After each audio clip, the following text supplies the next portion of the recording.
Happy Happy birthday, birthday, Ansem! Hey guys, how are we doing? Holy shit, there are so many of you. I don't recognize many of these guys. Let me just go through and say hi. With me, I have York Nemesis Variant, Mickey Compassionist Punk, Jasper Jazzbot, and hi Fish, how you doing? Innkeeper is here too.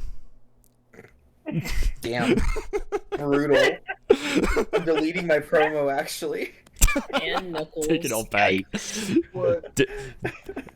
Dizzy, welcome. Jinx, Kai, Bibliobasilisk. I don't think I've seen you, at least in a while. Submit to the heart of the kingdom is light and darkness, darkness, hearts, hearts, darkness, hearts, hearts.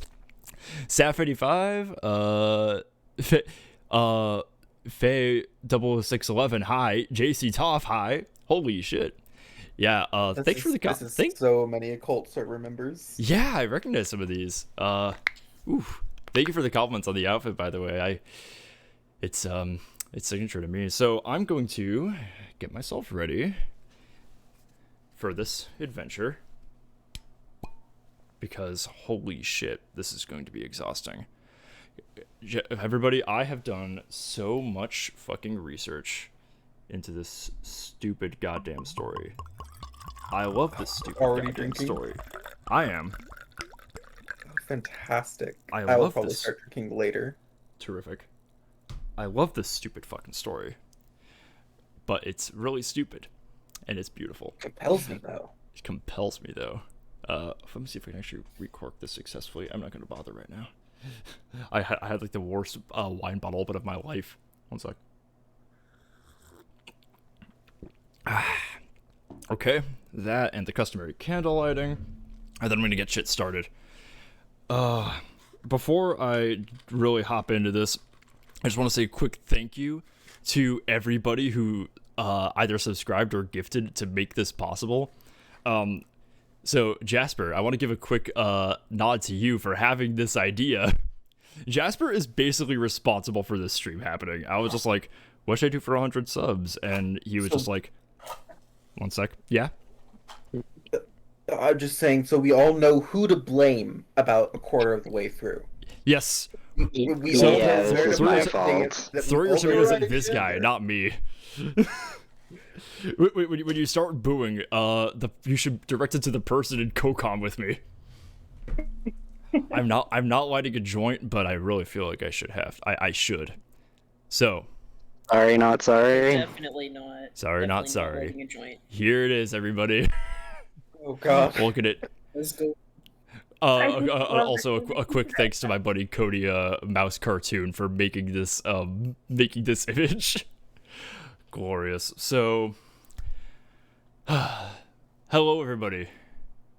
I am going to be explaining every single Kingdom Hearts game up to Kingdom Hearts 3. You asked for it. I was stupid enough to be okay with this. So now we're doing it. I never asked for this. Maybe you didn't, but a couple other people did. So, it's like how you ask for a curse. Before I get into this, I have 4 people with me, and I'm expecting a few others to join as we go. Mia said that they would come in, and Cody is going to raid in eventually, so he might come into the panel as well. Going down the list. What is your guys' previous experience with the Kingdom Hearts series? Am I first? I just top of the list. Okay, I am Yeah. first. Okay. My previous experience with the Kingdom Hearts series is no, in fact. The literal only amount of knowledge I had about Kingdom Hearts, other than like the knowledge that it exists in like the basic, there's Mickey there kind of thing. Mickey Mouse is there. Yeah, like that is that I had a shitty ex-friend whose roommate complained about her playing Kingdom Hearts during the Cinderella level because of the or whatever the theme was annoying to them. I just got through that in my last stream. It was a nightmare. Yeah, I have seen scattered sporadic streams of yours, about like 5% of each one that I've actually hit, I am flying as close to blind as I can. You did, however, stick out all of Chain of Memories with me, though. Which was impressive, frankly. Yeah, the fact that you made it through that, the fact that any of us made it through the Chain of Memories cutscenes was wild. I think it was on cost fallacy. Yeah, totally. Like by the point Riku shows, I was like, God damn it, we're just seeing it. Fine, play us out. Jasper, how about you? Any prior experience? I've seen it explained poorly by a few different people. I haven't played them myself. Uh-huh. Um, Is that it? That's about it. So you like Innkeeper are basically blind. Mickey, how about you? I've seen parts of some of your streams with Kingdom Hearts. I've seen a couple videos trying to explain it, and I think during my weeb phase I might have brushed up against the manga. But I have kind of a general idea of stuff, but my knowledge is minimal. So. And York, how about you? Other than like various scattered streams from you, I've played most of the second one, and I watched my brother play the first one when we were young. So Okay. not a whole lot. So yeah, I'm with a bunch of people who have like barely played this series. And as for me, I played Kingdom Hearts 1 over the course of several years. Once at my cousin's house when I was like 5 years old, like a little baby, and again at friends' places in middle school. I was like, hey, what's that newfangled Kingdom Hearts you guys are talking about? Because by that time, like, Birth by Sleep was out, and the series was kind of popping off. And when Kingdom Hearts 3 was coming out, I'm like, the years-long anticipatory period for Kingdom Hearts 3, a lot of my friends were like, hey, we're into this. I'm like, oh, cool. So I got myself back into it, learned a lot of the lore, watched Birth by Sleep, and I was like, oh, wow, this is insane and hilarious. I love it. Now I'm actually playing through all the games. I've just started Birth by Sleep on on this channel, and I've done a lot of research. And now you guys are about to see this come to fruition. In chat, someone asked, will this be chronological order or game release? Very good question. Lou94FM, welcome. This is going to be in release order. So started from Kingdom Hearts 1 and going through in the year they were released. I am not doing this in chronological order because if you do that, it is a lie. It's just a fucking lie. It's not. We What made does it up. that mean? It's not the authentic experience of Kingdom Hearts. Like, it leaves out all the retcons, it leaves out everything changing constantly. It doesn't capture the feeling of going through it's not true. So what I'm hearing is that the chronological order, Yes. is the one that Donald already pre-cleaned up for you. Yes. Whereas release order is you get to see it before Donald is the most powerful being in all of existence. I like that take, yeah. Yeah, you're watching it as it's happening as opposed to when it's been like distilled down and cleaned up, you know. We will not be covering 3. We will not be covering the DLC for 3. I will not be covering Melody of Memory because that has lore, and I will be skimming over the mobile game movie shit because that is a pit I did not want to dive down. But let's get into this. I have into the canon gotcha game. They put the foundational text of the series in a fucking mobile gacha game. Genshin Like, could never. Imagine if the Silmarillion was released in the same medium if the Silmarillion was released in the same medium as Genshin Impact. That is Kingdom Hearts Union Cross. Oh my god, I got an SSR Galadriel. Yeah, exactly. Um, Big swimsuit edition. Oh, no. so let's get into this. I have a short intro here on this first slide. I'm gonna be looking at my speaker notes over here, but let me just tab over to this. Kingdom Hearts is a video game series directed by Tetsuya Nomura and developed/published by Square Enix and Disney Interactive. It began development in the year 2000 while Michael Eisner was still running Disney, and saw the opportunity, had just this whack-ass idea that Tetsuya Nomura, this funky little JRPG man responsible for shit like Final Fantasy VII, was Disney's opportunity to make their foray into the video game industry. And keep in mind, Disney has tried and failed many, many times to get into video games. This is probably their greatest success at doing that. And even then, they are very, very they're very much regretting that to this day. Basically, this series started because a couple of executives at Square Enix wanted to make a Super Mario 64 ripoff, but they didn't have any characters that could go toe-to-toe with Mario. So they were like, what if we used Mickey Mouse? And Nomura talked his way into directing the project, and was like, hey, but can I make my own boys and put them in the game? And they said, yeah, sure, why not? Because he had built up enough goodwill to do this. So he made a little guy named Sora. The rest is history. Let's see. I wrote some other things with the fonts. Oh, yeah, I can. Yeah. Nomura has been given a lot of creative license with the Disney worlds, a surprising amount, honestly. Disney does have certain rules for what is and is not allowed to happen in them, as the events of these games are considered canon to the Disney worlds that are used. Everything that takes place in this game is canon. Like, Sora actually visited Tarzan. That actually happened. Maleficent does all of that. Maleficent does all of that. Maleficent shows up in Nightmare Before Christmas and plans to destroy Christmas. That is something that it just didn't happen on camera, you see. Or I'll get into it later. I'll get into what actually happened. Let's see. We also get to see a lot of Final Fantasy characters in this series. Mostly the ones that Nomura designed himself. He's very hesitant to use ones he didn't create, but he occasionally gets talked into it, like the Gullwings with in Kingdom Hearts 2.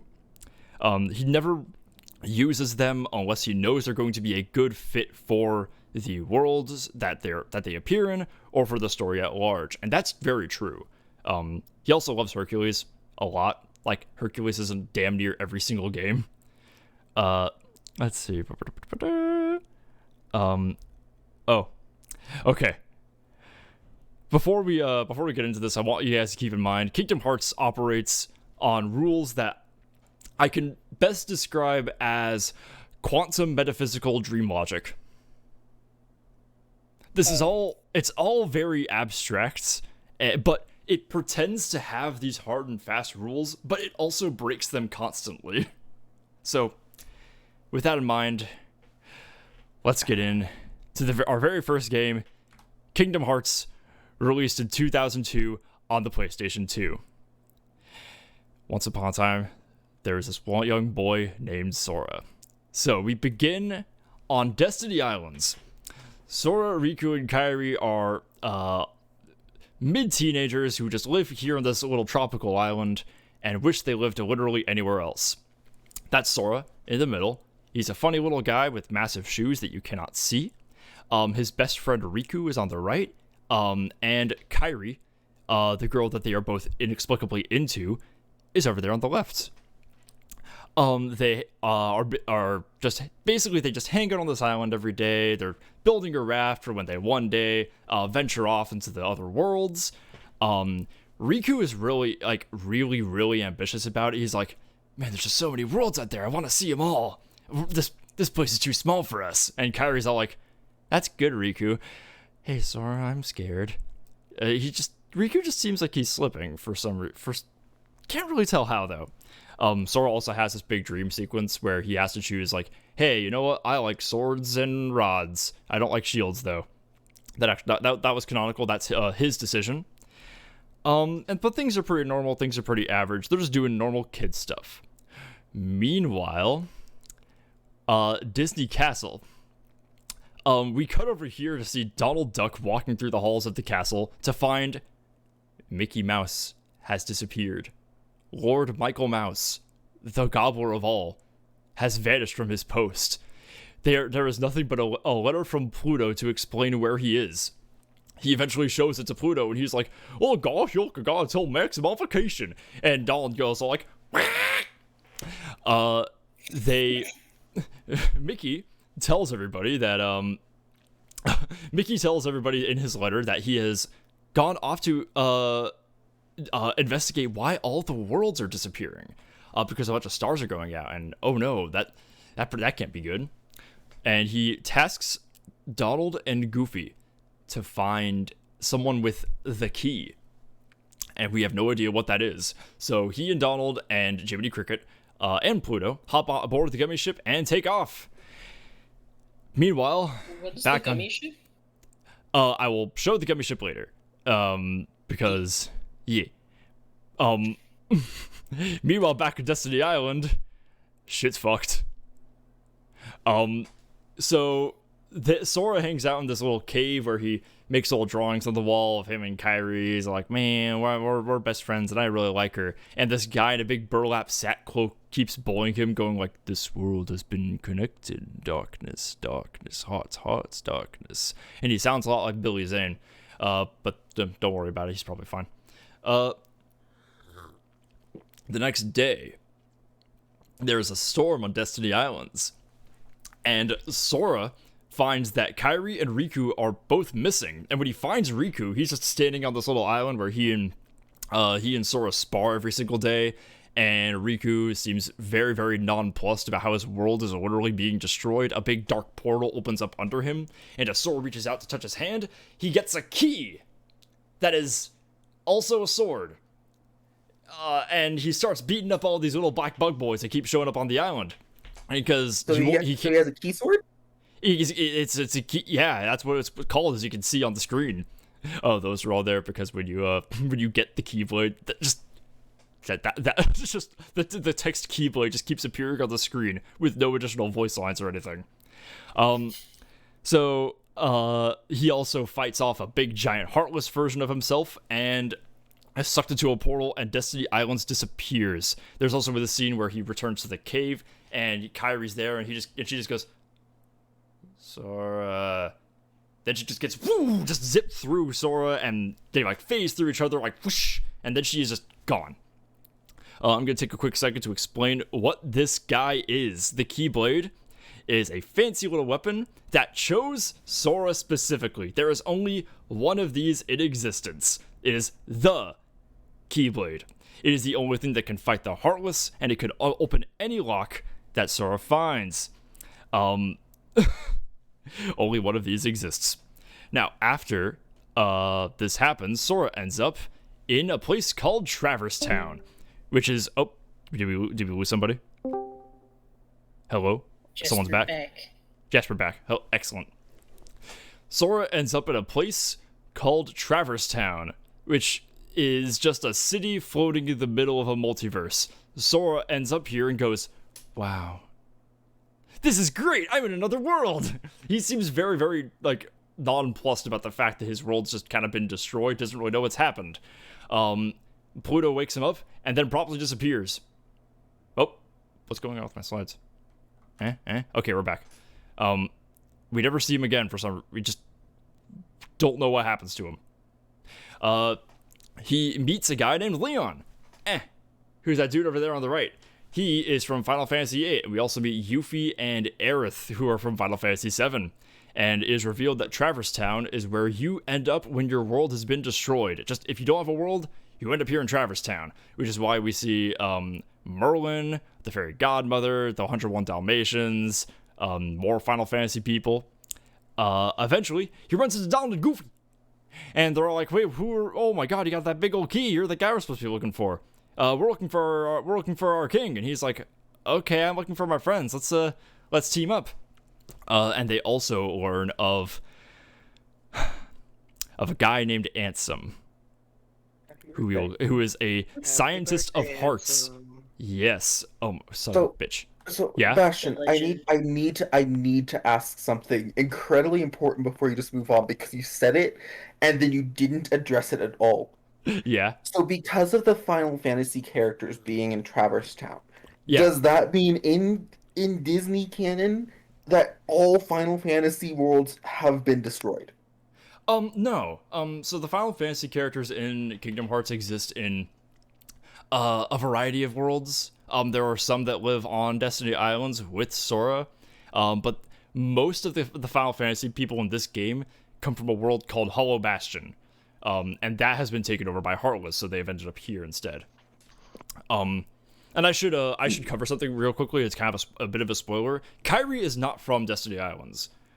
She is actually from Hollow Bastion, which the science established in this game implies she's a Final Fantasy character. She is not.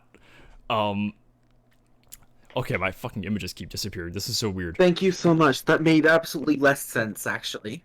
Yep. Yep. You answered my question, but no, you did not. Yes. I also want to address. So you see the little Heartless guy with the little helmet and the little emblem on his chest. So he's got this little emblem here. You may notice back here, these Heartless, they don't have a little logo on them. They don't have any good branding or anything like that. They are organic Heartless. But these guys over here, they have this little logo because they were made in a lab, like a guy made them and put that mark on to signify that. And now, Patented them. yeah. So Sora, Donald, and Goofy, remember that they say it a lot. Set aboard the Gummy Ship and travel across all the worlds that are in trouble to help save them from the Heartless, which are these guys who are made when someone's heart becomes too overcome with darkness. That heart goes all like blah and becomes a Heartless, which are just these evil little bug boys. And I'm going to take a second to establish what a heart is in Kingdom Hearts, because it's a couple things. A heart is best described as a metaphysical representation of a human being. It is not your soul. It is different.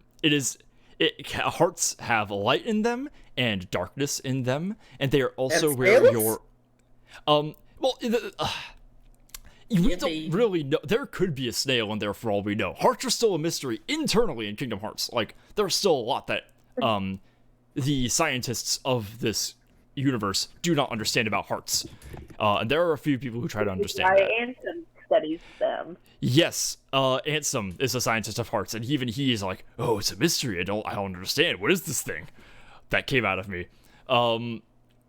But it's also where your emotions come from. Hearts also have a memory outside of your actual memory, so they can remember things. It is not do not confuse it with your soul, because a soul does exist in Kingdom Hearts. It is just a separate. Yeah, it's interchangeably referred to as soul or mind or will. Your intent, basically, if that makes any sense. Like, No. your heart. No. None of this does, but we'll get there, maybe. Hopefully. We'll see. So now we cut to Sora, Donald, and Goofy traveling aboard the Gummy Ship. We get to see a bunch of Disney stuff. All of these, Sora, Donald, and Goofy, Donald and Goofy tell Sora the moment they arrive at a new world that they cannot interfere with the affairs of other worlds. That's all you How long do. does that last? Like, not even a minute. Like, Sora shows up in Alice in Wonderland, immediately sees Alice is in trouble, and like, hey, I'm gonna stop this.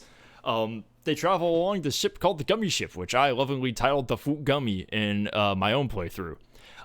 It can travel through the darkness, which, by the way, all these worlds kind of exist in this big, black, like, cloudy space that looks like space, but it's actually just a big, like, space filled with darkness that you're going through, and they travel through these corridors called the Lanes Between to get to these different worlds.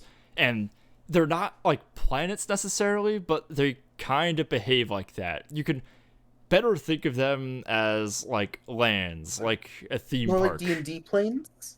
Not like D&D planes, no. Because they it's not like they exist in like, it's not like they have a particular geography with how they are like arranged, like their location, like relative location to each other. They're just like little islands in a big space filled with darkness. You know, think of it like a theme park, if that helps. They're They're also little, voids of darkness. We little also chunks in we our also- darkness soup. We also see that there are a whole bunch of Disney villains down over here who have all gathered in this big secret cabal and are planning schemes with Heartless and are trying to figure out something with Sora. They think he's a threat to their plans. They're all led by Maleficent. There are a few here pictured that aren't in this game. Barbossa, Pete, and Scar are in Kingdom Hearts 2. But everyone else here, Hades, Captain Hook, Jafar, Ursula, you know, the typical like Disney villain rogues gallery. Oogie Boogie was thrown into this because Nightmare Before Christmas is like stupidly popular in Japan. Like, I cannot overemphasize how popular Nightmare Before Christmas was in Japan. Like, it's, and I love it because it's synthesized so well in this game that Sora goes there and gets this really goofy looking like Halloween Town outfit, and he just looks like, wow, they just created the fucking like goth scene aesthetic perfectly, and without even trying, really. I also wanted to include the Monkey Heartless because I love them so much. They're such little boys. They hop around and they're great. We also learned that Maleficent is stealing people. She's stealing women from their worlds. We see her steal Alice and Jasmine, and we do not know why. We don't know why she's up to doing this. Also, Cloud from Final Fantasy VII shows up in Hercules, and it just has the goofiest looking design, so I just had to fucking include it. Because Bandage sword. Nomura was just like, I want to put Cloud in my game or Vincent in my game, but I can't do both. So he just kind of smashed their designs together. Who's Vincent? Vincent is Vincent Valentine. Vincent Valentine from Final Fantasy VII. He looks like a vampire. He's not a vampire. Okay. Sora also gets to go into the Winnie the Pooh storybook every now and then, where it hangs out with Pooh and friends in the 100 Acre Wood. And you'll notice that in the cover there, what should be Christopher Robin is Sora. And here's where I'm going to explain the whole Donald Duck thing. So, in order to keep continuity with Disney, either the things that they do in the Disney worlds happen off camera, like they just like I'll use the Frozen world in Kingdom Hearts 3 as an example. Sora just kind of hangs out in the background while all the important shit like actually happens. So like he has like no bearing on the story, so he might as well have been there, but we just never saw him. In places where they interfere too much, such as Mulan or Tarzan or Pirates of the Caribbean, where they are basically there and involved with the plot every step of the way, what happens is Donald Duck will go back and alter our perception, the audience's perception of those events, as if Sora, Donald, and Goofy were never there. Basically rewriting the timeline of these worlds. He could just do that. Donald Duck, this magic boy, could just do that. And he died, and yet a single little buggy boy can kill him, and he can't heal me when I need him to? He is simultaneously the most cosmically powerful being in the entire Square Enix canon, and he is also completely useless. Okay. And that's why Sora is where Christopher Robin should be, because he Great. is Christopher Robin. Go. Jesus Christ. Bad. Moving on, we run to Riku. Sora's looking for Riku and Kairi, he occasionally picks up who is joining me. Hello. Hi, Mia. How deep are we into this PowerPoint sandwich? Four slides. We are 9 slides in. We're still in the first game. You haven't missed much. Oh, goody. Yeah, Cody, Hello. Slides in. Oh, Don't Cody, worry, guys. you're here too. Hang on, let me see how chat's Yes. doing. Let me see, because I just can't. rated in. Hey, shit! How many people did you bring me? I brought you 14. Fuck, nice, thanks, man. I love how co-comrades are like, I have brought you some humans for the sacrifice. I have brought you a humble offering. I just brought you some human. So Fresh Okay. meat for the saw trap that is Kingdom Hearts lore. okay, I gotta get back on track. So, Sora occasionally follows signals that he believes to be Riku and Kairi. He runs into Riku a couple times. Every time he does, Riku's being kind of an asshole. Like, he just keeps being all like I'm gonna go find Kairi, Sora. You're just gonna get in my way. And we learn, outside, like, you know, Sora doesn't learn this, but we learn that he is being manipulated by Maleficent. Maleficent picked up Riku after he was sent away from Destiny Islands. That's been manipulating him into doing evil guy stuff, even though he believes he's doing good guy stuff. This big green witch just seems creepy, but is probably for the best. We also find out that Kairi is asleep in a coma. And Riku and Maleficent just have her. They just have her comatose body. And we do not know why she is asleep. But we will find out soon. I mean, people sleep sometimes. People just sleep sometimes. Yeah, people just take a nap. Not enough caffeine. She's just tired. Take really Get that girl a monster. Honestly, yeah. Just get her a monster energy and she'll be fine. Eventually, after doing all this Disney stuff, which, okay. The Disney stuff in most Kingdom Hearts games, it doesn't really matter. It's not that important.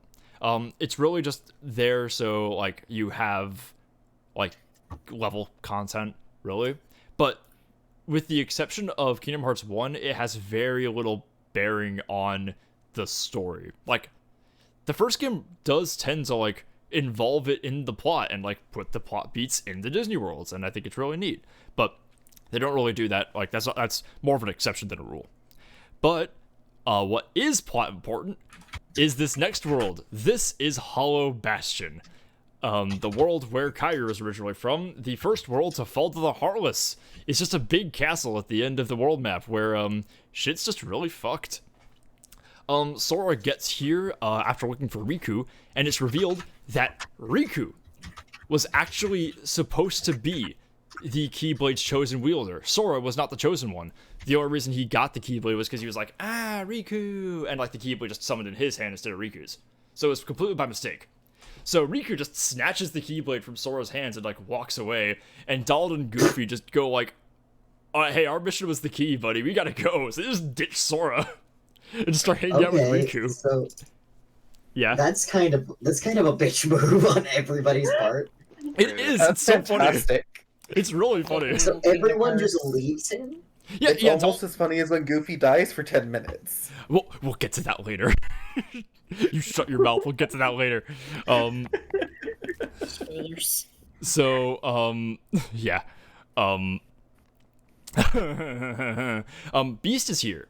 Beast is here looking for Belle, and he is the only reason that you can actually progress through the world, because, like, you don't have the Keyblade, you can't fight Heartless, but Beast is a freaking power bomb and can kill them easily. He traveled here by sheer force of will. He just showed up. He Good for just him. he was like Undertale determination style. He just appeared Bears are here. like that. Honestly, yeah. So he shows up here, and he is the best companion in the game. And eventually Sora catches up with Riku, Donald, and Goofy, and has this awesome monologue where he goes like, I need no weapon. My friends are my power! And then he gets the Keyblade again, and then beats the shit out of Riku. And Donald and Goofy are like, yeah, Riku's a dick. We're gonna stick with Sora. He's our friend. It's real nice. Lady. But then Riku wanders off back through Hollow Bastion and gets picked up by that Burlap Sack guy from earlier in the game. And he goes all like, darkness, darkness, heart, heart, darkness. And this happens. Now Riku's possessed by a guy named Ansem, who we've been hearing about throughout the game. Happy birthday. Oh, it's his Happy- birthday too. It's his birthday too. So we learn now that basically Maleficent's plan has been to gather 7 women called the Princesses of Heart, who are Belle, Snow White, Alice, Jasmine, Cinderella, Aurora, and Kairi. All 7 of these women are completely pure of heart. They have no darkness in their Why? hearts. Why does And- Kyrie get to be pure of heart? She's not even like a Disney person. Because she's Catholic. This is really Because Catholic. plot. it really, like, Kyrie, look, there had to be, like, she really has nothing else going for her. This is it. This is all she, like, this is all, like, she doesn't do anything in this game. She just kind of sleeps. She needs something. She needs some plot importance. And the possessed Riku shows up, and he's all like, "I've got this evil Keyblade called the Keyblade of Hearts that I made out of the 6 of the 7 princesses of hearts, and I need one more hearts." Which is Did the rest of them Kyrie's. die for that? I need some more hearts for darkness. They did not die. They are asleep in these pods in a room at the top of the castle, but their hearts were just extracted from them to make this Keyblade. It has Not the like ability. that. It has the ability Someone- to unlock your heart. It has the ability to unlock and release hearts, as well as access something called Kingdom Hearts. Sebastian. Oh no, title Yes. drop. Yes, Mickey? Someone asked a very good question. Chat. Jinx Tinks asked a very good question. Where does this fit in the BB and Beast timeline? Like, at what when does Beast get unbeastified? We never see Beast get unbeastified in the events. Actually, he gets unbeasted at the end of Kingdom Hearts 2. But time works kind of differently in the Disney world. It's like all very relative to what happens to Sora and friends. Yeah. What we eventually surmise throughout the our experience with Disney in this game is that all the Disney worlds and characters kind of operate on some, like, they can kind of break the established rules of the greater universe. Like, Genie can just wield a Keyblade. Oh. Genie of Aladdin fame. He can, when you summon him in Kingdom Hearts 2, he just has a Keyblade. It can, like, has Sora's moveset. So, like, yeah, like, they don't really abide by the same rules, and time is a little bit relative. Also, wait. So like, there's only one Keyblade. So how did other Keyblade happen? We'll get to that later. Well, this one, Can I have one- this is like an I have artificial. one more discussion question. Yeah.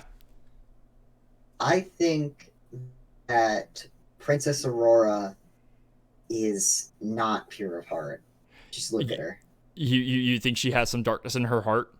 Oh yeah. I want to point out that Ariel is not a princess of heart, implying that she does have darkness in her heart.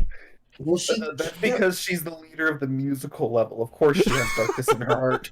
Yeah, it's because she inflicts that upon you. Oh my god, yeah, that is the Little Maybe Mermaid mermaids world. just don't have hearts. The Little Mermaid world is in Kingdom Hearts 2.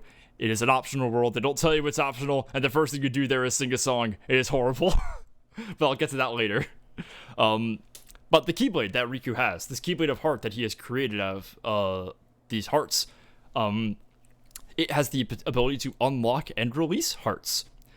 He stabs it into Maleficent, and that unlocks the whole power of darkness inside of her, and she turns into a dragon. And then Sora just fucking kills her. He kills Maleficent. She is dead. Forever. Murder time. Sora then traverses through the castle to find Riku in this big heart-shaped portal that leads into the heart of this particular world, because worlds also have hearts. We learned that the Heartless's plan and Ansem's plan is to find their way into the hearts of different worlds, which are sealed behind keyholes that Sora just goes like kapow and locks them to protect them. They are trying to steal and corrupt the hearts of all of these worlds and collect them and create something called Kingdom Hearts, the heart of all of the worlds. And in order to get into the Hall of Bastion heart, he needs to complete this Keyblade and open up that portal. And to do that, he needs Kyrie's heart, which is inside of Sora. Kyrie fucked off out of her own body, fell into a coma, and has been living inside of Sora this entire time. So they Sora fight. didn't realize? He did not know this. So Sora gets pegged? you would. He's 14, okay? Oh, right, shit. Sorry, I forget. Yeah.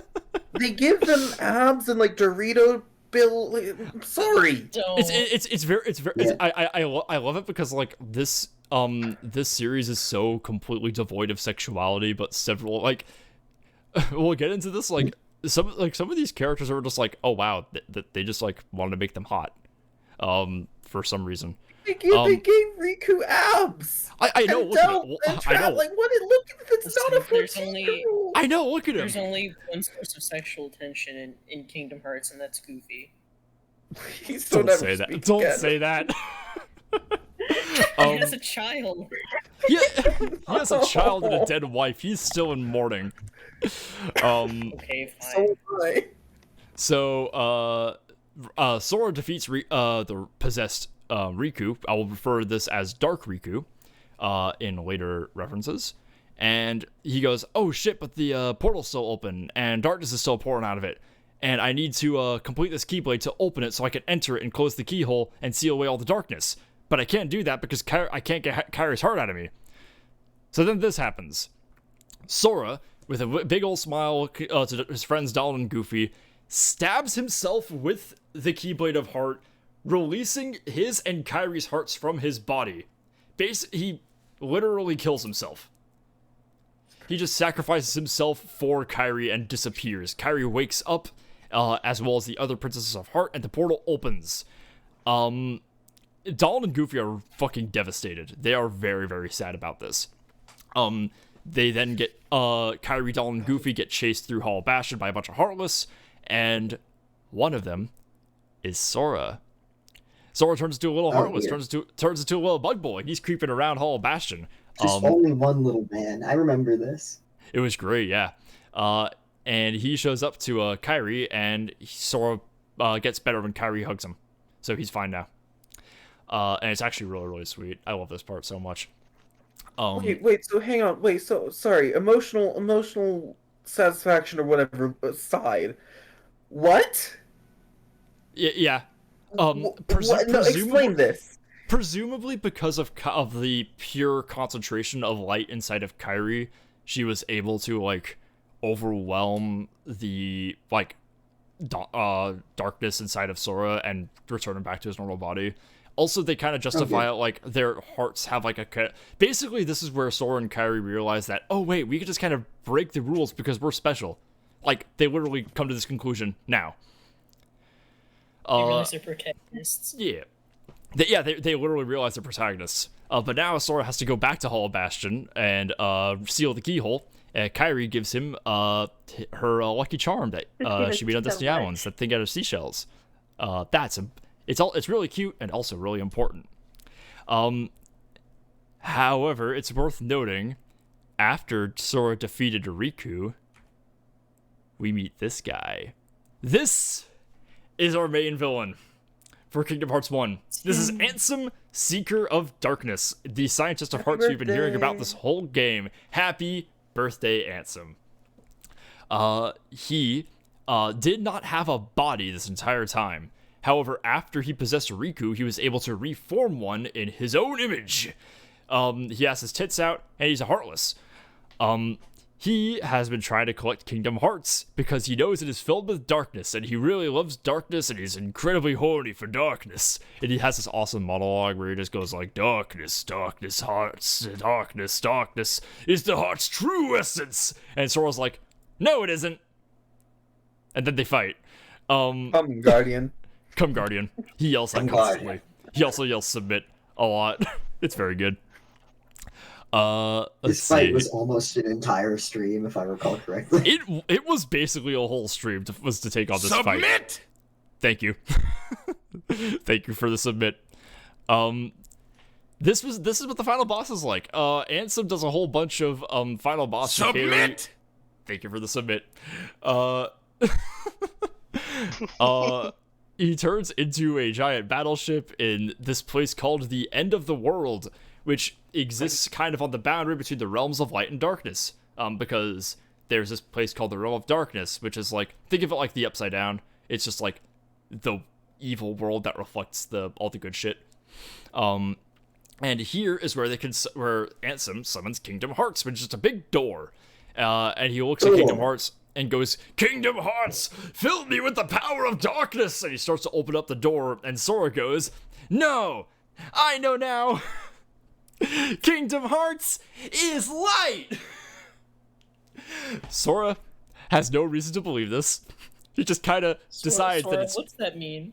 He decides that it's true. And decides that it's true. And turns out it is. The door opens, and the light floods out of it, and it kills Ansem, even though light cannot kill Heartless.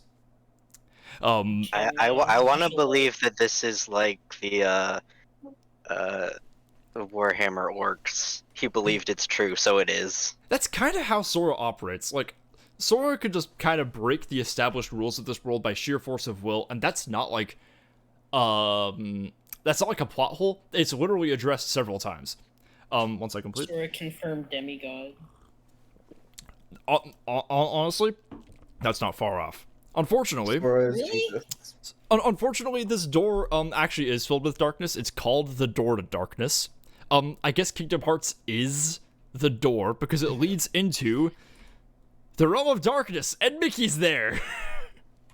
Where he belongs. Mickey Mouse is here. Sora, And Donald, for capitalism crimes. Yep. Sora, Donald, and Goofy try and close the door, but it is actually like fucking massive, so they can't do it by themselves. However, Mickey shows up on the other side and goes, "Don't worry, Riku, don't worry, Sora. I'll close it with this fancy keyblade I found in the Realm of Darkness. It chose me because I'm special. I'm the King Mickey. Oh!" And Riku's there too. Also, Kairi's there for some reason, even though she literally stayed behind. Anyway, Mickey and love Sora Kairi. both pew pew pew What's logic? close the Door to Darkness on both sides with their two keyblades, leaving Mickey and Riku locked in the Realm of Darkness, but the worlds are saved and no longer connected. There's this scene where Sora stays behind while Kairi is sent way back to Destiny Islands, and all the worlds come back. It's a big happy ending. But one thing I do want Riku to... and Yeah. Sora are dead, basically, in the Realm of Darkness? Well, Mickey and Riku are just locked in the Realm of Darkness, and the transition to the next game is basically, Sora, Donald, and Goofy are basically just like, you know what, we're gonna find a way to save our friends, we're gonna find our way to the Door to the Light, and we're gonna break them out, and they're like ready to go on their next big adventure. But something I want to point out real quickly, they say that, all the Heartless are combing through the worlds because the worlds have all been connected. This is something that Ansem says quite a lot. And because all the worlds are kind of sealed away from each other and the lanes between are locked. And it is repeatedly stated that when Sora does this, when Sora seals away the darkness, all the worlds will be shut off from each other and they'll never see each other again. But that's just a fucking lie. Just straight up. It's Was also- that lore before they knew that we were allowed to have a sequel? Yes, actually. They didn't really... I was gonna address this. They didn't know they were gonna make other games. Like, they didn't know that this was gonna do well or not. They left it completely open. And guess what, guys? It did well. It did very well. So there's more games. Making something that you didn't know was gonna do well. They just made this game. We're just like, it'll be all right. And also another The thing, middle schoolers got it. another thing, they justify what happens to Kairi by saying everybody goes back to the worlds they came from, but it is established that Kairi is not from Destiny Islands. She's from Hollow Bastion. So why did she go back there? I don't really know. I did a lot of research, and there's still a lot of questions that are kind of fucky. Maybe But- it's because she considers Destiny Islands her home? Home I is was where gonna the say heart, that. home is where the heart is. That goes in with the heart. It goes with the heart magic. Darkness? But Maybe it has something to do with darkness. that is the end of Kingdom Hearts 1. Are there any questions? How Yeah, what close the are we to fuck? being over? We have a lot more games to get through. Hang on, how long have we been doing no. this? It's already been almost an hour. Fuck. This is Making a How good many- time. No. If you're feeling like this after Kingdom Hearts 1, I am so sorry for you, because that's that is like the most straightforward of all of them. I think that's why I'm mourning right now, because none of that made any I don't- sense, and yet it's just going to keep getting worse. I'm gonna take That a was Scarlet Hey, Toast. at least it's not coded, right? Coded will- Listen, the only good part about Coded is that it doesn't matter. It Yeah, self-retcons itself. yeah. That is its Ugh. only saving grace. No, So- it is also the originating point of Mickey. We'll get It to put that. bugs in it. We'll get to that later. Alright. But before I go on, are there any questions about what we've just covered? Many. Yeah. None of them are going to Um, be answered. I'm gonna Can give I- my headphones to the dog. Can you just really quick give like a 3 or 4 word summary for him? Hearts, Darkness. Hearts. Thank you. Uh, Bring it up to 4. Sebastian, can you tell me what the gummy ship is? Yeah, the gummy ship it's literally made of these things called gummy blocks, which are actual gummies. And they Are they eat? they do not eat the gummies. But you can Oh. eat the gummies. But they don't I eat the wanna gummies eat because the gummies protect you from darkness. Which What is Gummies this? are from The darkness. power of food gummy. the power of fruit gummy, indeed. JC Toff asks, were there 2 Keyblades? Yes. So something I'm gonna talk about later is that there are. I can cover this now. So we are going to see there are multiple Keyblades. There's a lot of Keyblades. There are Keyblades of Light, which exist in the realm of light, and all Keyblades, which are all Keyblades, even Keyblades used by villains, even though they're dark assholes. There are also Keyblades of Darkness, which mirror all Keyblades of Light. And the Keyblade Mickey's using is a Keyblade of Darkness, because it mirrors Sora's Keyblade. And there are also Keyblades of Heart, or just one Keyblade of Heart, and that's the thing that could open up Kingdom Hearts. So there are many, many Keyblades. This game is So full there's of only shit. one Keyblade. There's it's like they say the Keyblade, and then like Yeah. immediately, like within Kingdom Hearts 1, that's rendered There's only bullshit. 115 Keyblades. Yep. So if there are no more questions, you would think Yep. that a game called Kingdom Hearts would be directly followed by a game called Kingdom Hearts 2. That would be You'd too be easy. wrong. The next game is Amateurs. Kingdom Hearts Chain of Memories, released in 2004 on the Game Boy Advance. So they, like I said, they left all this completely open. So Why things why does Donald look like that? he's up to no good.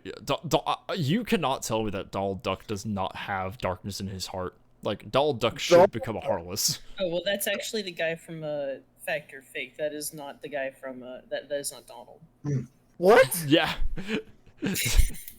Yeah, that's not Donald Duck. Stop That's talking, Jonathan go to Frakes. jail. This game takes place in a place called Castle Oblivion. Sora, Donald, and Goofy find this place after wandering around the world between, where they ended up in Kingdom Hearts 1. It's a big, scary castle, Yeah. but for some reason, it's all white on the inside. The moment Weird.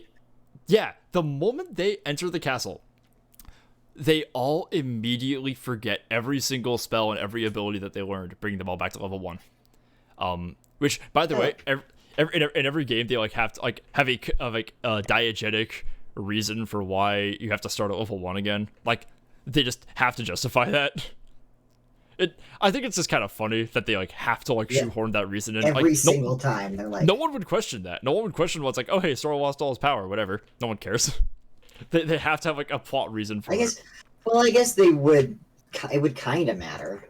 It would matter, but like only for like the it's like the Pokemon anime. It's like the Pokemon anime. Like, why is Pikachu always so bad at the beginning of the like? Shut up, it's fine. Ash is 11 forever. Yeah, no one cares. It doesn't. The like, reason is because plot. Answering that question detracts more than it adds. So, example, this game. Sora Yep. runs into a bunch of people in black cloaks who are bullying him for no reason. they keep saying ominous shit like "to find is to lose, and to lose is to find" in Castle Oblivion, and are being all ominous. And they eventually run into this guy named Axel. Hell yeah. Spelled Axel. Got it memorized. Hey, we got a really quick important question from Grand Chicken Lord. Yeah. Did they make Castle Oblivion before Castle Skyrim and after Castle Morrowind? It just works. Axel shows up and kind of keeps on picking on Sora, but he's also just kind of sassing them. But Sora ends up going through all these facsimiles of the previous worlds that they were going through, which, by the way, basically all of the level content in Chain of Memories they're all like the exact same worlds as Kingdom Hearts 1, and for the most part, it's like the same beats in those worlds. And it seems kind of silly to like make you go through the same shit again. But if you were like me, growing up in the early 2000s, and you like had a Game Boy and didn't get a console until like very late, like very late in your childhood, and like you would notice that like the game that you were getting on your handheld console was very different than something released, like the same game released on your GameCube, because like Lego Star Wars on the GameCube and the Game Boy are very different games. Like same level content, but like one's like top down in 2D and the other is like the full like 3D platformer action game. Basically like what developers were doing with like with the advent of handheld shit, they're like basically like trying to port their game into like different the console of a much different processing power.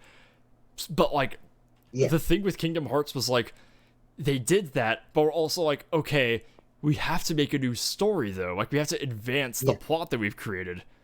They do not waste any games except for Coded. Every single game has plot relevance. They shoehorn relevance into Coded later though. So as Sora visits all these worlds, he is noticing that everybody in these worlds is forgetting all about him. They're all like, who the hell is this Sora guy? And it's not just their memories that are getting fucked with, it's also Sora's. His memories of Kairi are being replaced with a girl named Naminé, who's her. Oh, great. She is not like other girls. They describe her... She gaslights. Yeah, that's right. She has the ability to alter Sora's memories somehow. They say she's a witch, but they don't really get into it. There is a reason. She is being used to erase Sora's memories by these guys called Organization 13. They all wear these black cloaks and they all have these funky weapons and they're all fucking with Sora for no reason. They're really mean. They're basically Billie Eilish is there. What was that? Billie Eilish is there. Yeah, Billie Eilish is there. From left to right, their names are Vexen, Lorxene, Marluxia, Zexion, and Alexius. You'll notice that every single one of them has an X in their name. Axel is not pictured here. I will be omitting those. Forgetting those names immediately. Indeed. Axel is also part of Organization 13. However, Axel is part of the actual Organization 13. These guys, they're traitors. We have just met the organization. We know nothing about them except that we already know that there's infighting though. Just like high school. Just like high school. Axel is trying to deal with all the traitors. He's kind of like infiltrating them and figuring out what they're up to. One of the things that they are up to is this. Riku shows up, and he's being a real asshole. He's basically acting like he was in Hollow Bastion, just being like, no, what do you think you're doing with Naminé? I made my promise to her. So he seems to remember Naminé, even though she never really existed. But it is not Riku at all.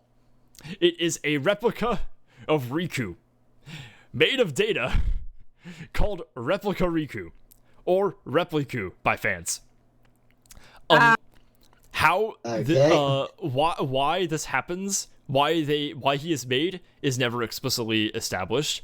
How this works is never once established ever. He just shows up. Yep. Of course. not. He is being used by Organization 13 to he's basically being used to replicate Riku's power because they cannot find Riku. He's still, for all we know, he's still in the realm of darkness. Basically, they are trying to use this made-up Riku to perform a coup in Organization 13, the real organization. Riku. Sora keeps fighting Repliku, thinking he's the real Riku. He is not the real Riku. Yep. He also continuously He's runs the into big organization members, including Vexen, who explodes. He fights doing good? he fights Vexen, who has these big old cheekbones and a shield and is stealing data from people. He's the guy who made Repliku. At the end of the fight, Axel shows up and just fucking blows him up and reveals that he is working for the real organization, not the traitors that we've been meeting so far. L question mark? What was that? I'm not sure if this is an L or not. I'm so confused. It's definitely an L. It's definitely an L. Either side of Organization 13 is evil. Like, even though Axel is like killing all of these traitors who are being mean to Sora, like he himself is still kind of mean to Sora. But I do want to take it aside. I really like Axel. Axel's like, he's one of the better, more memorable characters in the series. Insanely popular also, and also sick as hell. Truth. Got it memorized. Indeed. It is also explained by Larxene, who's just Billie Eilish, that she explains that Repliku is just a fake, and that Naminé never was on Destiny Islands. Sora has no idea who she is. It never happened. It was all made up. It was false. They created it, and so on. They are trying to use Naminé to erase Sora's memories to make him basically a blank slate that the organization can use as their puppet to fight the real organization. Larxene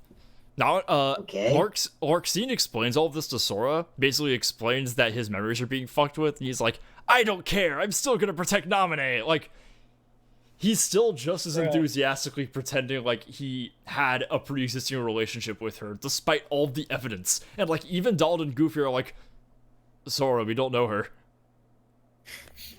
We have no idea who this is. Stranger. But he's just like insisting, which I love that, because like, one thing that Kingdom Hearts 1, yeah. Sora has never taken anything at anything but 100% face value. Yeah, exactly. And one thing that this game really goes into a lot more than the first game doesn't is just how fucking stupid Sora is. Like, this one, like, I say it here, Naminé just gave him brain damage. He is gone now. Yep. Sora fight. Yeah. You give a 14-year-old a 14-year-old magical sword and say, "Hey, you're special. You get to break all the rules." He's gonna turn out a little bit stupid. He's gonna turn out either stupid or evil like Riku. But Riku's actually fine. It's a Narasasu effect. Yes. I'm gonna say now, I've never seen or read Naruto, but I feel like I know the story pretty well based off of the Sora Everything Riku. else. Yeah, based off of the Sora Riku dynamic. Yeah, it's the exact same. Yeah, like it. I found that the Sora Riku Kairi trio is like the same as Naruto, Sasuke, and Sakura. Sarah the Spirit says, Naminé is my friend, but she goes to another school. You wouldn't know her. Exactly. Yes. Eventually, after fighting through more floors and a few more encounters with Repliku and Axel, Sora eventually fights Marluxia, who turns into this big old thing with the scythe. He's also tiny. Repliku helps him in this fight. It seems as though Repliku has kind of gained some awareness that he is a fake. He's made up. He never happened. And kind of has like something approaching self-awareness. Sora eventually kills Marluxia, and Axel leaves the castle, his mission being complete, and all the traitors are now dead. Repliku also That's fucks murder. off. Repliku also fucks off to find his to find his other half. I have a Afterwards, yeah. What? From Bet Noir, Why is there does only the half creator of Naruto has Sakura the way Nomura hates Kairi? I could never I couldn't find anything to prove that Nomura hates Kairi, but evidence would suggest that he does. Like evidence suggests that he views Kairi as an afterthought, which is makes sense. He loves Sora though. He has repeatedly stated that Sora is his favorite character that he ever designed. Sora is literally Nomura's special little boy. Little meow meow. No, that's Riku. No. So it turns out that Naminé feels real bad. Naminé did none of this like willingly. She was basically forced by the organization to fuck up Sora's memories, and she wants to fix things.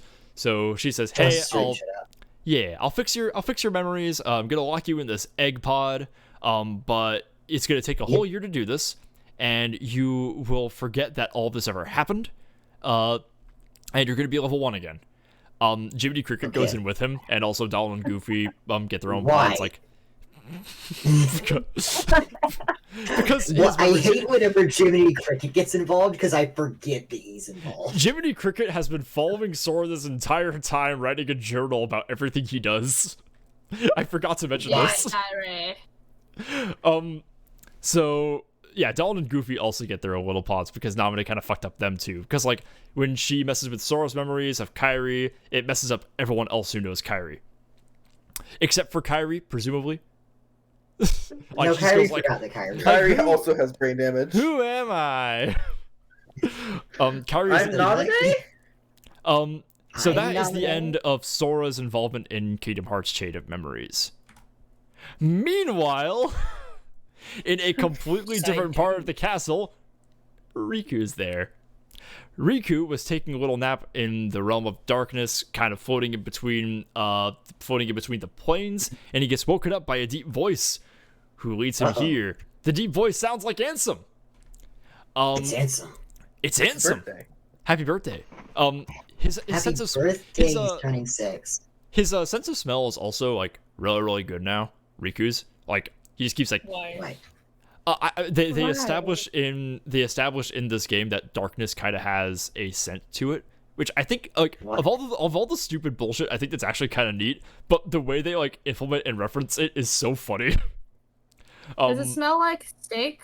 Because that's what space is supposed to smell like. I described this in on a different stream. So you know how when you like when you're baking something and something leaks and falls to the bottom and just kind of gets charred, and like every time you turn on the oven it like kind of like chars that thing. Yeah, it's like that. I think I'd like to think that's how darkness smells. Yeah. It's like that's space, like one but of the worse. top 10 least smells. Definitely. Put in the chat Definitely. what do you think darkness smells like. Vote now on your phones.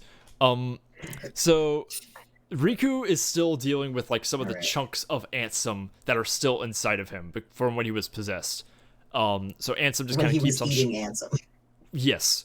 Ansem just keeps on showing up and taunting Riku, just being like, "Open your heart to darkness, heart to darkness." Oh, by the way, I just want to vent about something. Yeah.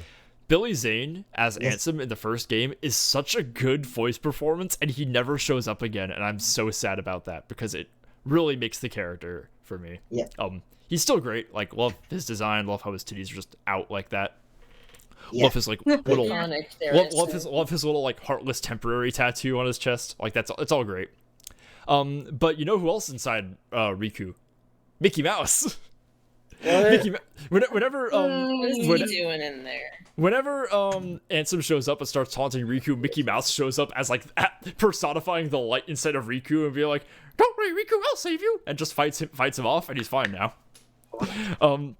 They start making their way through the castle, fighting different organization members, like this guy, Alexius. He's really tough. I only just beat him because I'm incredibly overleveled, but he's I like his like literal keyblade. It's not even a keyblade, it's just a giant axe. But yeah, he just has a big keycap on it. Yeah. Yeah, he he's says this is what I use to write my name when I need this to put in my name when I go to the DMV. Whatever. I just smashed this when their X key is broken.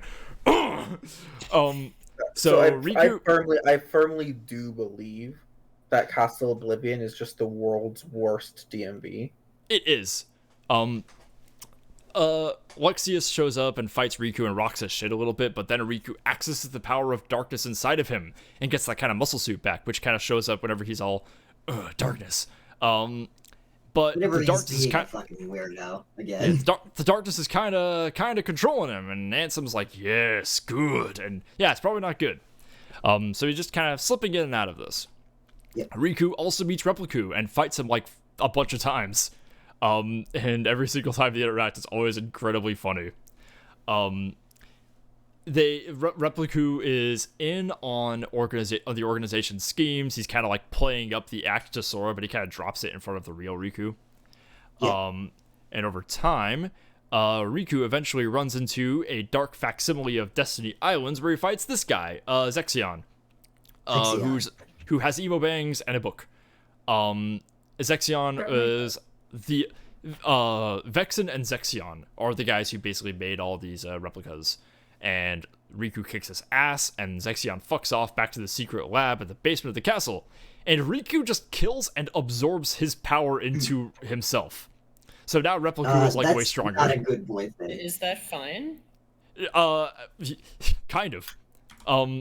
Okay. Eventually, Riku runs into Repliku for one last time in front of the mansion, and Repliku basically says a bunch of shit like he goes like, even with all this new power, all I am is just like a shadow of you. I'm not even my own person. Do you understand how terrible this is? Like I'm nobody, and it's actually really sad. Yeah, like this is the only time in Kingdom Hearts I've actually felt invested in any sense. Everything else I've just been watching like a fucking train wreck. This was emotional. Great. Yeah, this was amazing. awesome. This was trans. I thought sure. I thought Repliku as a concept was like incredibly stupid, but then when this happened, I was like, oh no, this actually rips. Riku fights Repliku and kills Repliku. He kills the data copy of himself. And then Repliku says some shit like where's my heart gonna go? And he just kind of disappears. We will learn later that Repliku is living inside of Riku. But this is not brought up until this is not brought up for a very long time. Nope. Why would it be? Of course Of not. course. Riku eventually walks through this place called Twilight Town, which is in the same little like made-up world where the mansion is, and he meets Ansem again. But it was never Ansem. It wasn't Ansem at all. It was an unknown character to us named Diz. Capital D, lowercase I, capital Z. He's got a whole bunch of bandages on him. He kind of looks like Ansem, but he is not Ansem.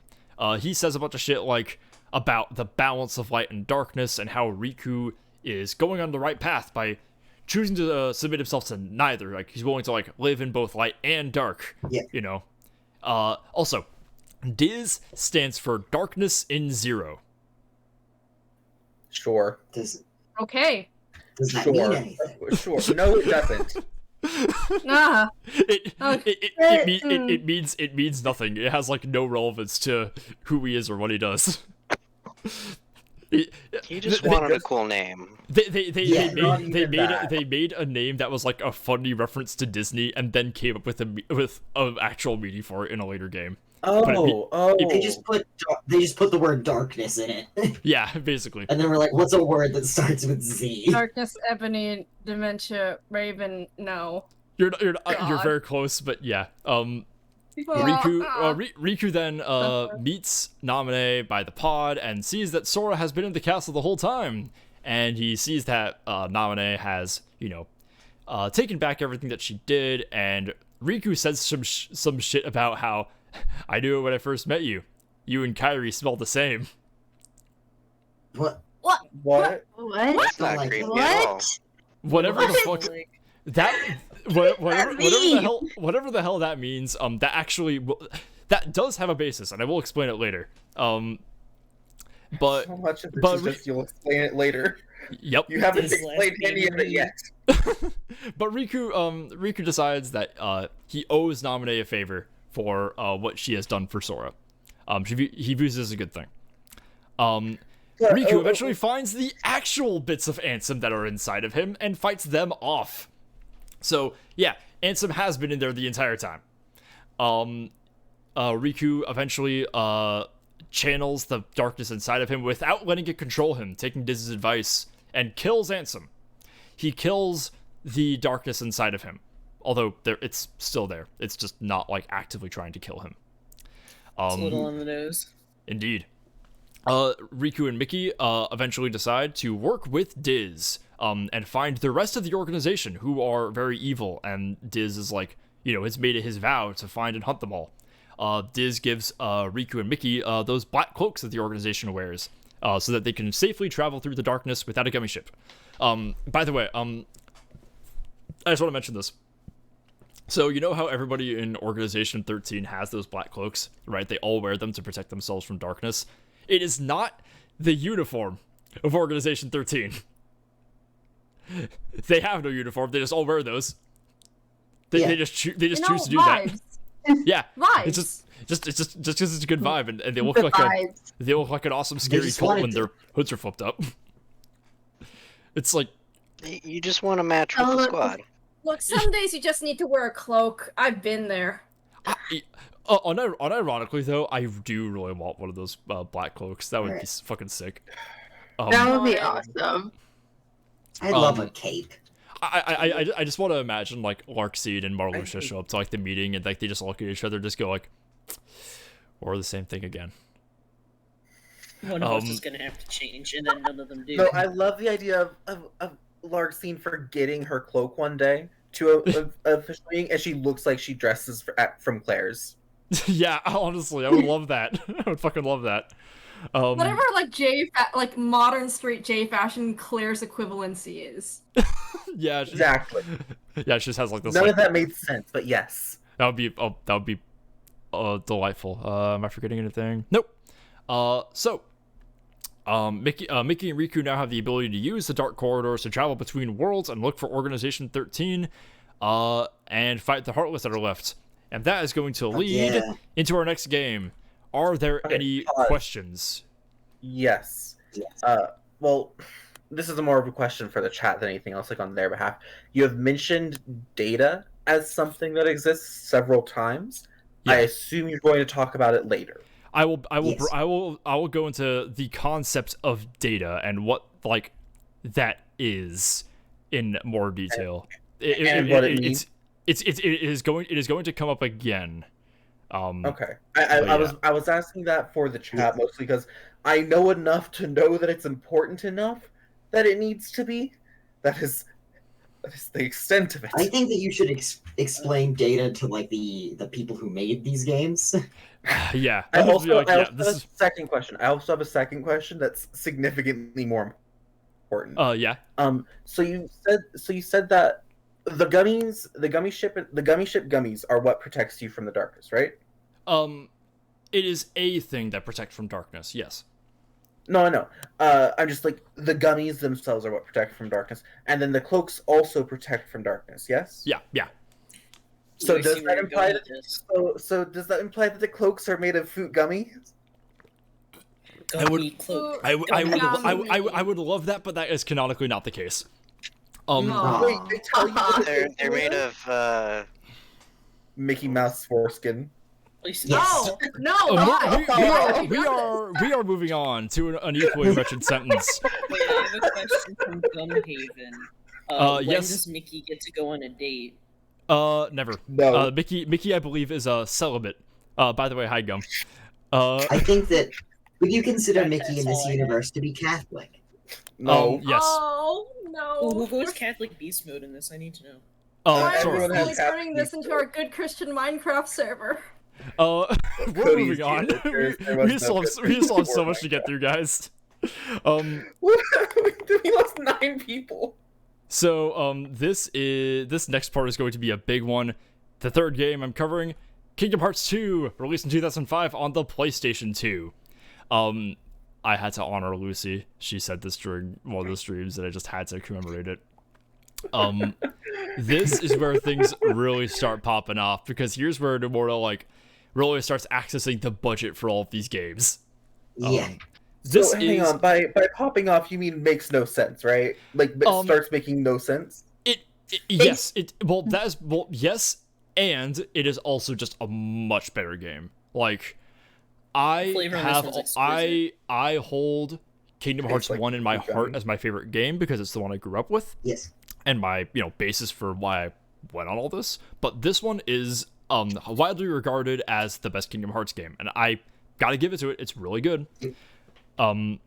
So we begin with a new playable character. Meet Roxas.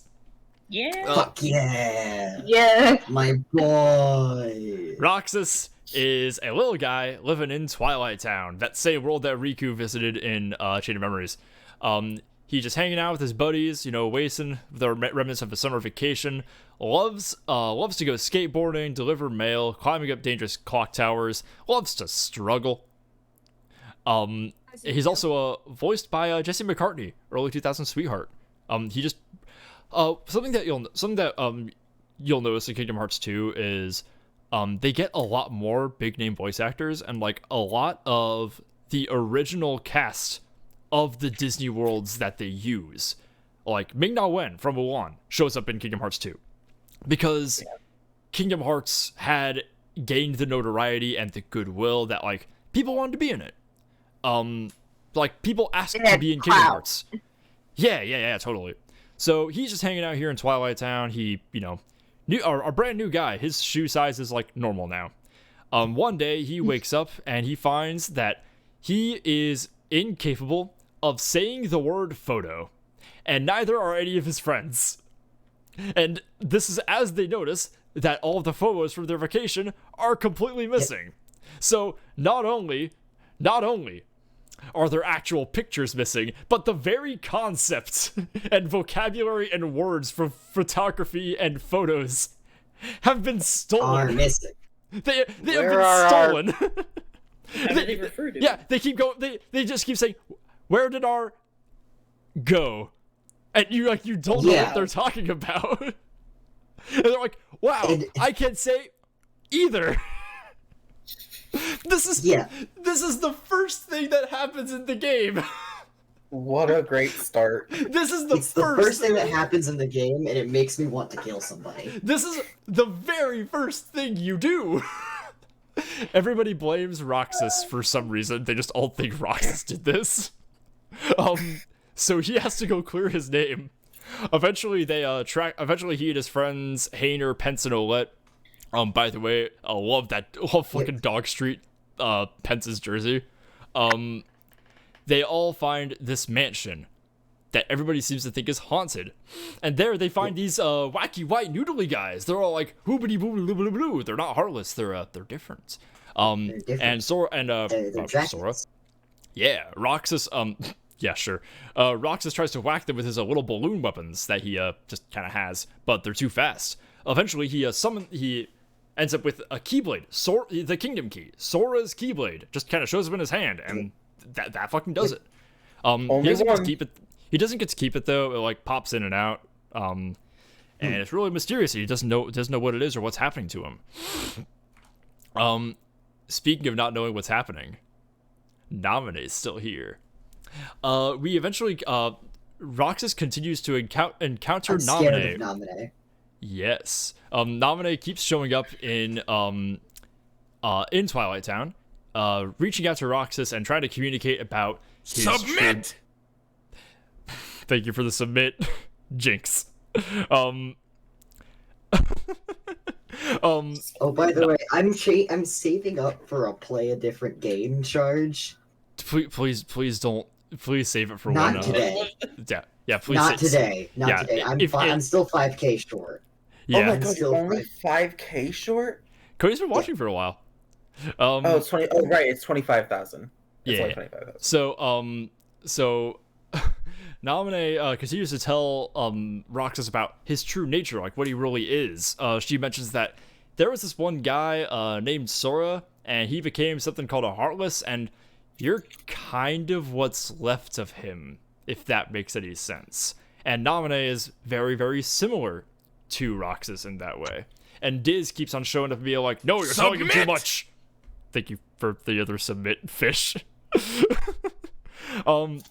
And Diz is like sitting by a computer, like monitoring the data and what's going on with Roxas's memories or something. And a guy in a black cloak flips up his hood and introduces himself as Ansem. He's still fucking there. But how? I thought he was dead. He's Ansem. Ansem too. Indeed. Roxas... Submit! I love you guys so much.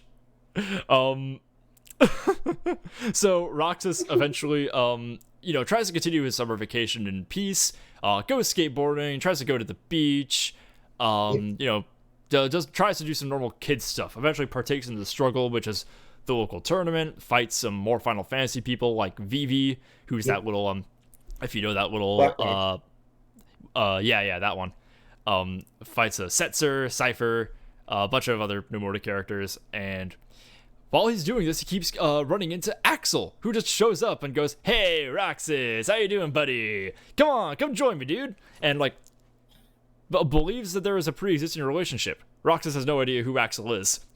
And Axel is very, very upset. He's like, wow, how dare you not remember me, bitch? And tries to kill him. Sebastian, why did you use your Dionysus voice for that? That was very jarring. That was not my Dionysus voice, I promise. You have a Dionysus voice? As a matter of fact, I do, Yeah. Keeper. I'm very pleased you asked about that, man. I keep on talking like this, so only if it were actually relevant to the game at hand, yeah? But it's alright. Right, game. So, Axel just kind of keeps on showing up and bullying Roxas, but he has no idea who he is or what he's talking about. And eventually, more of this keeps going on. Roxas starts to have flashes of Sora's life, Sora's adventures back in Kingdom Hearts 1. And he's like, who the hell is this Sora guy? And eventually he's just sitting up at the clock tower with all of his friends, and he starts telepathically communicating with Kairi, who is still on Destiny Islands, who is in high school now. And she's telepathically communicating with Kairi. I don't know how this happens. I do not know how this happens. Kairi's a year older now, and she remembers living on the island with Riku, but doesn't know what happened to him. She only vaguely remembers Sora. She's talking about, who's that other guy? Who's that? Oh, yeah, Sora. Also, Sora gets in the Skype call for a little bit, too. It's really weird. And Kairi writes a little letter in a little bottle and pushes it out to sea. And we don't see it for a little while. Eventually, it is revealed by Naminé. Eventually, Roxas' memories kind of come back, and we see that he used to be a part of Organization 13 with Axel. We see scenes of him fighting around in a big old city against a blindfolded Riku. They're really just kind of going at each other. It's also explained to him by Naminé that Roxas and Naminé are both nobodies, who are half people that shouldn't exist. Their existence is like a crime against nature or something. So you're a local abomination. Yes, and so is Kingdom Hearts. They aren't special. Indeed. And all the little white noodly guys that they keep fighting are also nobodies, but we don't really know what that is yet. There's also this great cut where Riku looks up at Roxas and goes, how could you wield the Keyblade? And Roxas just has a beat, looks down, just goes, shut up! And then the scene ends. the way he is one of my favorite deliveries in the whole series. Eventually Roxas, his memories kind of come back to him, and he goes I gotta figure out that mansion. I gotta go see what Naminé's up to. I gotta go see what secrets are there, because they'll reveal what's going on with me. So on the last day of his summer vacation, he goes to the Twilight Town mansion, and a lot of shit really, shit goes crazy. He eventually just finds Diz's computer, and he sees, based off of that the Twilight Town he has been living in is a data world replicating Twilight Town. So he has been in a digital world this entire time. Not not in a Matrix way. He is not like plugged into it. It's not like his consciousness is in there, but he was like physically shoved into the digital town. Like real Roxas was in the data town this entire time. So Tron, kind of like Tron, where Yeah. you can actually download somebody into the world. No, it's not like he was downloaded. He was physically put in there. He was physically Yeah. placed in the unphysical town. Yes. But the And, town um, isn't physical. What is somehow. this? I hate this fucking game so much. The horror game concept. is This is so a legitimate horror concept. I have It really is. So Roxas that's a horror concept. This Roxas is a Black ter- Mirror episode. Yeah, Roxas is This is a terrifying. literal He, like, Black Mirror episode. Roxas like learns that like everything that he just went through, it was a lie. Like he had literal programmed amnesia, and like his entire town, like and memories with his friends, it all never happened. So he like starts smashing up the computer, finds Axel, and they fight. Roxas summons up 2 Keyblades, and Axel's all like, oh, 2! And they fight, and it's fucking awesome. And right before Axel fucks off, Roxas like has memories of our previous relationship with Axel, where the two of them were really close friends. And when Roxas left the organization, Axel was like really sad to see him go. Roxas like, who cares? None of them are gonna miss me anyway. And Axel's like, that's not true. I miss you. It's really gay. Axel is fucking in love with That's Roxas. okay. Like, it's not even subtle. Axel is so gay for Roxas. Eventually, Roxas enters the pod room where they're keeping Sora. Which, by the way, Diz requested that Naminé take the pod that was kept in Castle Oblivion and move it to a place where the organization couldn't find him. So they put him in the Twilight Town mansion. Naminé is working with Diz now. And Diz tricks Roxas into opening up the pod and being all like, fuck you, Roxas, you're not even a real person. And then he just leaves. And Roxas just looks at Sora wistfully and goes, well, guess my summer vacation's over. And then Sora wakes up. Sora is finally awake. His memories finally repaired after Chain of Memories. He gets out of the pod and doesn't question where he is or what's going on with him. He looks at his journal and sees it. Roxas has been absorbed into Sora. Roxas basically had to stop existing so that Sora can be whole again, essentially. That's I'm kind of calling fucked up. you back to destroy the stream because Roxas died. There are so many fucking Jesuses in this bitch. There really are. This bitch can fit so many Jesus So metaphors. many Jesuses. Sora looks into Jiminy Cricket's journal, and all it says is thank Naminé. He has no idea who that is or what it's talking about. Because Naminé said, here, just put a little message in your journal so you'll have some memory of that this happened. And guess what, guys? There was no memory that this happened. It didn't work. So Sora's got kind of a growth spurt. He grew a whole. Can we stop mentioning? I know he's like a character in this, but I don't like to remember that for some reason. Something about Jiminy Cricket, just the fact that mentioning his name conjures the image of him in my mind. You know, as Like a thinking and demon? remembering things to be. Exactly like a demon. Yeah, just like any Disney character. Yeah. All Disney characters are tulpas. We know this. Come on. Indeed. No, he just visually don't looks open that bad. door. Don't open that door. I'm an actual professional occultist. Don't open that door. Oh, That's okay. that's why I was so fucking excited for this, because like I have to explain Kingdom Hearts lore to like a real occultist and just see what happens. I have a lot of opinions going on right now. None of them are any good. None of them are good. So Sora's got kind of a growth spurt. He basically grew like a good couple of inches. He's 15 years old now. So he's kind of outgrowing his clothes. He leaves the mansion and sees all the nobodies. Is like, whoa, what are these? He's also level 1 again. But don't worry about it. Sora makes his way through Twilight Town and the real Twilight Town, not the digital one we've been in this whole time. Seeing that nobody has no idea who Roxas is because he was never there.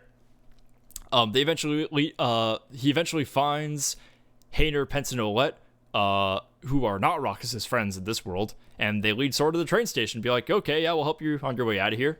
On his way there, he fights more nobodies, and Mickey shows up very briefly, tells him to take the train out of town, and then fucks off immediately.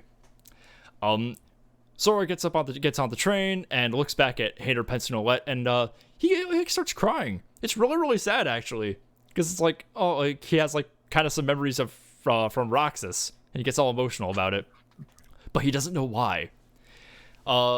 Sora gets on the train and rides it to a mysterious wizard tower on the edge of Twilight Town, where he finds Pete just banging up on the doors, and he goes to see what's going on with Pete, and he's all like, oh, I'm gonna take over this world with Maleficent, and oh, it's gonna be Sora, we're gonna sink the Heartless on you. And Sora just goes like, ha, she's toast. I killed her. Then Pete's like really broken up about it, because he had no fucking idea that this happened. And then he summons a bunch of Heartless, and now we have to deal with Pete. Eventually they climb up the tower to find Yen Sid, who, if you don't know who Yen Sid is, that's like that wizard from The Sorcerer's Apprentice, and he explains some shit. So here is where we are going to establish something very important. So Yen Sid kind of like explains the current state of the world, current situation to Sora, Donald, and Goofy. Reestablishes the Heartless, which are, what happens when someone's got too much darkness and it leaves their body and becomes a Heartless. And that's what they are. However, when that happens, when a person has a strong will or soul or intent or whatever, their body will be left behind and become a nobody, which is those little white noodly boys. People with even stronger wills get to keep their human body and their memories of their life before, unless you're Roxas. Roxas and Naminé are exceptions to this rule. They explain it. It's kind of complicated, but a bunch of nobodies who kept their human bodies have formed Organization 13, and they are causing a bunch of havoc across the worlds. So now we've got Heartless and nobodies causing problems, Sora. So you kind of gotta stop both of them. They also get like sick ass weapons. Their names from left to right are Demyx, Luxord, Zaldin, Xigbar, Axel, Xemnas, Saïx, Marluxia, Lexaeus, Zexion, Larxene, and Vexen. Everybody to the right of Marluxia, the pink guy, they're all dead. They're just fucking dead. Roxas is not included in this image, but don't worry about that. So Sora has to go stop Organization 13 from messing stuff up and find out what their plans are. Sora then goes and meets the fairies from Sleeping Beauty and gets some sick ass new clothes and a new lease on life. He also gets this cool funky thing called Drive Forms, where he changes the color of his clothes. He dressed in pink. Yeah, I really wish he got a pink form or some shit. He gets all these fancy new forms where his clothes change color, and he gets sick ass new powers and can wield 2 Keyblades, which is new, which is something you couldn't do before. So he gets back on the Gummy ship with Donald and Goofy, and they leave. However, in the tower, Diablo, Maleficent's raven, drops off her cloak inside of the tower, and the fairies all suddenly remember that she exists and say her name, and apparently this is enough to bring her back to life. Because much like photos, the concept and word is enough to make them exist again. Moving on. Moving on. So much. I've absorbed nothing. I feel like the last half hour is the mental equivalent of me reading a textbook. I don't know what's happening. I only felt that way for the last half hour. Deep dive. On like lobster fishing. Water fishing makes more sense. I want you guys to know that researching this topic and learning about Kingdom Hearts through videos and research and wikis is like drowning. It's like drinking the ocean. Actually playing the game. You just have to write a thesis. This is basically a thesis. Actually playing the games is like riding a barrel down a waterfall. Both of them are dangerous and deadly, but with the latter, you're actually being carried along and are going somewhere with it, and are kind of in harmony. Even though it's fucking incomprehensible and deadly. Sora, Donald, and Goofy eventually ride the Gummy ship back to Hollow Bastion. Fuck yeah. Yeah, it's under know what that reconstruction. means. It's been repopulated by all our Final Fantasy friends, Leon and friends. They have introduced a new security system and rebuilt a town, and trying to deal with all the Heartless, which are still around.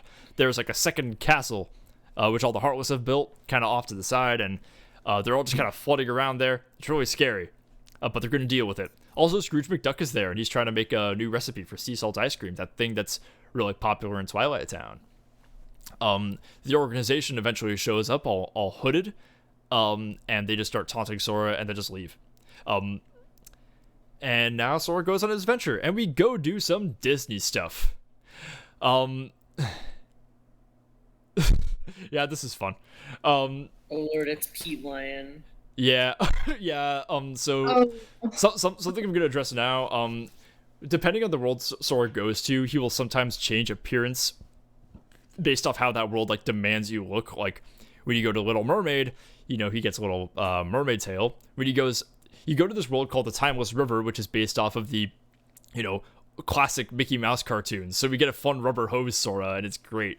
And he gets like a fun lion body in Lion King, and you get to go, hey, why's Pete? What's Pete doing here? Look like a goofy idiot. He looks so good. Also, Phil wants you to get up on the Hydra's back. Yeah. You know what the worst part about this slide is? Yeah.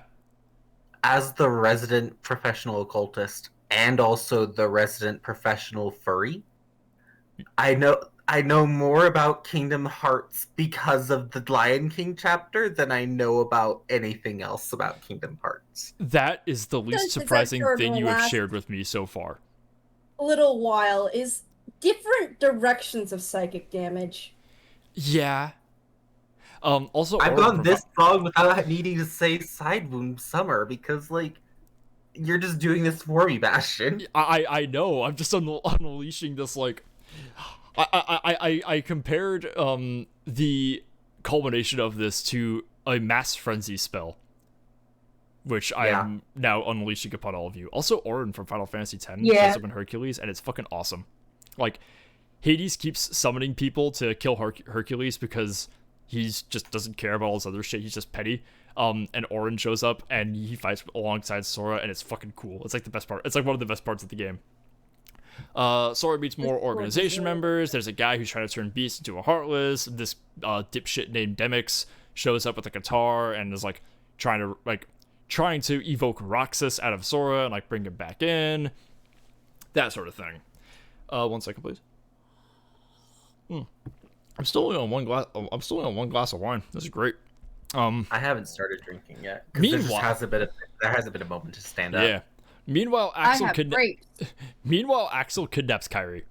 Axel just shows up on Destiny Islands. He goes "Hey, Kairi, how you doing? I'm gonna steal you. Hope you don't mind." Pluto shows up, by the way, and helps Kairi escape to Twilight Town, where she meets all the gang there. Eventually, Axel just follows her there and steals her anyway. And Sora shows up later. I'm gonna say Pluto helps with the kidnapping. Okay, I had to look up Pluto specifically because I was worried he was gonna have a cosmic level of importance to the series, because all the Black Cloak guys and Maleficent, they all travel between worlds called something called the Dark Corridors, which is those weird black energy portals that show up and they just walk through them. Pluto is always there. Whenever Pluto shows up, there's a Dark Corridor opening. He is always there. Yeah, it's and I was wait a minute, can he access those channels? Does he have the power of darkness or something like that? And everything that I could find said it was just a coincidence and there's no actual importance to it. But so what he's if? just a harbinger. Yeah, he's just a guy. He's just a little doggy. Sora shows up late on the scene, shows up back to Twilight Town, meets the gang again, and they're yeah, sorry you missed her. And this blue-haired guy named Saïx shows up and is all you don't really care about Kairi, you're just a pussy. And Sora's that's not true. And it's very obvious that they're just trying to motivate Sora. But for what reason? Why do they need to motivate Sora? We will see. Eventually, something very important is about to come up, guys. So Sora eventually hears from Leon and Mickey Mouse back in back in Hollow Bastion. Submit! Thank you. We eventually Do I hear still that. do I have to be aware that Mickey Mouse is part of this video game still? It's Yes. stressing me out. Yes. Yeah. It's unfortunately integral. Yeah, really funny. I remember this happening. Mickey just shows up in this part. He was not part of the game until now. You had the illusion of safety. Yeah. Like you hear that Mickey is there, and like you go and show up, and like you hear that Leon has broken into Ansem's computer and found a way to a program called the Door to Darkness, the DTD. And Mickey shows up and goes, "Say, fellas, did someone mention the Door to Darkness?" And you turn around, and he's there, and like in the fucking black cloak. No. It's actually really sweet. Like it's like Donald and Goofy's reaction to Mickey, like they basically just like tackle hug him, and it's really like nice. And it's like it really offsets it offsets the whiplash of having to see Mickey Mouse in any capacity. The fact that Mickey Mouse is being sweet offsets the Mickey Mouse-ness of him. Indeed. That is honestly the most heartfelt and like good a scene with Mickey Mouse ever is. Also Tifa from Final Fantasy VII is there, and she's just like punching walls looking for a secret door. She's great. They eventually realize that they have to go into a Tron world, which is baked into Ansem's computer, and everyone starts referring to Ansem as like this kind of good guy. Mickey and Tron both refer to him as Ansem the Wise, and Sora's really confused. He's like, "But I killed that guy." So I have to explain something very important now. Happy birthday! This is Ansem, Seeker of Darkness, the villain of Kingdom Hearts 1, a scientist of hearts who is trying to obtain the Kingdom Hearts of Worlds. You might think that his name is Ansem. You would be incorrect. He actually... God. I remember this happening. He stole the name Ansem from a different guy called Ansem the Wise. Who is this man? Ansem the Wise, the ruler of Hollow Bastion before it was destroyed by darkness. He is actually named Ansem. I'm going to have a strong colobondulance. I don't blame you. Ansem the Wise had an apprentice. His name was Xehanort. Oh, here's where the Nort is here. Xehanort was really into studying the darkness that resides in people's hearts, and he wanted to do a bunch of funky experiments about it. Ansem the Wise said, "No!" Also, Ansem the Wise, voiced by Christopher Lee. The late and great. He was in a Kingdom Hearts game. And Xehanort somehow replaced Ansem the Wise, and no one noticed. He also, he replaced Ansem the Wise and stole his name. He stole the name Ansem and started taking his place. He began doing experiments with Ansem the Wise's 5 other apprentices, and he turned himself into a Heartless, creating Ansem, Seeker of Darkness, and the villain of this game, Xemnas, the nobody of Xehanort. Xemnas is the leader of Organization 13. Still going by Ansem. So, the Ansem... Wait, so Xemnas is going by Ansem, or is... Well, here's the thing. You'll notice that when someone joins Organization 13, their name will just be their original name, scrambled up with an X thrown in there. So, Sora becomes Roxas, Ansem becomes Xemnas. You'll notice that it's a lot easier to slip an X into Ansem than it is to Xehanort. Doesn't Xehanort already have an X in it? Yeah. His name starts with an X. But with another X at the end, like it's a screen name. It's not scrambled at all. It's just another X, so it's just Xehanort X. No, what? So the Ansem that did all that shit back in Kingdom Hearts 1 was not the real Ansem. It was the heartless form of a guy named Xehanort. And the nobody of that Heartless is Xemnas, the villain of this game. I love how much you're just saying words, and I I'm don't trying love. to make this part make sense because this is very important. I actually think I understood that, but I'm I've also kind of. Like, I understand it in a sense that, like, if I look too closely at how I think I understand it, no, I don't. Yep. That's the Like, thing. I think the fact I know that some enough. of us are understanding is That- scary. That means we've been infected. That's the It's thing. like about, the- Orgo Chem lecture. that's it's the like thing the, about this. That's the thing about um, this game. The harder you try to understand it, the less sense it makes. I think we have the kind of understanding where you could take a multiple choice quiz and get things right, but Yes. you could not do a short answer quiz. no, I want to absolutely. I want to be very clear. I would still not ace the multiple choice quiz. I would get a solid like 70, maybe 80 if I'm good at it. You probably get an 80. I know have faith that in you. multiple choice quiz right now. So Oh God. I'm okay. you know that I'm gonna make that now, right? Please, No, God. do it. So- Absolutely So, What not. have I done? So we learn all of this shit about Xehanort. We learn that he exists, and we learn that Ansem was his Heartless, and Xemnas is his Nobody. Really shake up the order of the villains of this game. Immediately after this, Goofy fucking dies. Kill. You Death. you leave Ansem's computer to find that Heartless are attacking Hollow Bastion. You fight Demix, the organization member, and kill him. And then Goofy just gets hit on the head with a rock and dies. Also, Sephiroth is there. That. That's not even. I That's not even. see. That's not even The a joke. worst thing is, I was here for this part, guys. This wasn't a shortening. This is just exactly what happened. That's exactly what happens.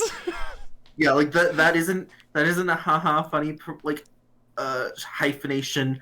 That isn't like it's just word for word and about at the exact same pace. That is what happened.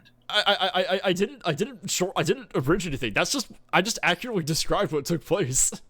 And then This Mickey happened goes, in 10 minutes. and then Mickey goes, "They'll pay for this," and then rips off his black cloak and goes ape shit.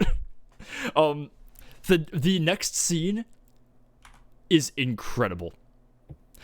Goofy's fine, by the way. He's okay. Like, What happened? his death is immediately retconned. He just goes like, "Gosh, I get hit on the head all the time. Why you think I act this way?" He's fine. Oh, that's. So Sora fights a bunch of Heartless, teaming up with all these Final Fantasy guys, and it's fucking incredible. Like, you fight with Cloud, and it's so good.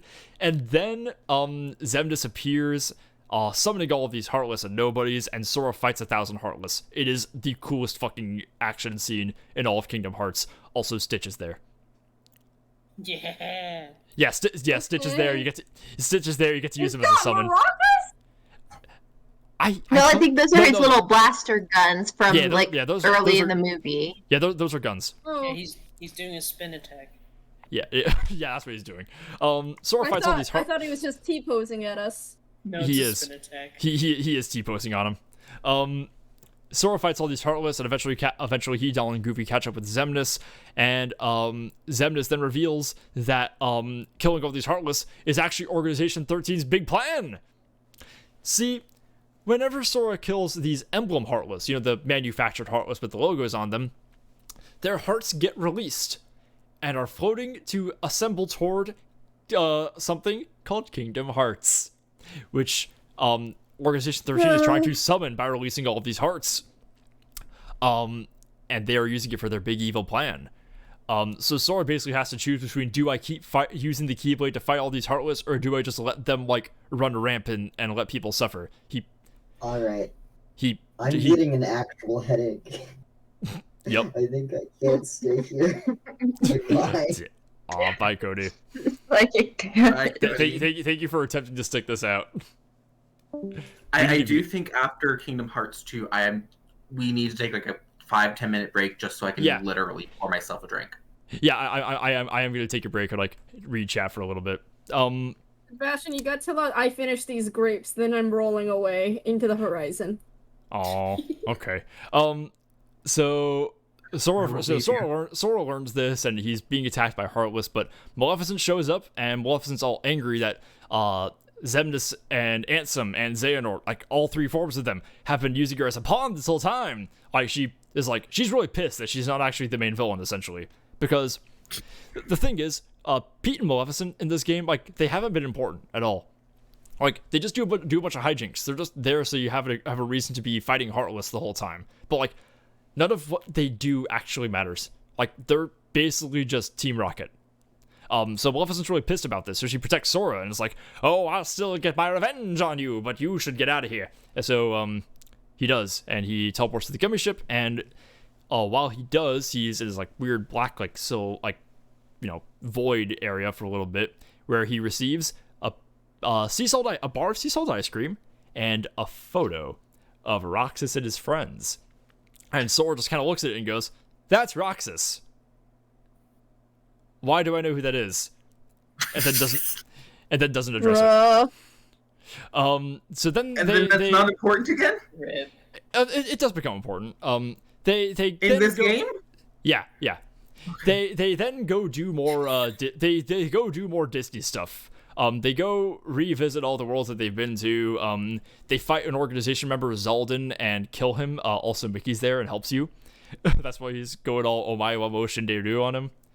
None of this stuff actually matters all that much, but what does matter is they eventually go back to Tron and refix the computer system, and Tron restores Hollow Bastion to the world it was before it fell to darkness, called Radiant Garden, the one where Ansem the Wise was the ruler. Eventually, Sora returns to Twilight Town, following a little signal there. And he's like, hey, I got all these clues, and they lead me to this mansion, so I gotta go see what the deal is here. Because the kids are all like, they said this mansion is a portal to a second alternate Twilight Town, which it is. When he eventually enters the digital town, in the basement of the mansion, where he sees the channel where Axel was like sneaking in there, trying to get to Roxas. He goes in there and fights a bunch of nobodies, and Axel shows up and goes all like, hey, I kidnapped Kairi. I'm real sorry about that. I'm gonna help you now because I'm actually a good guy and fuck the organization. And then there's this, great fight where he sacrifices himself. It's kind of goofy. He basically just blows himself up and it amounts to nothing. And he just goes like, man, Roxas, I'll see you soon, buddy. And he just dies. It's really sad. Now that is basically Yep.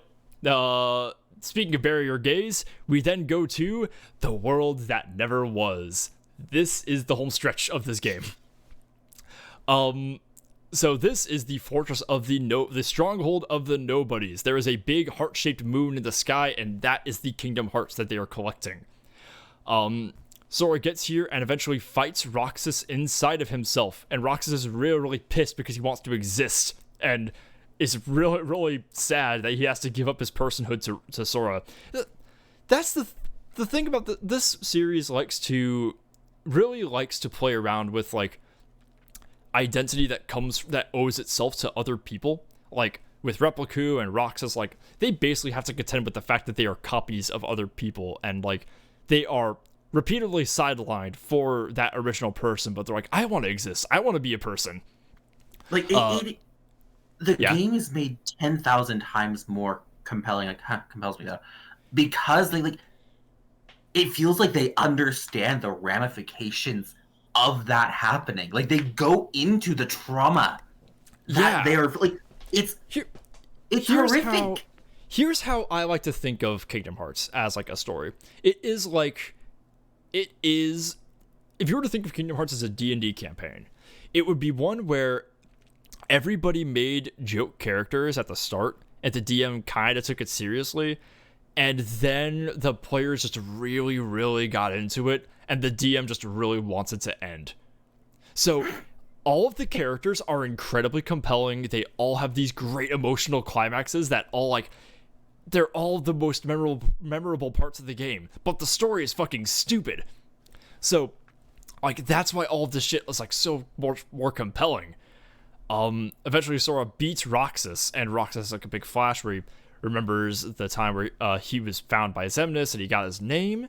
and he meets Axel in a little facsimile of Twilight Town where they are both kind of passing on, having one last conversation before Axel dies and Roxas is rejoined with Sora, and they both cry, and it's so gay and really, really touching. It is very, very good.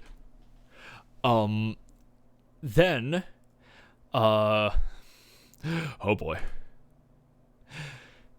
Naminé breaks Kairi out of jail, and they run through the castle, and eventually are taken on by a bunch of nobodies and defeated by a guy in a black cloak who wields Riku's sword. And Kairi goes, "It's Riku!" and flips up his hood, and he looks like Ansem. He just looks like Ansem. Happy birthday, Riku! Happy birthday, Riku! Also, Riku has a Keyblade. Is that ever explained, by the way? No, he just has a Keyblade. He didn't have a Keyblade. And is the one is the one he gives to Kairi ever explained either? No. Okay. You just got a Keyblade. He didn't Only have a one Keyblade. Keyblade. He didn't have a Keyblade before. He had a sword made of darkness, and now it's a Keyblade. It looks like the sword before, but it's a Keyblade now. Okay. I don't know where he got that. And he just gave a Keyblade to Kairi. We have no reason to believe she can wield a Keyblade. Moving on. We meet Uncle Zigba. It's so much. We are running into the last few members of Organization 13. There are 4 remaining. Sora has to fight them all.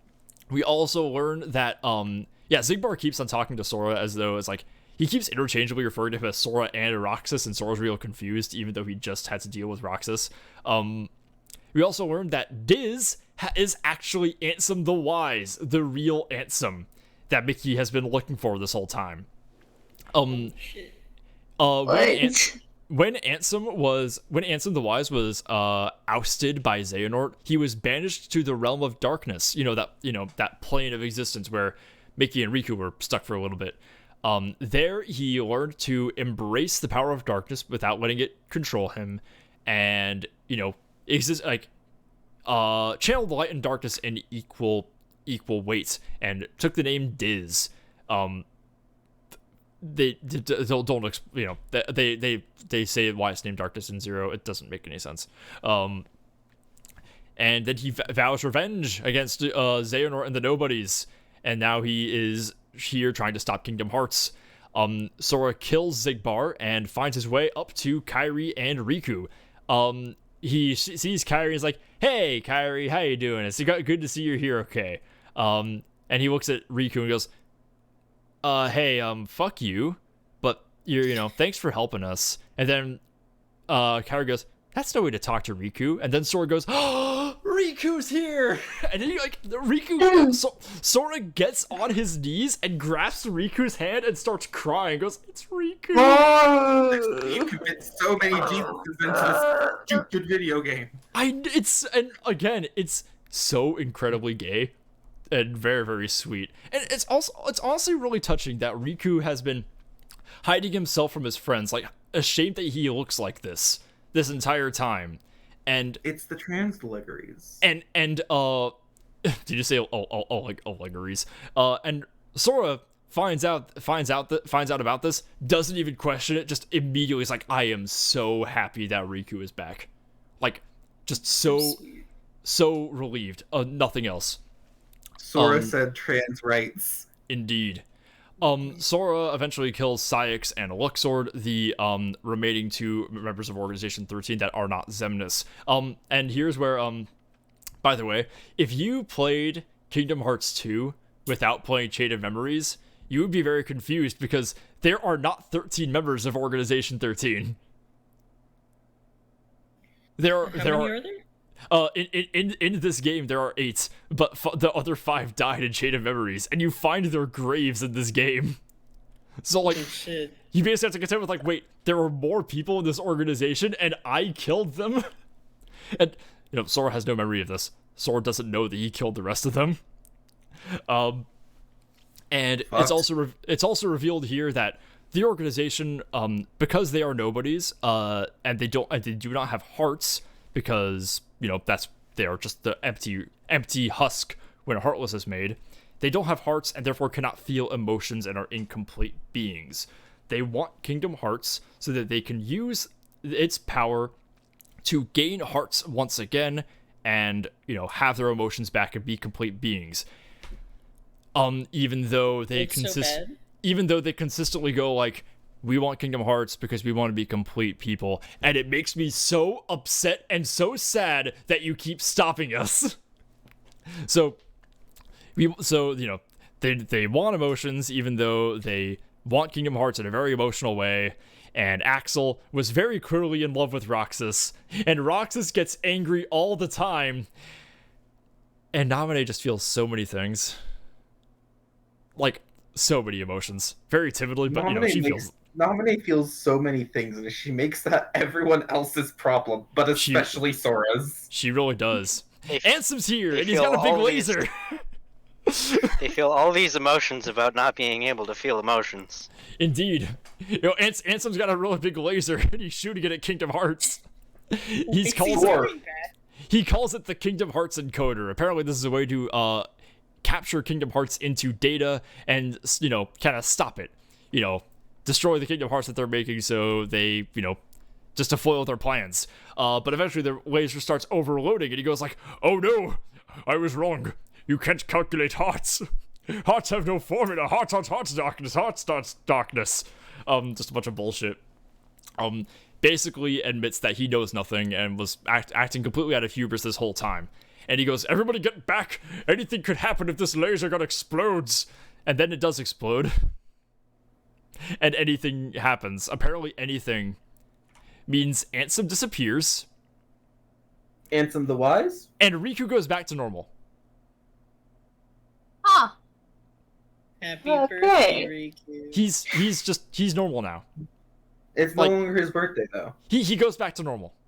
That is literally how they explain it. They just laser gun explode. Riku normal. Okay. So this is all secretly the normal Riku Ray. They also explain like why he looked like Ansem to begin with. So, when we saw all those flashbacks of Riku when he was fighting Roxas, he had that blindfold on, right? In order to defeat Roxas and bring him to Ansem the Wise, or Diz, he was on the ropes, but he took off that blindfold and it released the inner darkness within him, and it made him look like Ansem again, based off of Ansem's previous possession of Riku. And they explained the blindfold because they say Mickey says his eyes couldn't lie to him. That means nothing. And that kept him from turning into Ansem. That means nothing. That means less than nothing. That is the logic. This is like the most confusing chain of events in the entire game. They mean nothing. Just anti-lore. I know, honestly. But this part does have a bit of logic to it. After killing all the organization members and after Ansem's gone, it is eventually revealed that Roxas and Naminé are Sora and Kairi's nobodies, respectively. So here's the thing. Coming. So here's the thing. Kairi.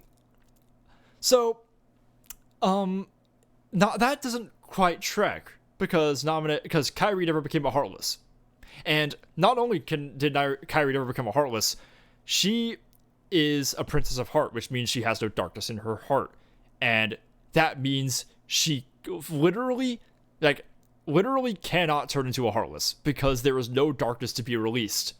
So, you know who did become a Heartless? Sora. So, when Sora turned himself into a Heartless, releasing his and Kairi's hearts, it created two nobodies based off of that.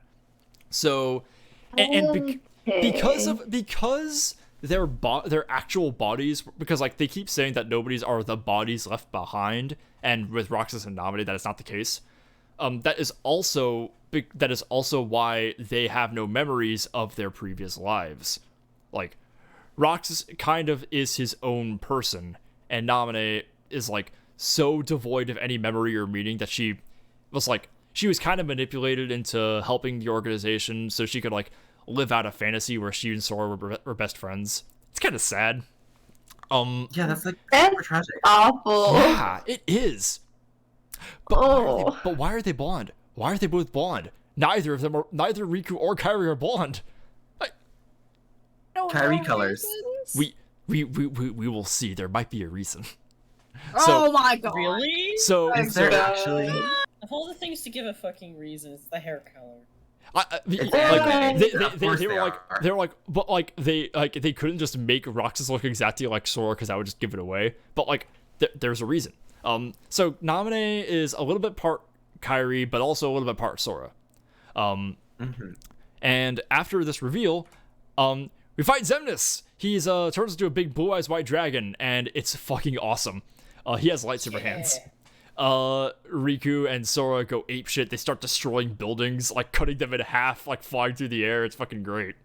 When you're fighting this final form, you kind of like play back and forth with Sora and Riku, and it's fucking great. After they kill Xemnas and seal away Kingdom Hearts, the two of them wind up on a beach in the Realm of Darkness, where they just kind of start like reminiscing and kind of have this like heart to heart, kind of go like, man, you were always the better. Like Riku goes to Sora's like, you always were kind of the better one. I was always kind of jealous of you. And Sora's like, well, I did have that one thing you could never have, having you as a friend. And it's so fucking gay. Shut the fuck up. I know. And then they somehow get Kairi's letter from the beginning of the game, and that opens up a portal back to Destiny Islands, and everyone goes back to Destiny Islands. They're finally there. It's really great. Also, Donald, Goofy, and Mickey are there. Roxas and Naminé have returned to Kairi and Sora respectively. Their bond having cemented, and everyone being friends. It's a huge happy ending, and it's really, really great. It's also fucking gorgeous. It's also, I want to say, the pre-renders in these games are fucking beautiful. Like, all these games like start and end with these like pre-rendered scenes with the Utada Hikaru songs, and they're like gorgeous.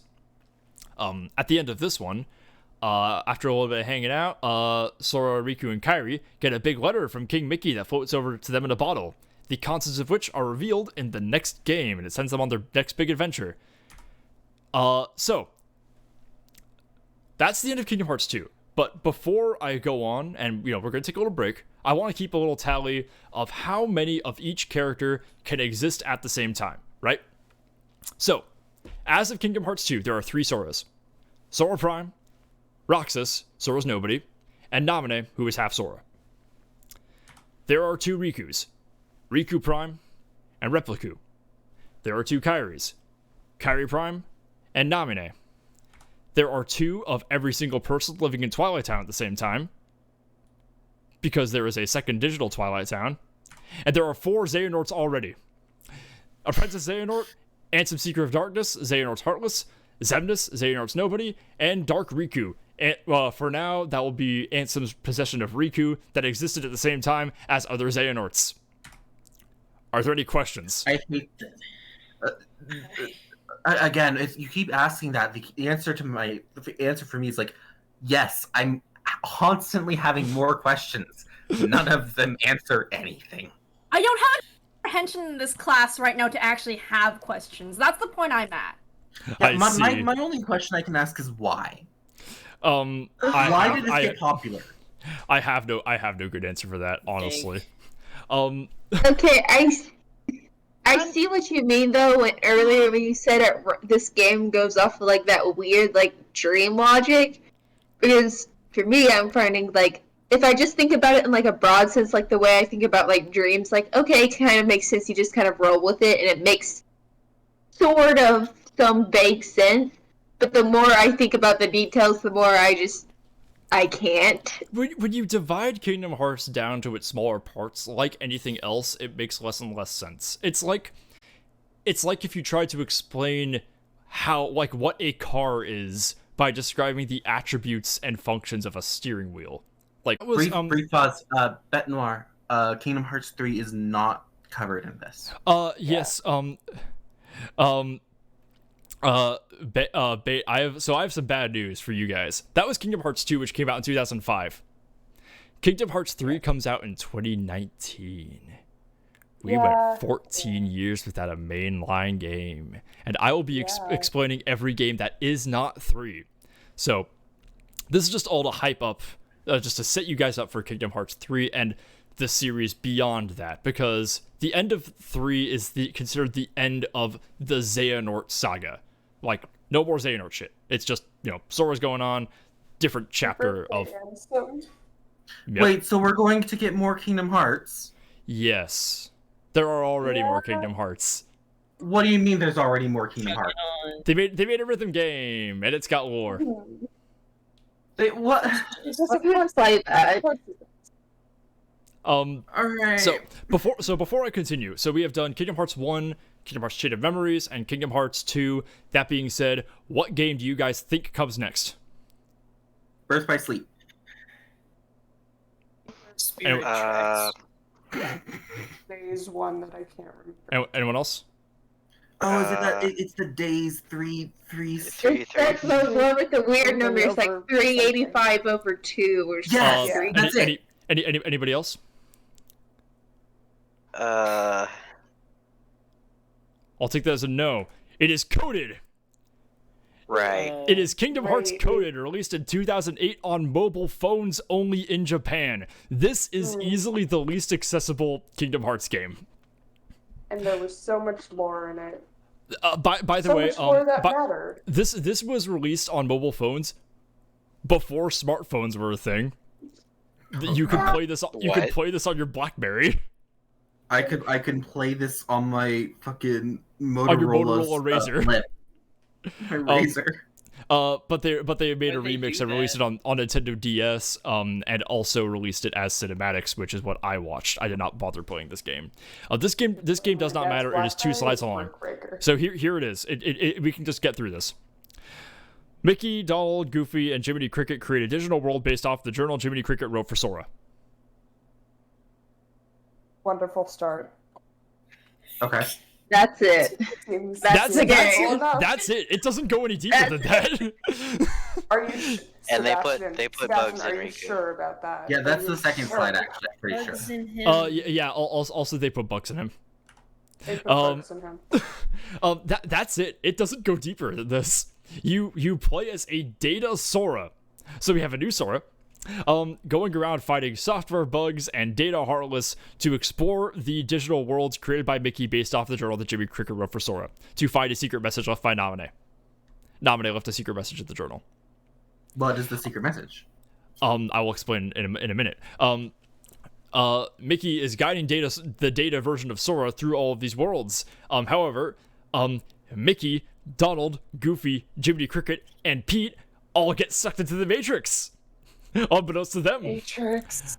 Eventually they find out, and it is explained by a Data Riku, who serves as the personification of the secret of Naminé's secret data stored in Mickey's digital world, based off of Jiminy Cricket's journal written for Sora. I am just Ben Affleck smoking meme. I'm tired. Like, they scan Jiminy Cricket's journal in a computer, and it extrapolates an entire datascape, an entire universe. Why'd they do that? Sir, you have made computer games. You don't know what a whenever computer is. So hang on. So like, are they aware that they're Data versions of themselves? No. That's Data Sora eventually learns that he is a Data version of himself, and Data Riku just knows this from the beginning. Okay, but like, do they understand that's horrific? Oh, here's what happens in the game. Data Sora is like hanging out in this like Data version of the world, and eventually realizes that that's what it is. And he is guided on this journey, and in the process, he undergoes the process where he grows his own heart. They give him a consciousness and feeling, and just leave him in the computer and delete all of his memories. What? No reason. They just create sentience and then destroy it immediately. It's so Okay. sad. Question. I hate to break it to you. That's kind of what happens in a John Constantine comic. I'm sorry. That means nothing to me. You can explain that That's later. completely fine. No, Also, The I- way that they made sentience and then destroyed it makes me think Organization 13 might be right. Yeah, like at this point, like I don't think Organization 13 should be blamed for anything ever anymore. Oh, I didn't cover it back in Kingdom Hearts 2. When they all go back to the Twilight Town mansion to be like, hey, we're gonna find a way in here. They find out from Mickey that Mickey Mouse knew that Riku had been there the whole time and didn't tell anybody. He just didn't tell them vital information to help Sora find his best friend. Mickey, the Mickey Mouse fucking confirmed Mickey, the yeah. fucking launch codes, Um, Mickey. Okay, no, hang on. eventually- In fairness, this is the most in character to Disney Corporation that Mickey Mouse has ever been. It gets Mickey, the Mickey That gets is true. Mickey gets the so much launch codes. Mickey gets so much worse. Just wait till the end of this. That's why Yeah, I I know say Rico. this now, I know because Rico. I know So, Rico I- actually stole I- the guys- holds ball. important information. guys, I got more. Eventually it's revealed that a data version of Sora's Heartless is also in the journal, and it has been gathering the souls of the data Heartless Sora has been killing and amassing its power and corrupting the data. Sora then just kills it and it's fine. Also when Pete sneaks into the Matrix world, he's just kind of lost a bit and just calls for Maleficent, and then she just goes like, "Hey, I'm here now." She just shows up. She just teleports into the data world, and they're like, "Ooh, there's this cool datascape we could use for evil." And they start fucking around. They put bugs in Riku. Maleficent know what a computer is? No, canonically she does not. Whenever they say datascape, she goes, "What is this date escape you are talking about?" Like that's what they put it in the quotes. They put it like the words date and escape.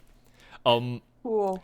And they actually in Recoded, the cinematic release, they add later that Maleficent, like when she leaves the datascape, she goes like, "Oh, that world was very important," because she talks about a book of prophecies and a datascape based off of that book of prophecies and how she is looking for it.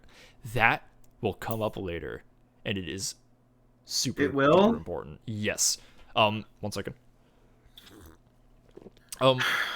Eventually, they find Namine's secret message, and it tells them that there are 3 characters heretofore unheard of that must be rescued by Sora and friends, and that is in the contents of Mickey's letter at the end of Kingdom Hearts 2. They have bugs in him. Are there any questions? Who's the bugs? characters? Why is Ansem getting more and more deep fried? I'm glad as you we go noticed. on? It's a no, he's not actually getting more deep fried. Our vision is just that's just what's happening to our brains right now. All we can Neurotoxins see, taking hold. all I'm glad we can you see guys now noticed. is Ansem. He's everywhere. So, I also, that also with the addition of Data Sora and Data Riku, there are now 4 Soras and 3 Rikus. It's getting more. Can we start taking our bets who's going to have the most versions of themselves at one point? I Yes. think it's going to be Xehanort, because he's already ahead of the game.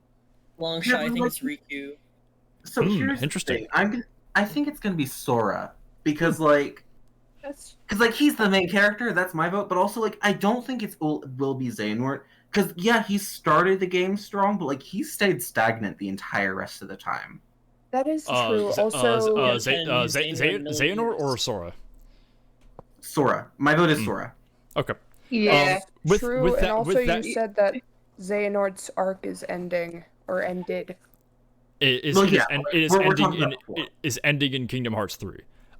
That being said, we are going to move on to game number 5, Kingdom Hearts 358 over 2 days, released in 2009 on the Nintendo DS.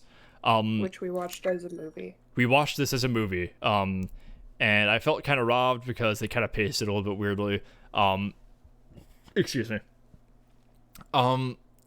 It's probably it's one of the most confusing fucking titles in this game. People will vehemently say it is 358 days over 2, as if that makes more sense. But that is not consistent with how the collection of games orders the title. This game covers the Roxas' life and memories of the year he served in Organization 13, events that took place between Kingdom Hearts 1 and 2. Triple in the polycule. Yep. So we see Roxas get inducted into Organization 13. He has no memories of his previous life, and he's kind of just weird, like, husk. Like, he just doesn't have any sort of feeling or personality at all, which is to be expected of nobodies based off of the science we understand them to have so far. Axel kind of looks after him and trains him. They keep on reiterating to Roxas that he's super important to Organization 13 because he can wield the Keyblade, and that's like part of their plan. We also meet Axel. What's that? Oh wait, can Axel wield the Axel gets a Keyblade, right? I will answer that later. Roxas can wield the Keyblade. We're talking about Roxas right now. But Axel is just kind of like training him and like making sure like Roxas is like not a dumb little baby, and they become best friends. We also meet the 14th member of Organization 13, Xion, who looks like a black-haired Kairi, but also has a little bit of Sora spikies in her hair. She also could wield the Keyblade. The Kingdom Key, Sora's Keyblade, just like Roxas. In most scenes where we see her, she has her hood flipped up. But only Axel and Roxas can see her with like her true face. She's very mysterious and also has no memories of a past life. Eventually, we see some things that tell us that we are in the events of Chain of Memories. When Sora enters the pod, Roxas falls into a coma for several days. When he wakes up, he's kind of starts to question the motives of Organization 13, why they need Kingdom Hearts in the first place. Axel, Roxas, and Xion become even closer friends and they start to yearn for their own sort of personhood, their own kind of identity, really. Like in ways that the organization cannot fulfill for them. Their loyalty continues breaking down. Eventually, it is revealed that Xion is made from Sora's memories of Kairi, which is why she looks like that. She is another replica, much like Repliku, made in Castle Oblivion as a backup Keyblade wielder in case Roxas or Sora do not work as the Keyblade wielder for the Kingdom Hearts plan. It's revealed that she is sapping memories from Roxas and taking his power away and preventing Sora from waking up fully. She is not aware of this. When she does find out, she is going to betray the organization. She starts hanging out with Naminé. She befriends Riku, who, like, back when he was, like, blindfolded, when he didn't look like Ansem. And when Riku flips up Xion's hood, he goes like, oh, what? Who is it? How could this be? Like, when he looks at her face. Because the more power she steals from Roxas, she starts to look like Sora. Like, she just has Sora's face. Eventually, it's really weird and really... It's really fucked up. That's really trans. Really trans, but real fucked up. Yeah, eventually Roxas has to kill... Everyone in this video game is trans. Oh, Xion with an X. Okay, sure. Mm-hmm. Yeah. Yeah, we can just do this. Eventually, Roxas has to kill Xion so that he and Sora can be whole again. It's really sad. And then he goes, Xion, who will I have ice cream with? As if that's the only thing on his mind. The death scene is actually really the death scene is actually really sad, but this line is so fucking goofy. Fucking Roxas loses everybody important to him, and it's the worst. You'll find that Riku, Roxas, and a character I haven't talked about are holding this series together like glue. They're just like, they are far more compelling than any of the actual like other principal characters. And it also because what frustrates me is that they're the most compelling, and yet the series loves to play with the fact that, like, oh, Roxas doesn't have a heart. He can't feel things. He is. But this boy is crying inside. The thing is, this is a broken boy. This game is questioning that like repeatedly and vehemently. They're like, Axel literally asks Roxas, "Are you sure you don't have a heart?" Like, yeah. the trio in this game. We call them the sea salt trio because they all are always eating sea salt ice cream together on the clock tower. The polycule. Yeah, the polycule. They are all like questioning basically everything the organization tells them. We're basically led to believe the organization is very, very like hardly different than a cult in its tactics and function. Eventually, Roxas leaves the organization to go find out who the hell this Sora guy is and kick his ass. Riku shows up to collect Roxas and bring him to Diz and defeats Roxas, and that brings us into Kingdom Hearts 2. Also, Mickey Mouse is there for a little bit. Mickey. Are there any questions? You know what? No. This isn't a question so much as a suggestion that would get anyone play. I was just thinking of a drinking game for Kingdom Hearts, and take a shot every time another version of a character is introduced. Speaking of which, there are now five. Oh yeah, Speaking of which, there are now five Soras with the addition of Shion, Sora Prime, Roxas, Naminé, Data Sora, and Shion. I hope y'all know that I am. And also 3 Kairis, because Shion also counts as a Kairi. I hope y'all know that I am very crossed right now. I'm glad to hear this. Like, that's good. I'm glad we could, like, you know, those games were both like 3-hour movies, but we could really just kind of blitz through them.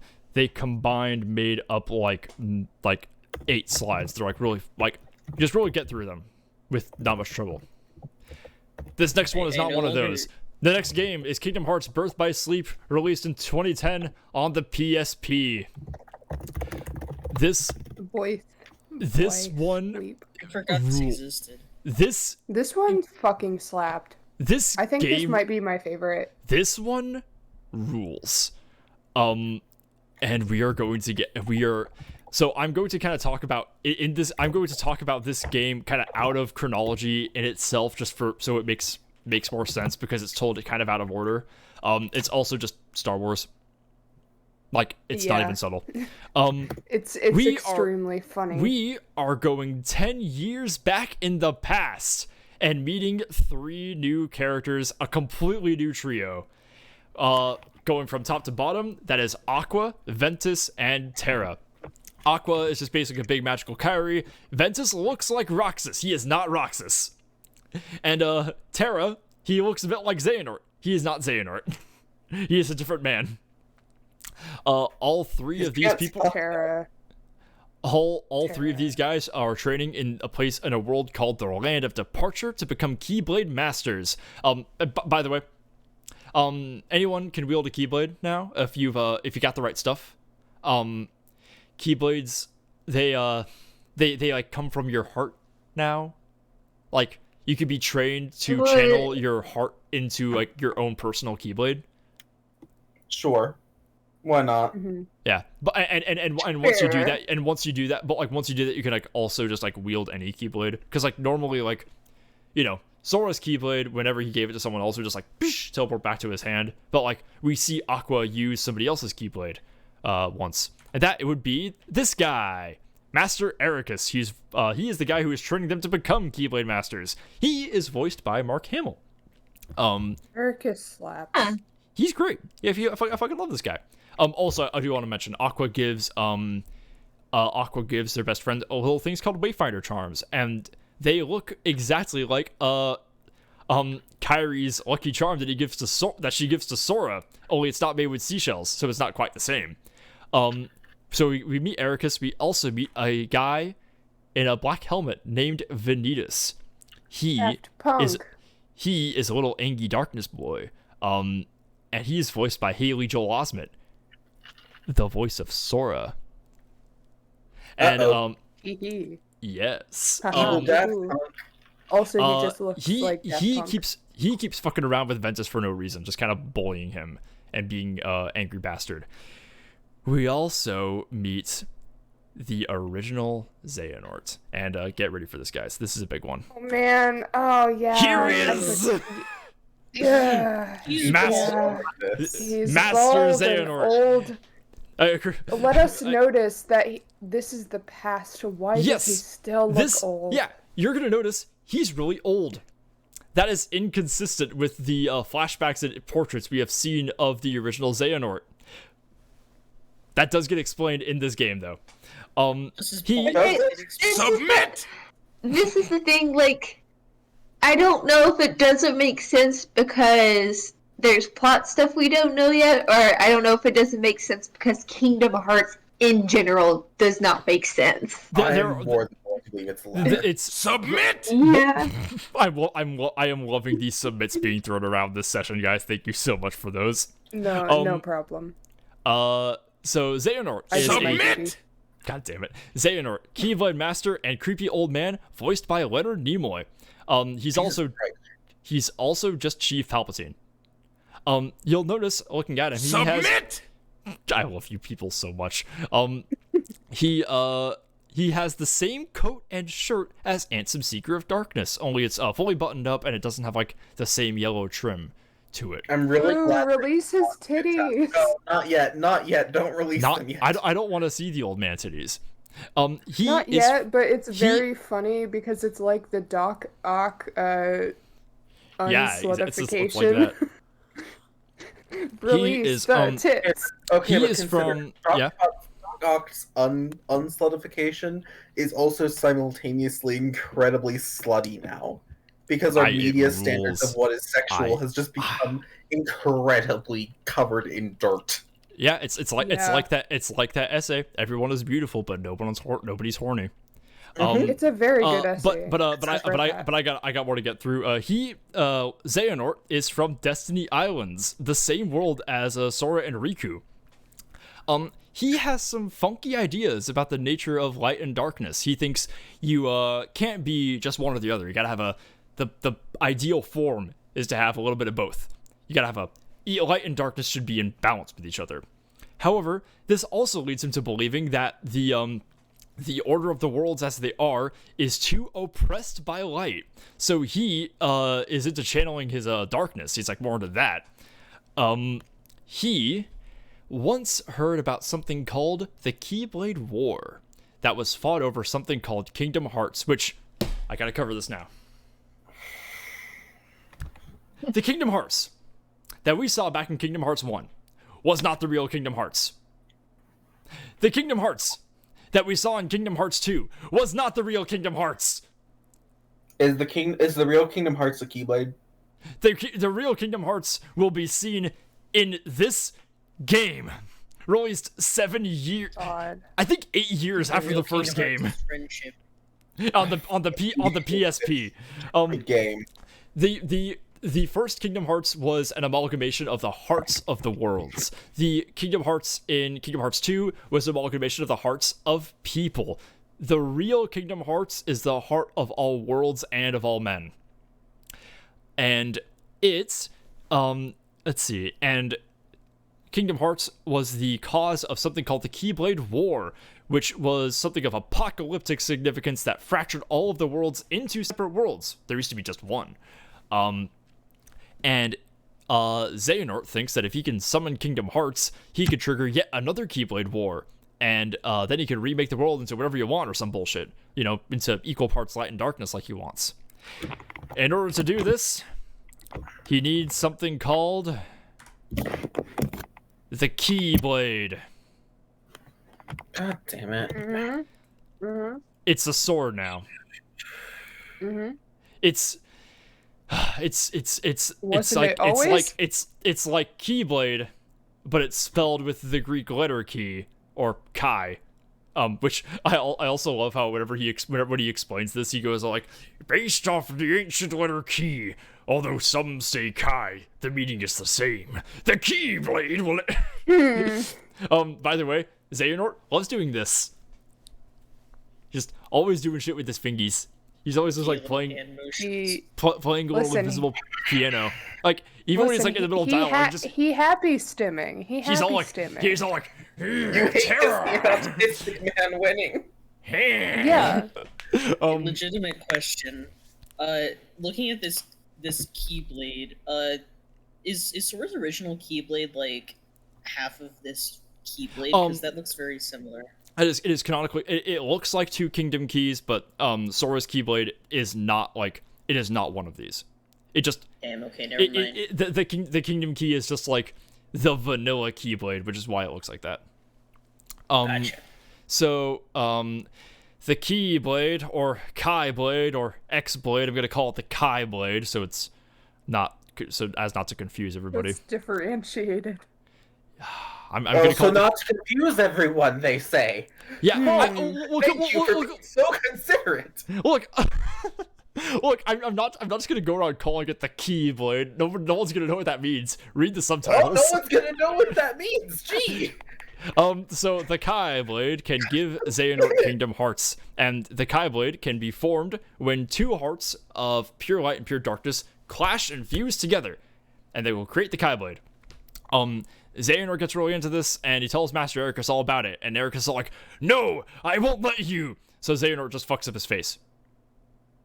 Then Xehanort goes and thinks of another plan. Xehanort's really old, and he needs a new vessel for his broken heart. So, Wait, his heart's broken? Going. his heart and his body are getting old, and he needs a new body basically. And I see where this is going. He needs to find someone to make himself a bad darkness boy, and he finds Ventus just lying around, but just a poor little puppy just lying around in the desert, and he's all like, okay, a Keyblade wielder. I could use that for my own ends. So he tries to draw the darkness out of Ventus, but it doesn't work because Ventus is a little pussy. So he collapses and refuses to give himself up to darkness. So Xehanort goes, all right, fine, I'll find a different use for you. So he extracts the darkness from Ventus's heart and turns it into a being. This being is Vanitas, the little helmet boy on the bottom right.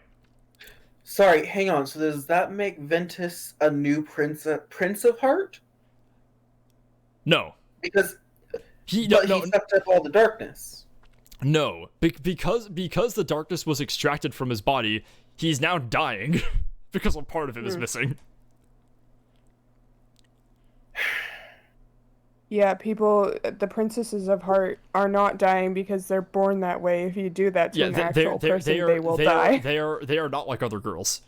I fucking hate this bullshit Catholicism in my video games. So Ventus is now dying because there's a whole part of him that is taken on its own sentience. And by the way, I want to address something. You'll notice that Vanitas has very, very similar armor to Dark Riku. You know, the big muscle suit with all the belts and the skirt. They're not quite the same, but it's kind of there to signify that, like, this is a young boy who has accessed his inner darkness. It's like a parallel. So Xehanort my god. Yeah. Sorry, I would just remember what the not the Kai Blade, the Keyblades do.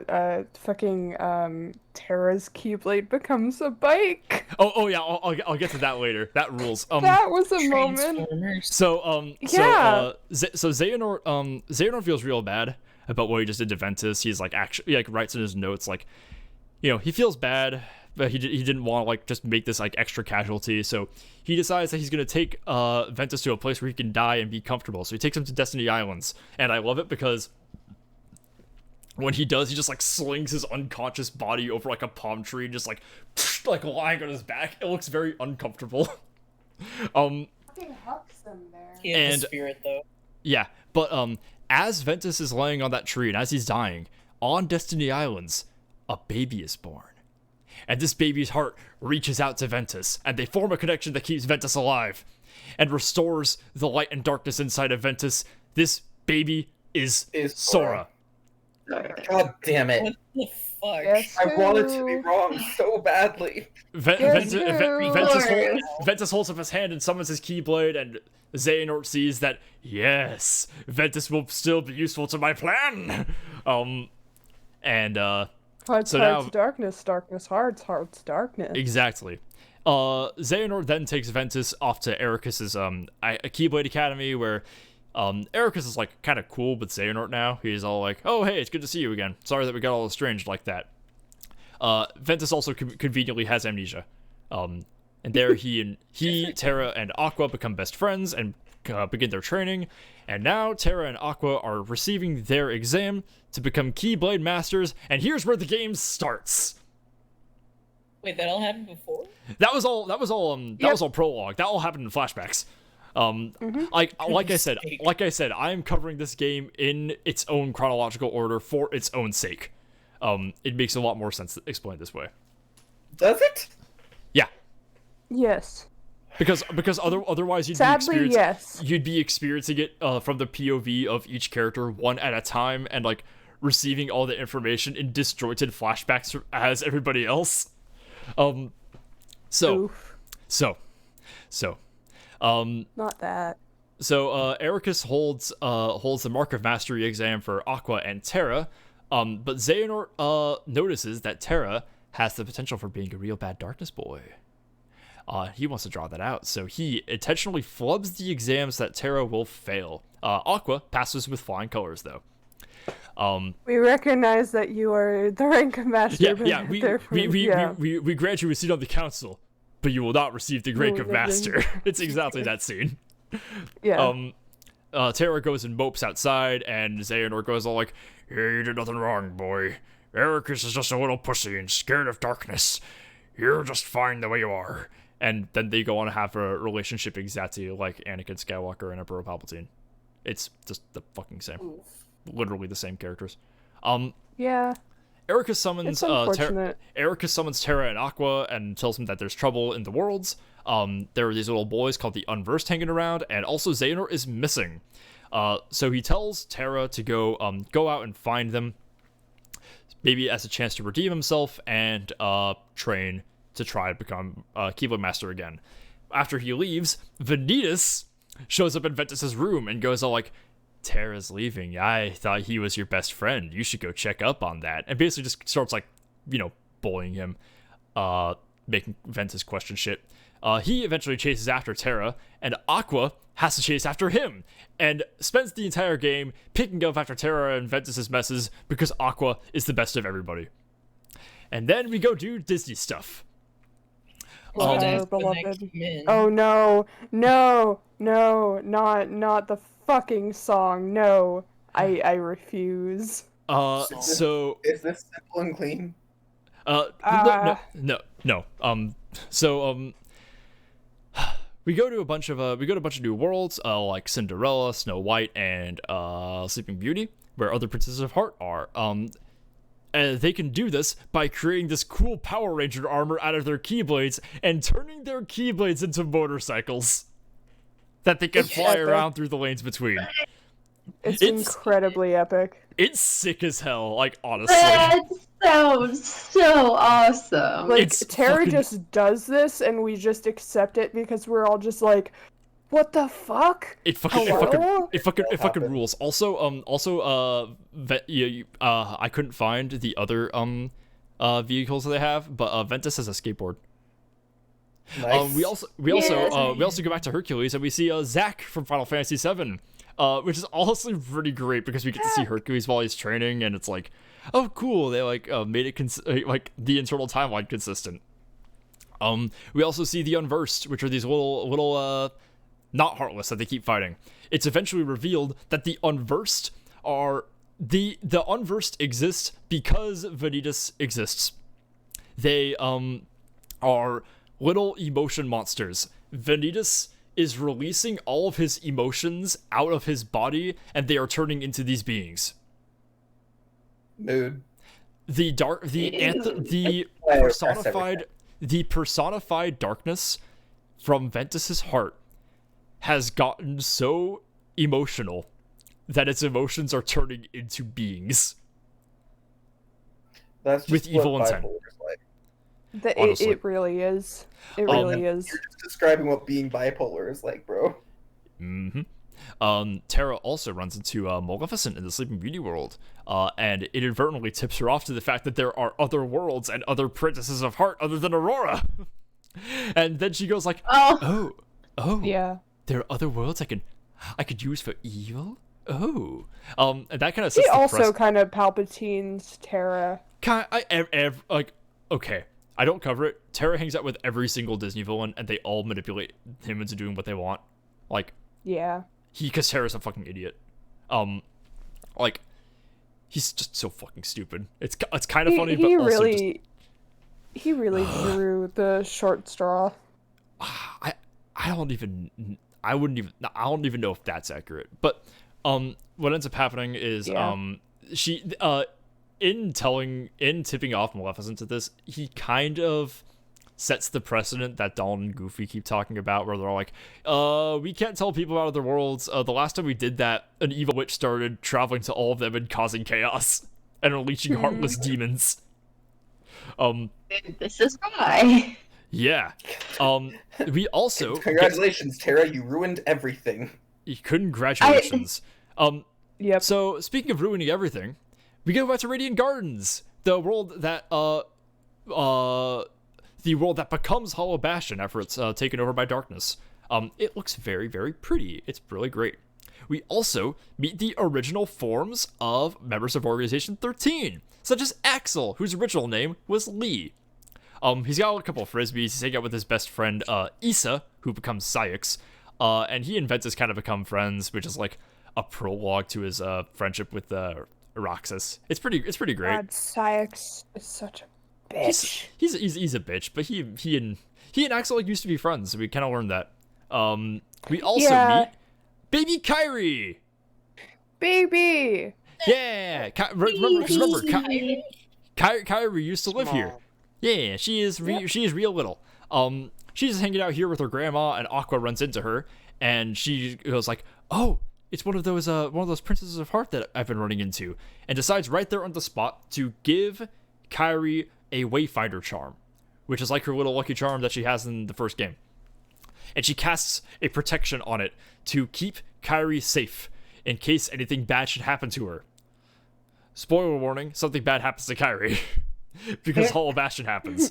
So that is why when Hollow Bastion happened, she gets sent to Destiny Islands instead of anywhere else. And that's how she is safe still. That's why she doesn't go to Traverse Town.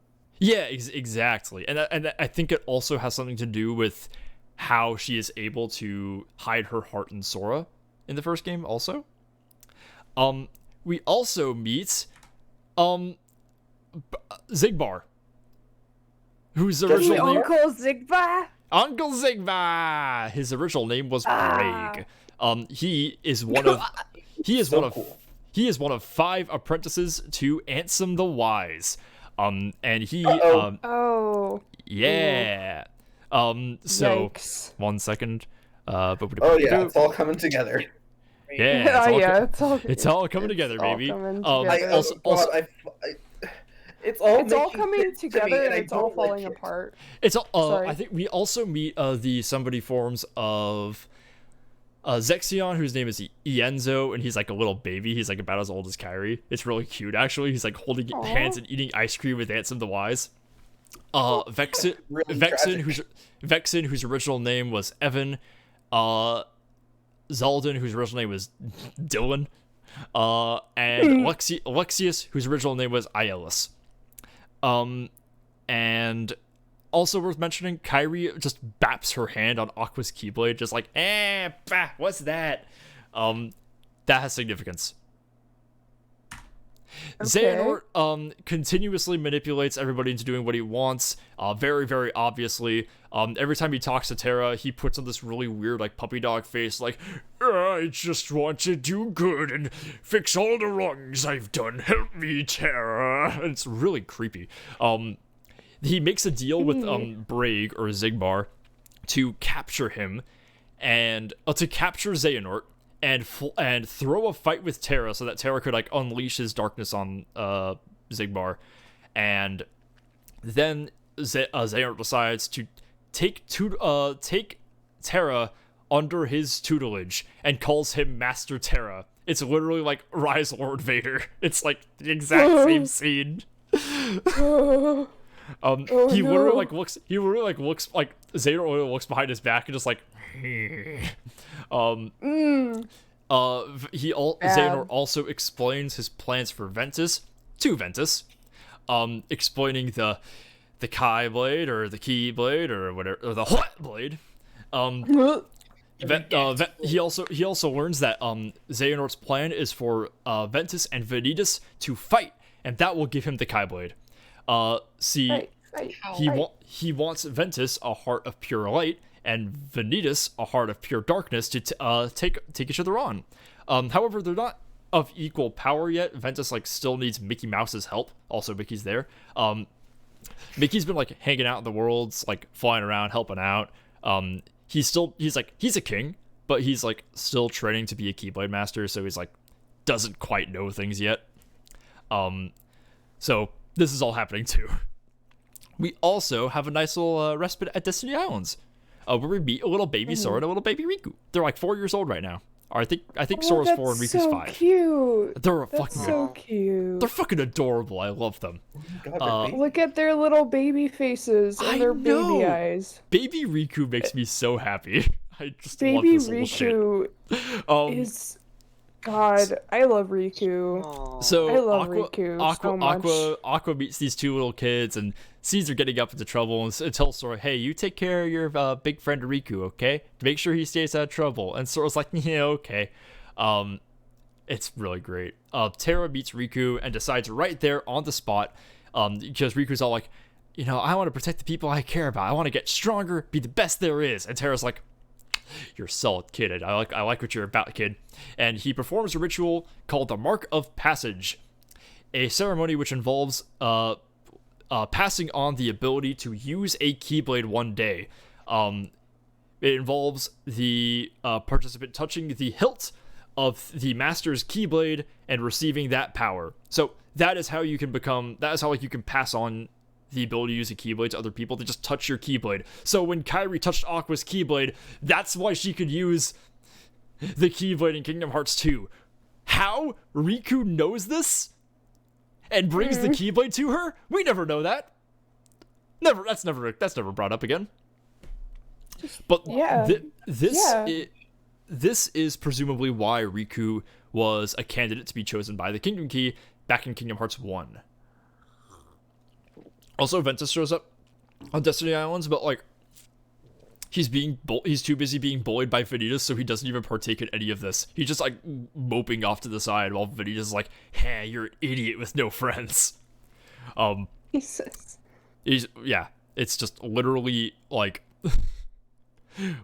it's like Revenge of the Sith is happening with all the Terra and Aqua stuff, but Celeste is happening with Vanitas and Ventus. Jeez. Oh jeez.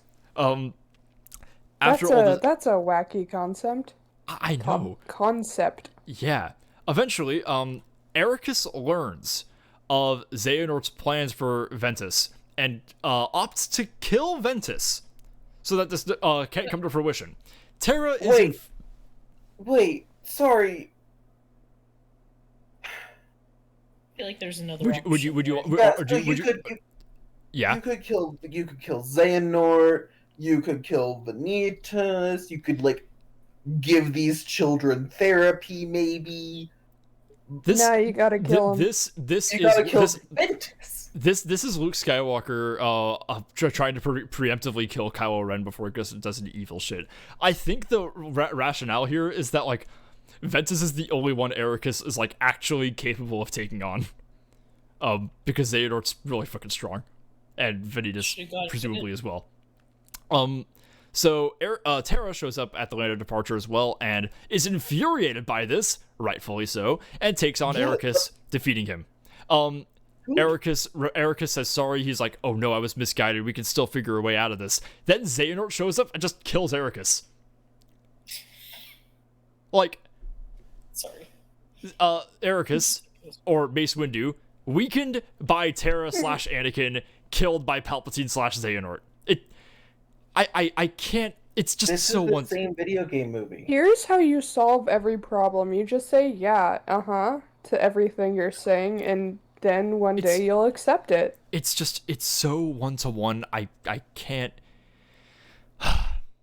It's so ham-fisted. It's hardly even funny. Xehanort then casts a spell that starts to basically creates a storm in Land of Departure, destroying it, kind of like Destiny Islands in the first game. Creates a fucked And up and then- evil spell. And then Xehanort, Vanitas, Xigbar, Aqua, Ventus, Terra, and Mickey Mouse all converge on a world called the Keyblade Graveyard. This is the This desert was that this Mickey time, Pin. or What the fuck is Mickey Pin? he's just hanging out. He's just Where has he still- been? Mickey's just there, you know? He's just been training. He's like I want to help too. Ho ho. So No, Now, are Uh, you sure you mean Xigbar or his somebody? I'm sorry, Brig. I want to point out something about Brig though, real quickly. When he shows up here with this eye patch, he suddenly his ears are pointy and his eye is gold. Yes. Inexplicably. So Xehanort explains that the Keyblade Graveyard was the final site of the Keyblade War. He restored this world to honor the Keyblade War.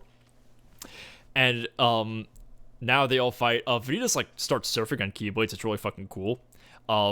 Eventually, Terra goes to take on Xehanort, and Ventus and Aqua go to take on Vanitas and Brig, who was just kind of there. Then things get complicated. Then shit Yeah. goes crazy. Ah, While shit. this fight is happening, Kingdom Hearts appears in the sky. Terra, enraged by Xehanort's plans for Ventus, because he cares a lot about Ventus because he's his best friend, fully submits to the power of darkness inside of him and fights Xehanort and defeats him. Xehanort, declaring that he vowed he would live to see the day his plans would come to fruition, stabs himself with his own Keyblade, releasing his heart from his body and shoving it into Terra, possessing him. No. Okay. And that That makes sense. is why he doesn't make sense though. That is why he looks like this. Now Terra is Xehanort. We call this Terranort. Terranort. He goes on a You very know evil the boy. monologue about hearts and darkness. It's the same monologue as Ansem does in Kingdom Hearts 1. It's actually kind of sick. Hearts, darkness, darkness. However, darkness. Terra attaches his will or intent or soul or mind or interchangeable to his Keyblade armor, and then fights Terranort and defeats Terranort.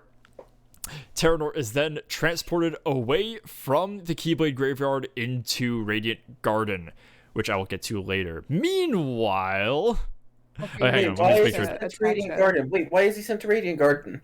I don't Why know. would they send him there? I don't know. That's I do not know that.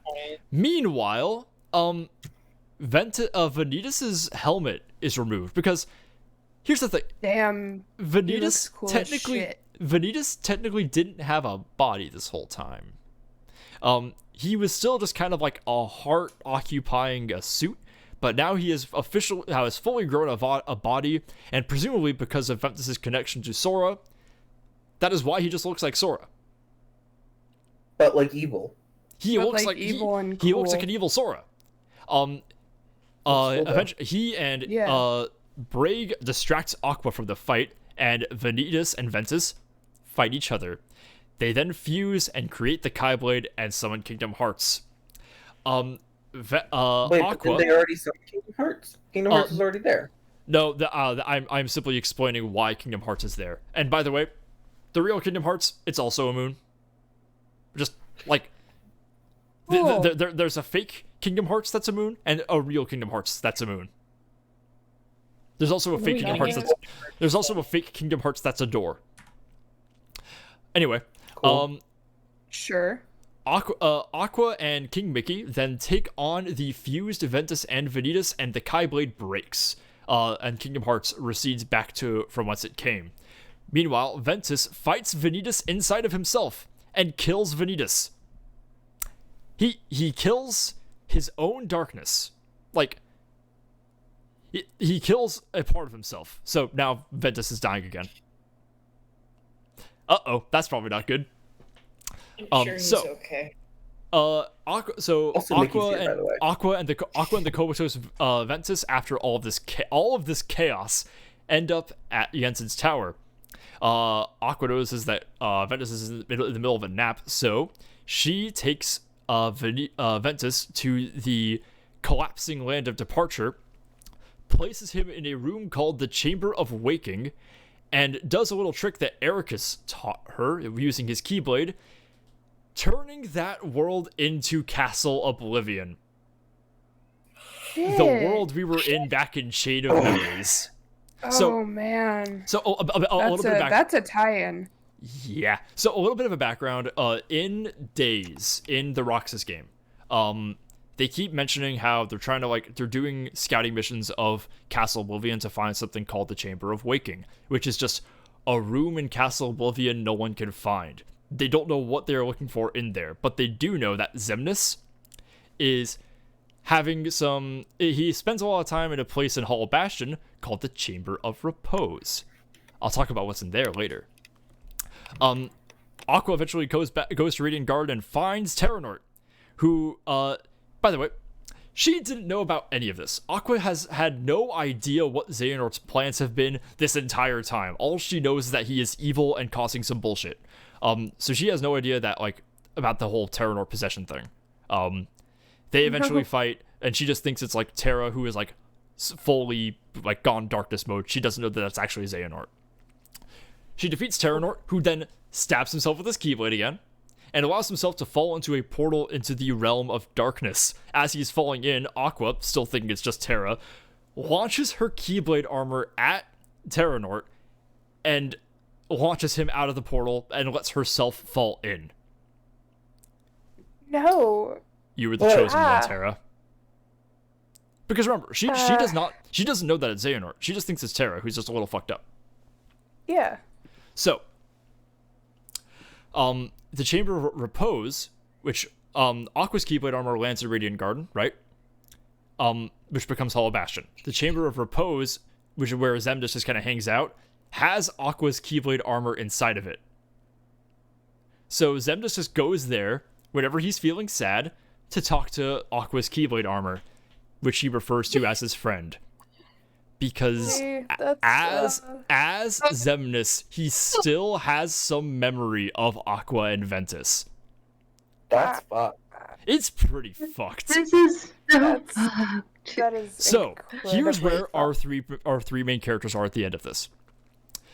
Terra is a Xehanort. He has no memory of who he was, except that he is Xehanort, and he's really into darkness. He's ooh, evil shit really makes me really makes me feel things. Ansem the Wise picks up Xehanort and goes ooh, just a guy who knows things. I can train him to be my apprentice now. So now so that's how Xehanort ends up in the care of Ansem the Wise. Ventus, now that he is taking a little nap over at Castle Oblivion, his heart leaves his body and goes to hang out with Sora, where he has been this entire time. Who let this kid in here? I feel like whenever wasn't Kyrie also in Sora for a while? Wouldn't she know that there's another dude in here? She had no idea, because Kyrie's heart was not conscious of this. I think when people's hearts leave their body like this, in this kind of way, they're not conscious of the events that are taking place. Okay, that makes sense. Yeah, and Aqua is just alone in the realm of darkness, by herself. Imagine how fucked her up Keyblade. it would be if you were conscious of it. It'd be pretty fucked. So Aqua is stuck in the realm of darkness and cannot get out. Which means she cannot return to Castle Oblivion and undo it and get Ventus out. She's also the only one that knows she's there, that knows Ventus is there. So he's fucked. Yikes. All three of our main characters get really bad endings. Yeah. So, to wrap up this game, so we have this is our new situation. So based on Xehanort's possession of Terra, we now learn that the Xehanort that did all of those things and set up the conflicts in Kingdom Hearts 1 and 2 was not the real Xehanort, but Terranort.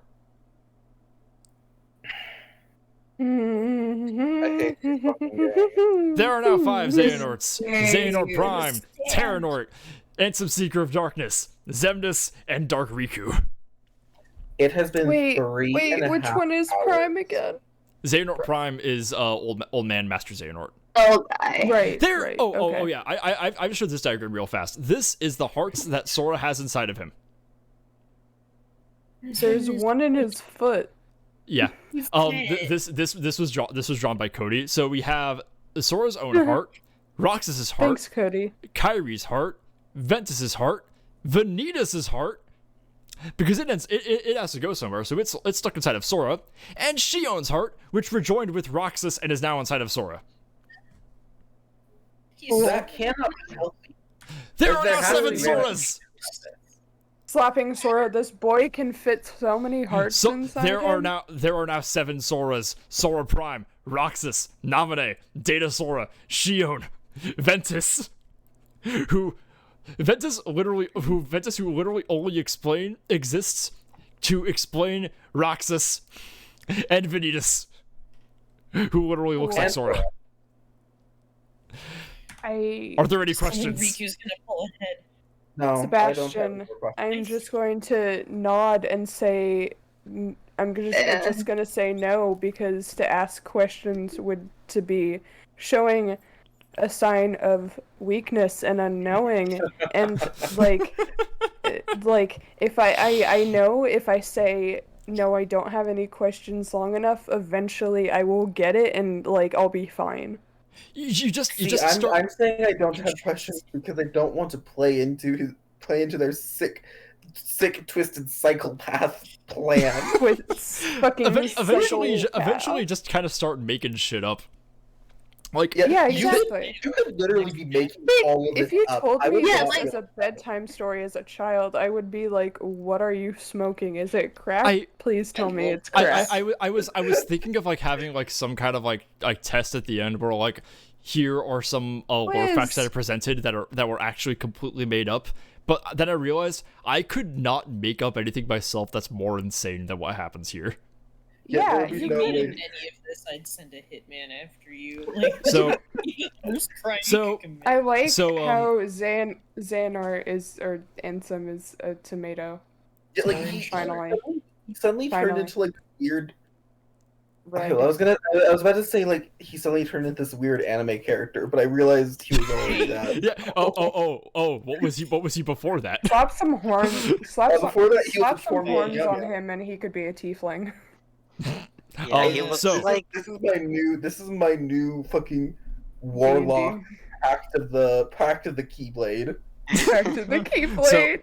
So fine. So the next game I'm covering, the 7th game in this list, the most anticipated game of the series, Kingdom Hearts 3D, Dream Drop Distance. This isn't Released free. in This isn't 2012. free yet. Released in 2012 on the 3DS. Cool. Now, Wait, why was the one called 300? Wait, why were these 3 things was named released in order? 2019. None of it. Don't ask What is Dream questions. Drop So- Distance? Don't So, ask questions. so So, this game I'm just gonna get into it. I just gotta get through. I just Why gotta are get through this people last talking one. about the world ends with you now? What does that have to do with? I'll get to that. That gets explained. So well, this takes Wait, what? place. The world ends with you is relevant? Yeah. They stop. They don't introduce any new Final Fantasy characters, but World Ends with You characters show up. It's kind of neat. I never played it. I know nothing Wonderful. about that game, but I find it kind of neat. So this game takes place immediately after Kingdom Hearts 2. So Sora and Riku are off to go become Keyblade Masters, because Yen Sid has foretold of the original Xehanort's return. So Yen Sid. Cool. Yen Sid needs to shut the fuck up. Yen Sid sends everybody off to the worlds that have the I'm gonna butcher this. Yen Sid sends them off to worlds that have fallen asleep after being overcome by darkness in the first game. Because when worlds got too much darkness in them, they could like, okay, I'm just gonna go take a little nap, and they can like shut themselves off from all the Heartless so they can't get in.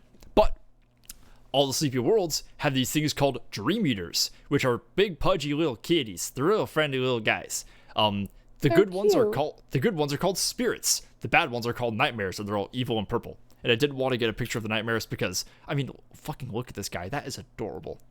Yeah. For some I'm reason, gonna Yeah, look I up want- the nightmare. I want a plushie of that Right? spirit. Like I want to That- hug that- that. that's Like a squishmallow that's the other thing.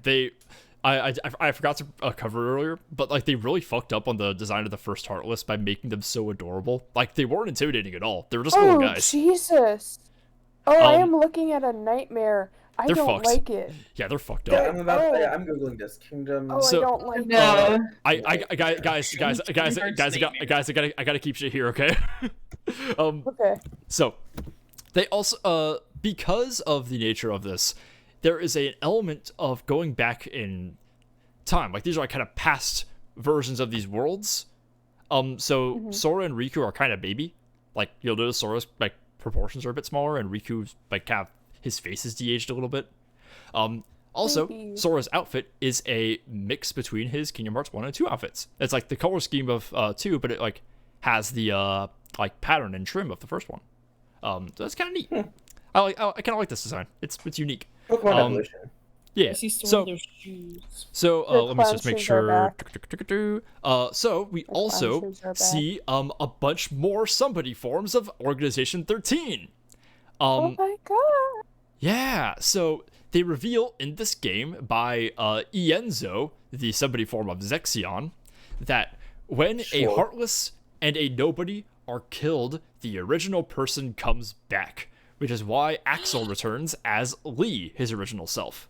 Boy. Hey, welcome Lee- back. Lee, he insists on being called Lee now. Got it memorized. Got Um, it memorized. He is a little confused because Braig and Issa, or Zigbar and Syx, were also in. Okay, when somebody comes back, they return in the place where they lost their heart. A lot of these guys were in Radiant Garden, including Issa and Braig. They are missing though, and Lee wants to know where they are, what's happened to them. So he's gonna go looking for them. By the way, Maleficent shows up. She tries to steal data from Minnie Mouse's computer. Minnie? Yeah. The sentence Maleficent tries to steal data from Minnie Mouse's computer is just so fucked up at the point that I'm just like, Maleficent sure, learns how phishing scams What's the work. password? sure. She does like she just knows that like there are data worlds on that computer and she thinks that they're important, but Mickey, Donald, and Goofy show up and stop her. Also, Axel shows up for a little bit and stops her. He also fucks off to Yen Sid's tower, and when he gets to Yen Sid's tower, he's all like, pss, pss, pss, pss, pss, pss, has a request for him, and Yen Sid's all like, it can't be, but we'll get to that later. We also oh boy. Throughout the Disney worlds in this game, we run into Ansem, Seeker of Darkness, Xemnas, and a young man in a black cloak who has some connection to Xehanort. We do not know who he is yet. Now, I noticed the enormous Frollo in this shot. There's a Hunchback of Notre Dame world. Yeah. So in this game you play as Sora and Riku, like conjunctively. You play as them both kind of simultaneously. Like one of them will just kind of like I conk out, and then you play as the other one.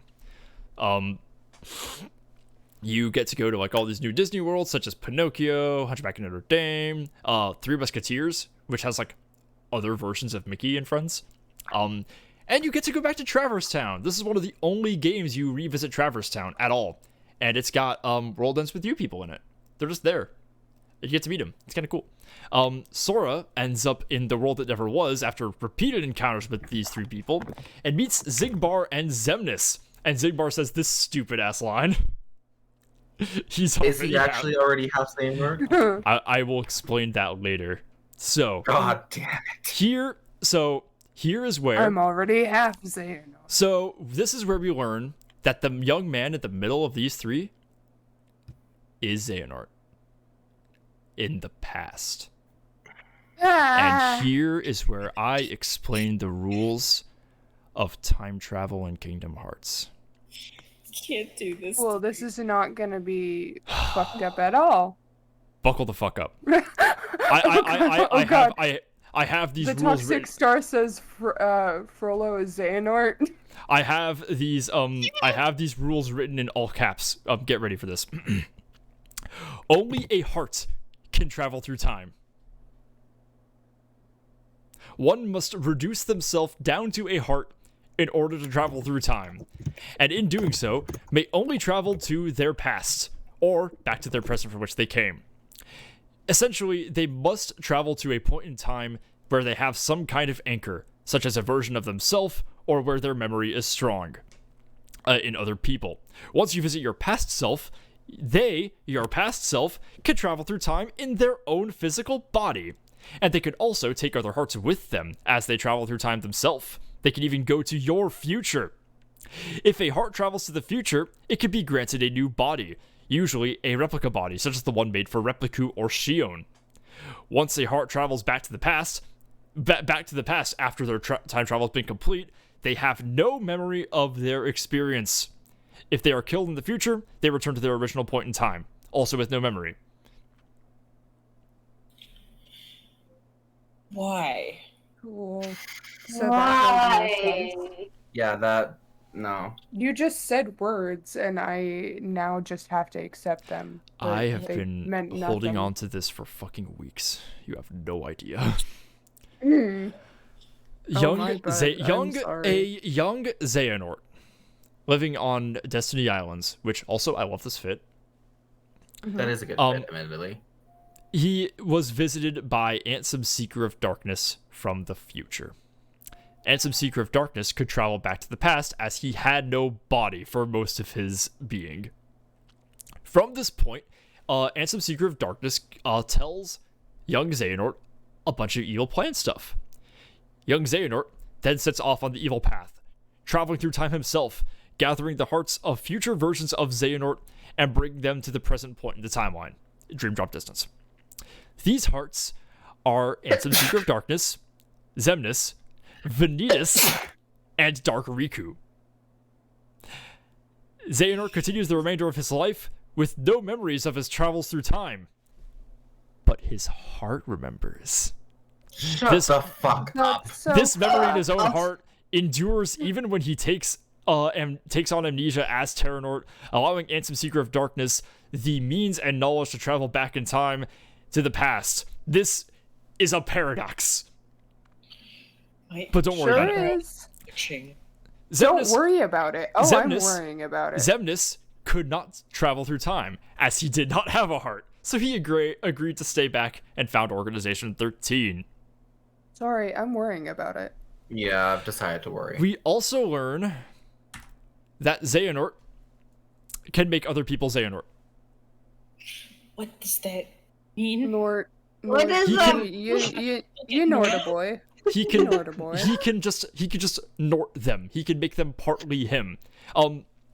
Xehanort learns that Keyblade Masters can place fragments of their heart, or in extreme cases, their entire heart, inside of another person. Placing fragments of his own heart inside of other vessels, he can make them partly him without fully possessing them like he did Terra. He finds this much easier to do when the subject is a nobody and has no heart to begin with. You kind of have to concede to the Nording. Like, have a heart inclined to darkness or no heart to begin with. We learn that Xigbar and Saïx are not only nobodies again, but they're also Xehanorts.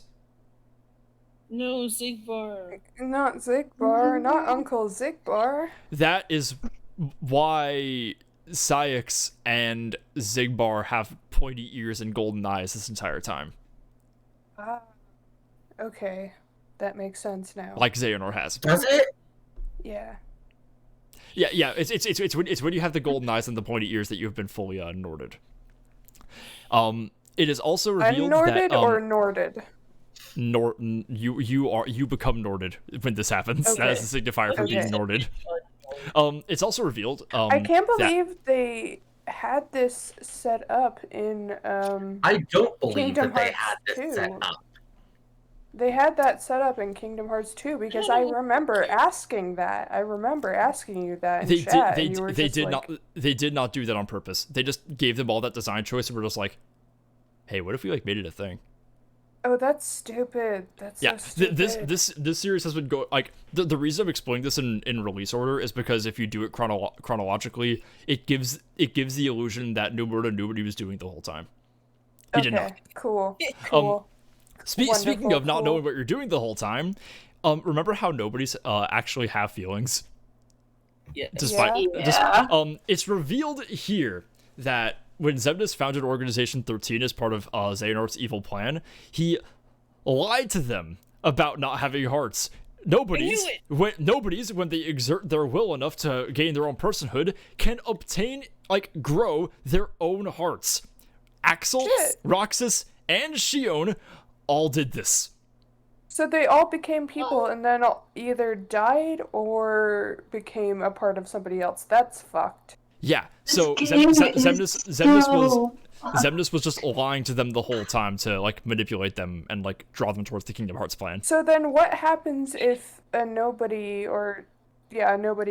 gains a heart and then is just can they not go back into the person then? No. Same rules apply. Remember, Axel becomes Lee like normal, and Okay. because Ansem and Xemnas were both killed, the original Xehanort's gonna come back, and Xemnas Oh, fuck. eventually obtains a heart, which is how he can be taken through time.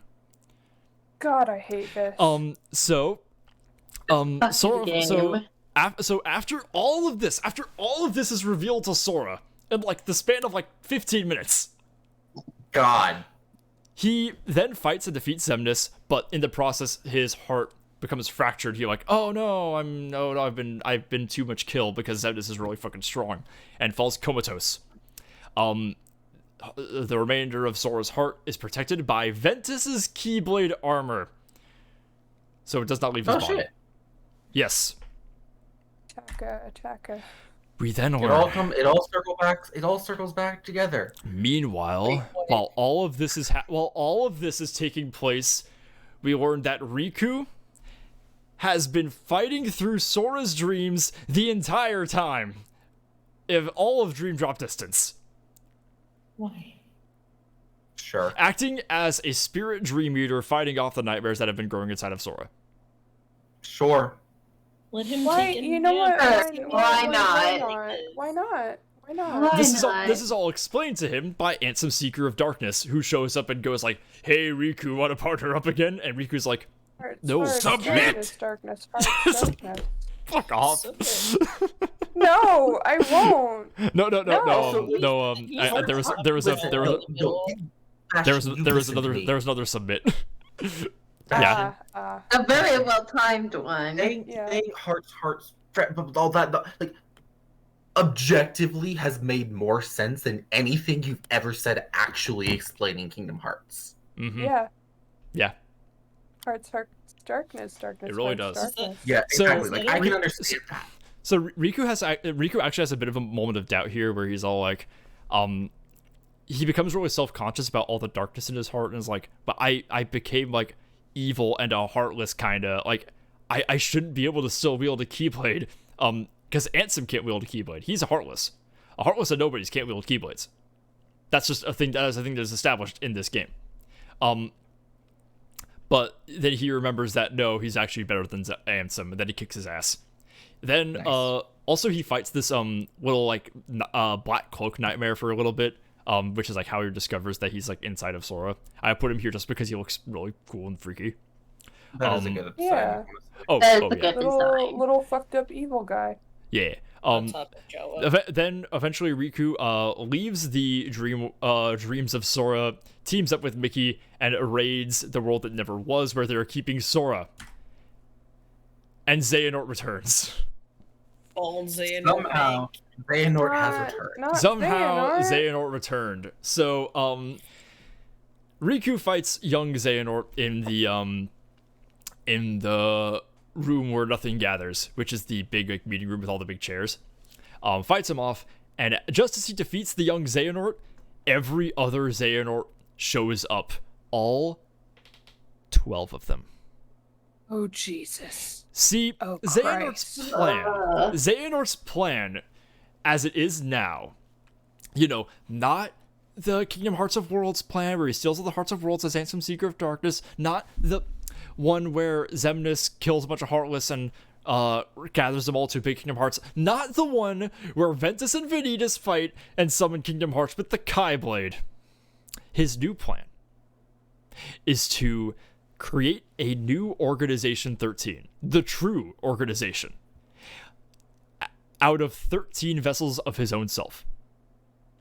Fucking hate this game. He is going to place his heart into 12 other willing vessels, or the ones that, or enough vessels that are not like different versions of him at different ages. And he is going to take this organization off to kill the 7 lights, the 7 princesses of heart. This is going to re-summon the Kai Blade and recreate Kingdom Hearts. He has 12 he has 12 Xehanorts in this meeting room, and he intends to make Sora his final Nort. Why? Does he have to? Sora, the final Nort. The final Nort. Like, no, like, hang on. Does he actually have to do it to Sora, or is that just him, like, being hubris? It's very much a move made out of hubris. Like, yeah, Sora is in a vulnerable state where his heart is in kind of pieces and has the room for Xehanort to Nort him. And also, like, Sora's got some darkness in him. Like, he's become a Heartless. And also, Xehanort already has a Riku. He has Dark Riku. Which, by the way, Dark Riku, it's not actually, Ansem. It's, Time Travel Repliku. Cool. Sora already has so many in him. He doesn't need any more. You know what? You gotta hand it to Xehanort. A bitch don't quit. This Honestly. bitch doesn't quit. He really doesn't. So, Also, I love the to picture answer of one of them strangling Mickey. Yeah, Riku and Riku Xemnas restrain Riku and Mickey as Xehanort prepares to Nort Sora, and I fucking chokes them. I love the Mickey choke slam so much. Like, my God. That's how I. Oh dear. Toy noise. So I'm gonna answer a question Squeaky toy I'm gonna answer a question that hasn't been asked. So Ansem and Xemnas were both defeated, and they've time traveled back to this present. And by this logic, and now because they were both defeated, Xehanort's back, right? But like, why didn't he come back as Terranort? Now that's something that is answered in 3, but like, Terra's heart is in kind of like a sunken place situation. It's kind of like all locked up, Oh, by the way, I should mention something. Terranort can use the Guardian. The Cum Guardian? Oh. Yeah, Terranort can use the Cum. Yeah, he can use the Cum Guardian. What is the Cum Guardian, by the way? That will get answered in 3. There is actually an answer to that. It's not just like a stand. It's not just like a cool thing. Like, there's a lore purpose to it. Of course there is. But I will not be spoiling it. So like, why didn't you come back as Terranort? My thinking is like, because Terra's heart is kind of like all locked away like it is. Terra probably like the physical form of Terra probably did come back, but because Terra's heart's just kind of sealed away, Xehanort is still the dominant personality, like the dominant heart there. So he's still probably Terranort. Like, that's what I think. I don't think that's explicitly stated, but that's what I think happens. So Interesting. Xehanort prepares to Nort Sora. But it's okay. He doesn't. Axel shows up and saves the day. he Oh, also God. he also gives up on being called Lee. He just decides it's like everyone just calls him Axel, so he's like, fine, call me Axel. By the way, I only included this image. I only included this image of Sora because it just. I mean, look at that.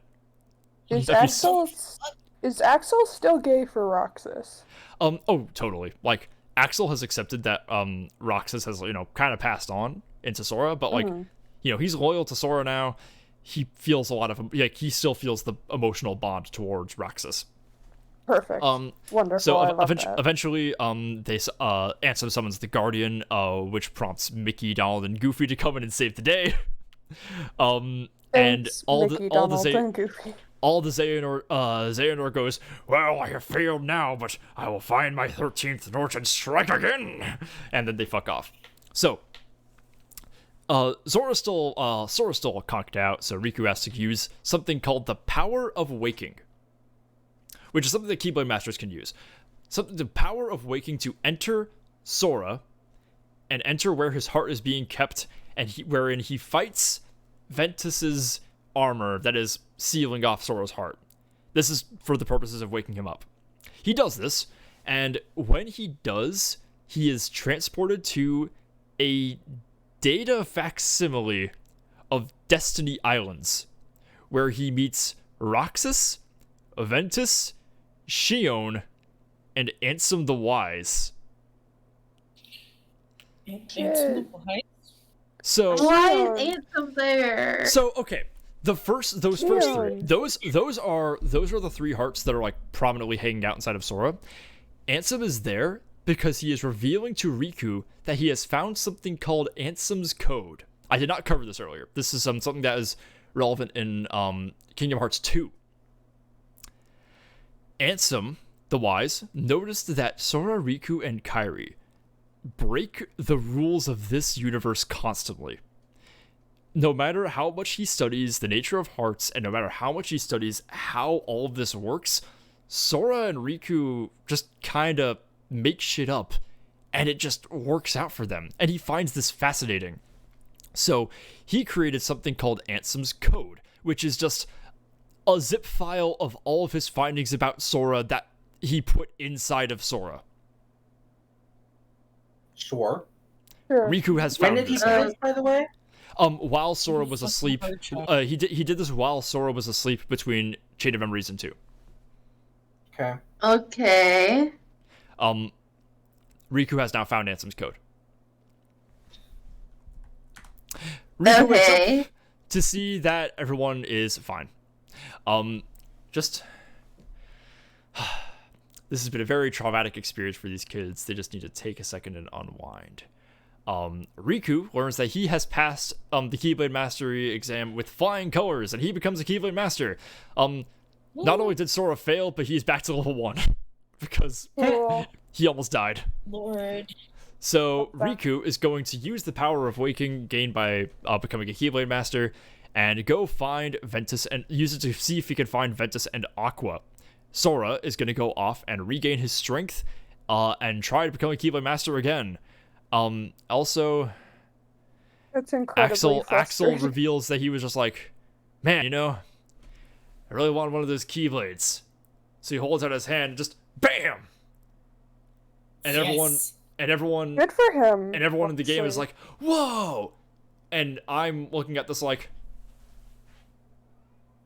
hello? What are the rules? How What are the Handing- rules? Handing them out like lollipops. I just Yeah. what he didn't like Yensid just mean- taught him how to do this. They just give him a Keyblade. Good It for just Axel. He happens. deserves it. Yeah, like, he literally of all the characters, I think Axel deserves a nice thing the most. Exactly. Yeah. I'm not ultimately upset that Axel has a Keyblade, but like You just What? you wish it was a little less obvious that the director of the video game just really liked Axel. Yeah. like I mean it's not even Nomura, it's just like everybody likes Axel, so it's like let's just make him Because like Axel's cool. yeah. Let's so make Axel. Axel can wield a Keyblade now, and Axel and Kairi are gonna go learn to use their Keyblades. And we also cut over to Ventus, who's still asleep in Castle Oblivion, and he's got a little smile on his face. He's very pleased with how things are going, because he kind of got like touched by Riku and was like, it's like, oh yay, I'm safe.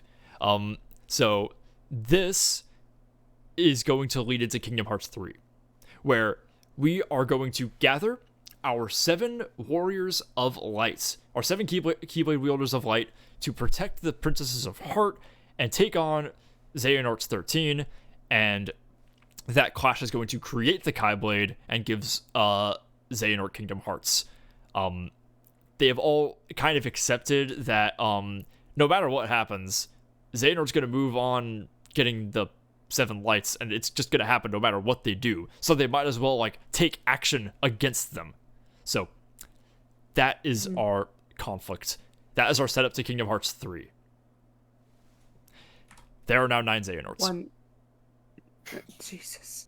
Xehanort Prime, Xehanort 1. Young Xehanort, Terranort, Ansem Seeker of Darkness, Xemnas, Dark Riku, Vanitas, Saïx Xehanort, and Zigvar Xehanort, with 4 other Xehanorts unknown, and we had a real close call with Sora, but he was not fully Norded. Yeah. Unnorted. What was all of this? Unnordable. Are we done yet? Are there any questions? No. More of. I Again, don't want again, Kitty Boy no. psychic damage. No. I don't need any more. Well, Diversity win. Your fave is unnordable. Well, did I hear a question? I guess not. No, I was just gonna say, I think Mickey is like the pyramid head of this series, where he like shows up even when he's not needed, just because Mickey Mouse. Sorry, the pyramid head? Yeah. I know I nothing said about what I Silent said. Hill, but that's hilarious. Yeah, Pyramid Head just kind of shows up when he's like, "Oh, fucky, wucky." No, that tracks. Look who's here. So, were there any questions? There's a question in chat. Wasn't Aqua Norded? I remember hearing Frenzy D yelling about Aqua getting Norded. That is a spoiler for 3, and also no, that was not an Nording. I do apologize. Yeah. Some shit happens with Aqua, but it is not a Nording. It does not Yes, count. Mickey Mouse's Pyramid Head. So It's true. No, he will not elaborate. Are there any more questions? I'm gonna say no because eventually I will understand, but also I won't. But also I will. But Okay. I won't. So that is our main line of games. I want to go play Minecraft. We're not done yet. So badly. No. Oh, many more? honey, go play Minecraft. No. The next segment I am covering, I have lumped together something I call the miscellaneous section. I am calling this one game. It is multiple games on multiple things, one of which you cannot access at all. They are Kingdom Hearts Kai back cover / Kingdom Hearts Kai Unchained / Kingdom Hearts Kai Union Cross, a movie, browser game, and mobile game. Jesus. This And let me guess, does it have very important lore to the series? yes. Of Perfect. course it does. Wonderful. This is all about Fantastic. how the fated Keyblade War took place centuries in the past, covering the destruction of the Keyblade, the separation of the worlds, and the sealing away of Kingdom Hearts. So the literal everything about this game that explains all of it. This is the foundational text of this game, and one of the segments of this game is a gacha game. We have hit upon the Silmarillion. Yeah. I said earlier in the stream, it's literally like if the Silmarillion was delivered in the same medium as Genshin Impact. You did say that. You did. Oh, now I remember that. It's like reading the Bible. Long ago, there was a guy in a place called Daybreak Town, there is a guy called the Master of Masters who can see the future. He is that guy in the middle. What a name. He foresaw that the utopia of this world, where everyone and their mother can wield a Keyblade, and there's a big whole paradise of light, Kingdom Hearts is just kind of there. There is only one world. Everything is great. But he saw that this would all come to an end in a great Keyblade war, and wrote his findings down in a book of prophecies.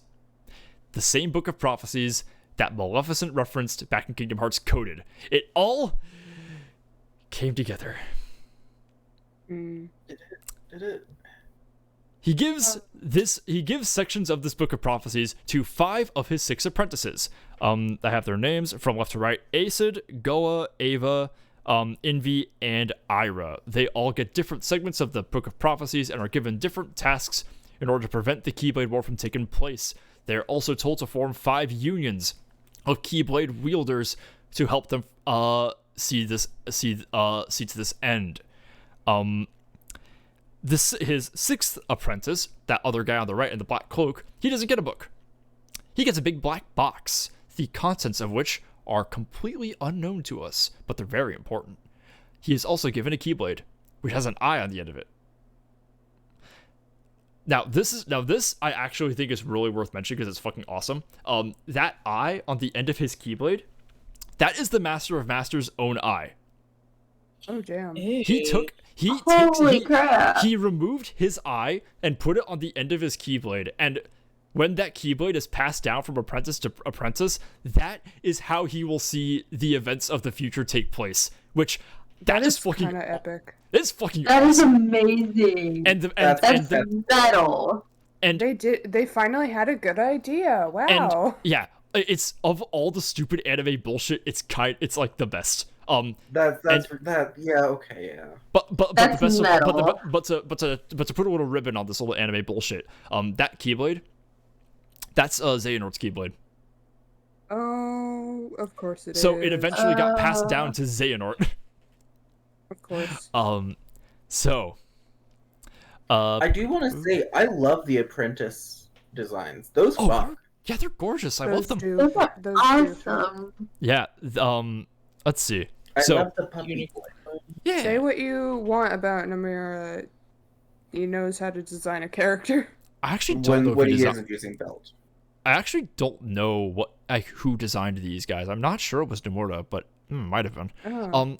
But meanwhile, while all of this is happening, some of the one of the apprentices or foretellers was told to gather a bunch of the young generation of Keyblade wielders and send them into a separate data world where they will be safe from the events of the coming Keyblade War for centuries to come. While they're in this world, they will not age, and they will be safe from the events to come. They do this when the Keyblade War happens, so they know it happens. They're just safe from it. Cool. They are this new faction That's called so the Dandelions is primarily led by this young boy in the center named Ephemer. They are also given Dream Eaters, which are these little things made by the Master of Masters. These Dream Eaters are called Chirithes. They look like these little kitties. They can talk. They are designed to take away the Dandelion's memories of the Keyblade War taking place, which they have nightmares about every single night because they all have PTSD. That is literally the canon reason. That is so fucked. This is a phone game for children. How? Oh my gosh. What? How did they... Hey. I There's was so faring many well. decisions. I was faring well back when we were in Kingdom Hearts 2 territory. I am lost now. I am swallowing the sea, as you said. Yeah. So, like this is all like we're getting to the point where like the lore isn't like confusing, but it's just so batshit insane that it's like, what the fuck? How is this all the same universe? Yeah. Yeah. And I'm really skimming over all the mobile game stuff because like the lore of all the Union Cross stuff is so expansive that it rivals the combined lore of the main games. Damn. Like, yeah. Meanwhile, so this is all the mobile game. Meanwhile, back in the movie, eventually the foretellers all begin to, like, I'm not going to get into like the politics of like who distrusts who and who allies with who, but eventually, one of them sees a dark Chirithy that prompts them to believe one of them has become succumbed by darkness, and they all start to distrust each other and all try to kill each other. And it would seem as if the actions that they took instructed to them by the Master of Masters, like, it seems as though he is telling them to do things, like, in order to prevent the Keyblade War, that bring it about. Like, all of them having different factions and all building up their forces. They're all, like, primed to converge on each other in a big conflict. So it kind of seems like he intentionally put this in motion. I mean, eventually but if he can tell the future, like that's just like solidifying the timeline and making sure everything like works. It's not kind of, but he's also intentionally triggering a genocide. I mean, okay, King Mickey. Yeah, yeah. I still have more Mickey stuff to cover.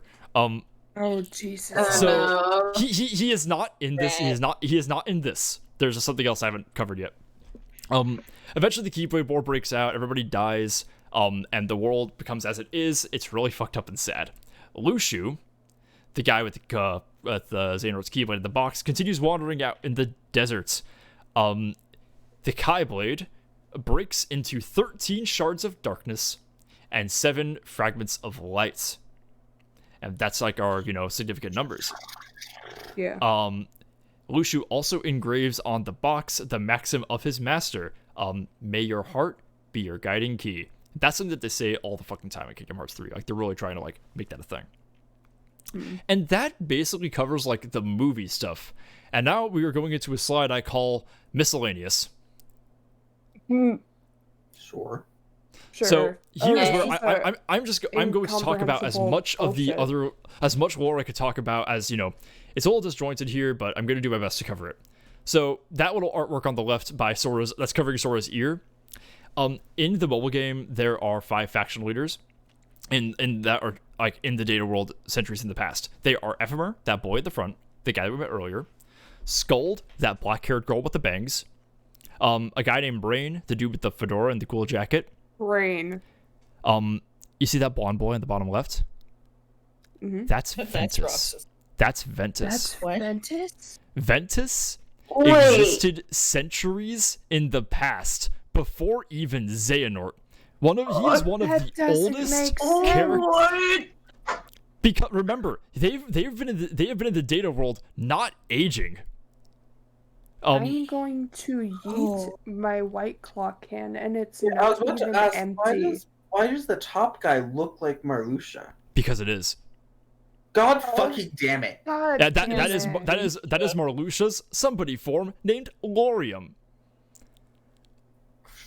Sure. Why not? So Marluxia could wield the Keyblade once. And you see that little blonde girl under those little like 3 intersecting Keyblades? Mm-hmm. That's Larxene. Of course it is. She was also in the data world, so she too could wield the Keyblade once. Oh. Now, what? Did Xehanort know this? Do you know if Xehanort knows this? Xehanort knew this. The 5 faction leaders, one of them is responsible for a murder. A girl named Strelitzia has been killed, and we're meant to believe it's Marluxia. It's not Marluxia. It's Ventus. Is it Skuld? It's Ventus. What? Ventus commits a fucking murder. And for him, I don't really know much about where this goes, but I do know that this is supposed to be the hint that Ventus is repressing a deep and powerful darkness inside of him, which is ostensibly why Xehanort, when he finds him at the Keyblade graveyard, is like, "Ooh, I that was my chance." So I bring all this up because it has relevance to the main. Like these are characters from the main games. Like I have to bring. Oh, also, Maleficent is there. Of course. Of course she is. Maleficent Why not? was taught how to time It was travel. Mickey. Maleficent was taught how to time travel by Xehanort. You taught her that? No, Xehanort, buddy. Xehanort taught her how to reduce herself to a heart and go back to the past. When she ends up in a data version of the Sleeping Beauty world in the mobile game. When she does, the Master of Masters, who completely disappeared after handing off the Book of Prophecies, comes back and tells her, you can't be here. And teaches her how to travel back to the future. Maleficent's time travel begins when she dies in Kingdom Hearts 1 and ends when she is revived in Kingdom Hearts 2. She is not brought back to life. She simply time travels back to the present.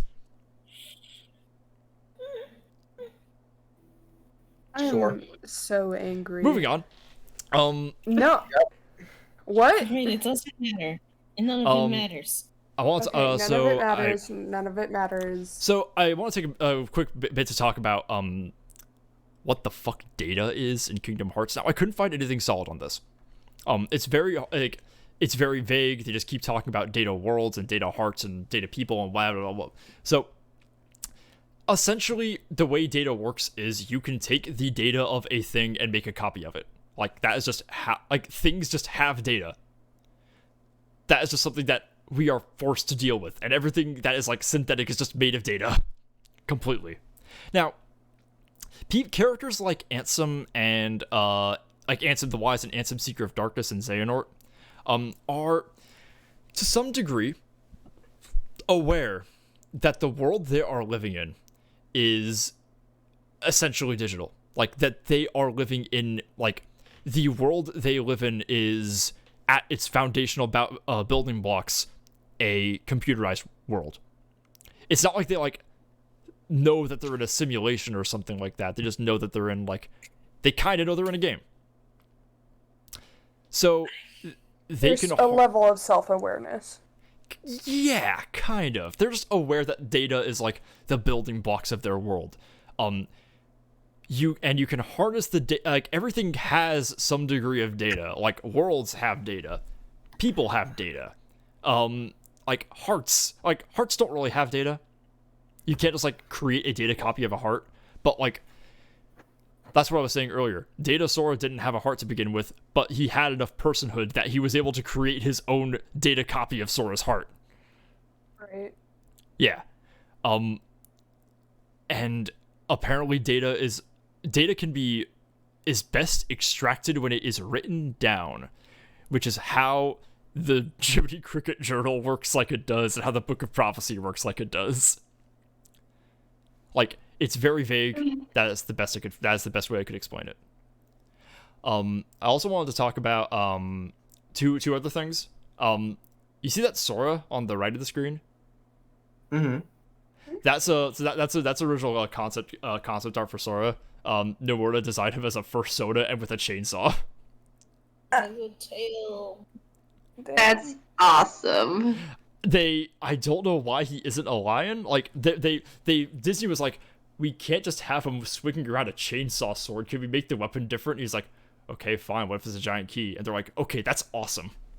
And Okay, that's awesome. Also, if he's already a lion, he can't go to the Lion King.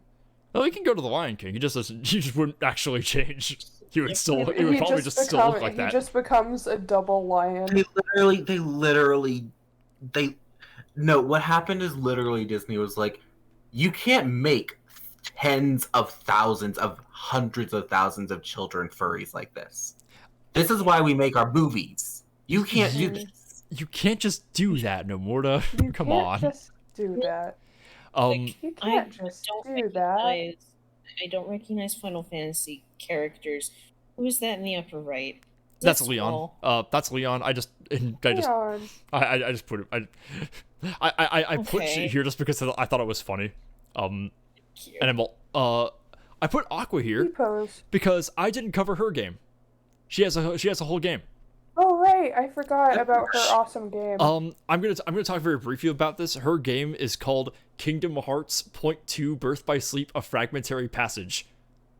Sure. Man. The worst fucking title in this entire, like, fucking None of the like, titles are good, but the wow. entire cornucopia of confusing titles.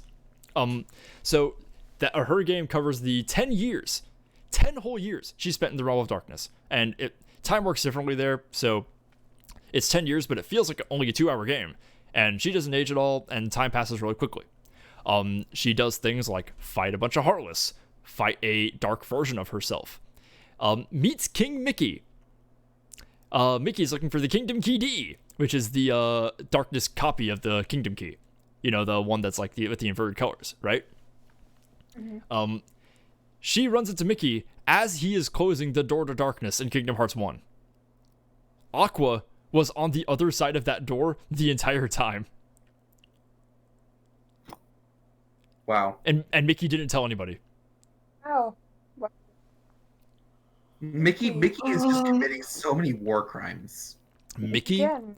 knows that Really? Aqua is in the Realm of Darkness and doesn't tell anybody until after Dream Drop distance. We should kill Mickey. Mickey. And Mickey, when he tells fucking- everybody, he's like, if I told you, you'd get distracted and want to go help her. And everyone's like, what the fuck? Of course we should really go do that. Mickey, the fucking launch codes. The fucking launch codes. I also want to address one more. Hang on. No. Let me just make sure. I have Wow. one more lore thing to talk about. You'll notice with Aqua and with a lot of other characters in this series, a lot of people have X's on their clothes. Oh my god, I know Yep. what you're about to say, and I Oh. hate that I know what you're about to say. Yeah. Uh, So No, people have a bunch of X's on their clothes. Xehanort noticed this. He took advantage of this to give those his mark and use that as his means to track people and see everything they do. I was joking about my eyebrow twitching with. It's really going now. What does that mean? Xehanort is able to spy on people Ze- who have an X on their clothes. It's I'm that is literally surprised it. Xehanort is not the person who can, like, fucking see the future. Doesn't make sense. I wouldn't be surprised to learn that he can. Like so that brings us to Kingdom Hearts 3. So he can do that with anybody with an X on their clothing. Yeah, Yep. and you'll notice that Sora, Riku, and Kairi, they don't have X's on these outfits anymore. Nomura also got really into plaid, redesigned these new ones. I like Sora's new look a lot. When I saw Riku, I was really into Riku as a kid, so when I saw his like design got updated, I was like, oh, baby. Okay, yeah, no, I can kind of see. In Yeah. this image, I can see why Riku. Okay. Yeah, hmm. Riku speaks to me. Riku. Riku, yeah. So you'll Riku's you'll gender. notice that everybody is back here. Like Naminé, who has been like absorbed into Kairi, Shio, who's been dead, Roxas, who has been absorbed back into Sora, the whole Wayfinder trio from Birth by Sleep. Like everyone's back. Like they're setting up a big reunion of everybody we've met so far. Like that's kind of like what they were marketing Kingdom Hearts 3 as. I must say, everybody in that picture that isn't Donald, Mickey, and Goofy is a gender in some way. Oh, absolutely. I mean, Yeah. except for Terra. Fuck Terra. Yeah, fuck Terra, but yeah. Wait, why are we saying fuck Terra? Because he's Because stupid and I hate him. Okay, he's stupid, but he's a he gender. also I'm put also us stupid. he also okay, put that's us fair. through hours of the same fucking loop in the Cinderella world. That's true. We did all suffer that together. We did. So, yeah. Hang on. Hang on. I'm just gonna give a little tally for myself for how many Soras are on screen right now. 1 second, please. Yeah, I think Ventus, Sora is the character with most versions of No, himself. so there are 7 Soras No? and 13 Xehanorts. Okay, so I was right originally. Yeah. I'm holding No. Hearts Everybody Really who feel like everybody is either Sora or Xehanort, and the answer to that question is more of like it lies on a spectrum more than it is a binary yes or no. God, I hate that. I hate that. So I hate, There are only I hate, two genders. there are I only hate two being genders, right. Sora and I hate- Xehanort. I So hate being I'm going right. to I am going to close this out. I'm going to release you guys from your torment. We have been doing this for 4 hours. We've been doing it for 4 hours and 20 minutes. Literally in 5 Nice. seconds will be 420. We're 20. This is my We this have is- to wait it out. We have to wait it out. 420. Happy New Please, Year. I really wish I timed this fast enough so that I could end the stream right on 420. I feel like So I'm gonna close this out. So like I said earlier, Kingdom Hearts, like most of everything else, means less and less as you dissect it, as I have been doing so far. But like, is that how you consume every game? Is that how you consume the games you like actually enjoy? Like a game should not be consumed as like just a convoluted web of plot holes, bites of lore, or like anything less than it is, which is just another medium for telling a story. And Kingdom Hearts is by all means a character-driven story. Like, you do not consume this story for its plot. You consume it because you care about what happens to these people. No one cares about the exact number of Xehanorts or Soras, even though exploring that is really funny.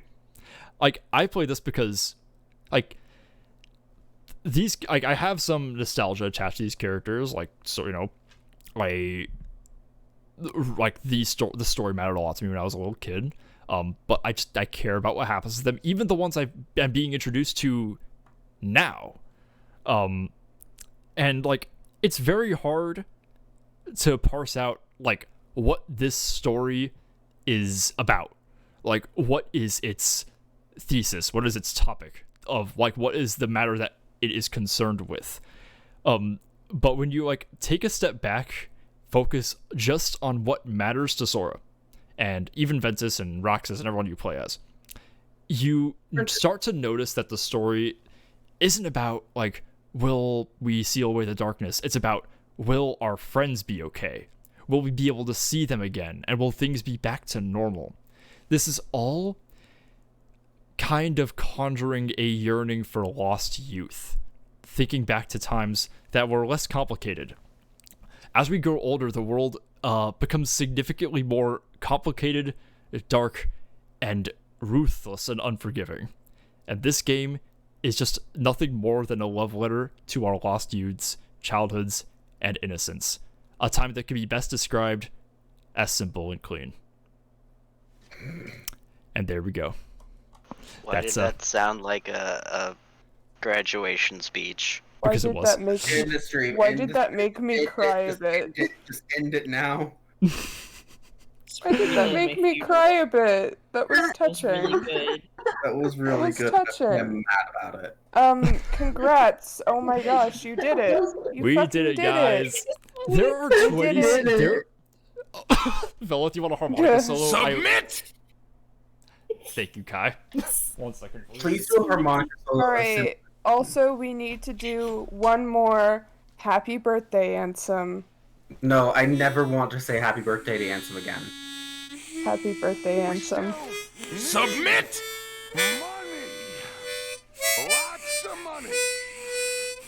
I feel like I need to pay you for this stream. It was fantastic.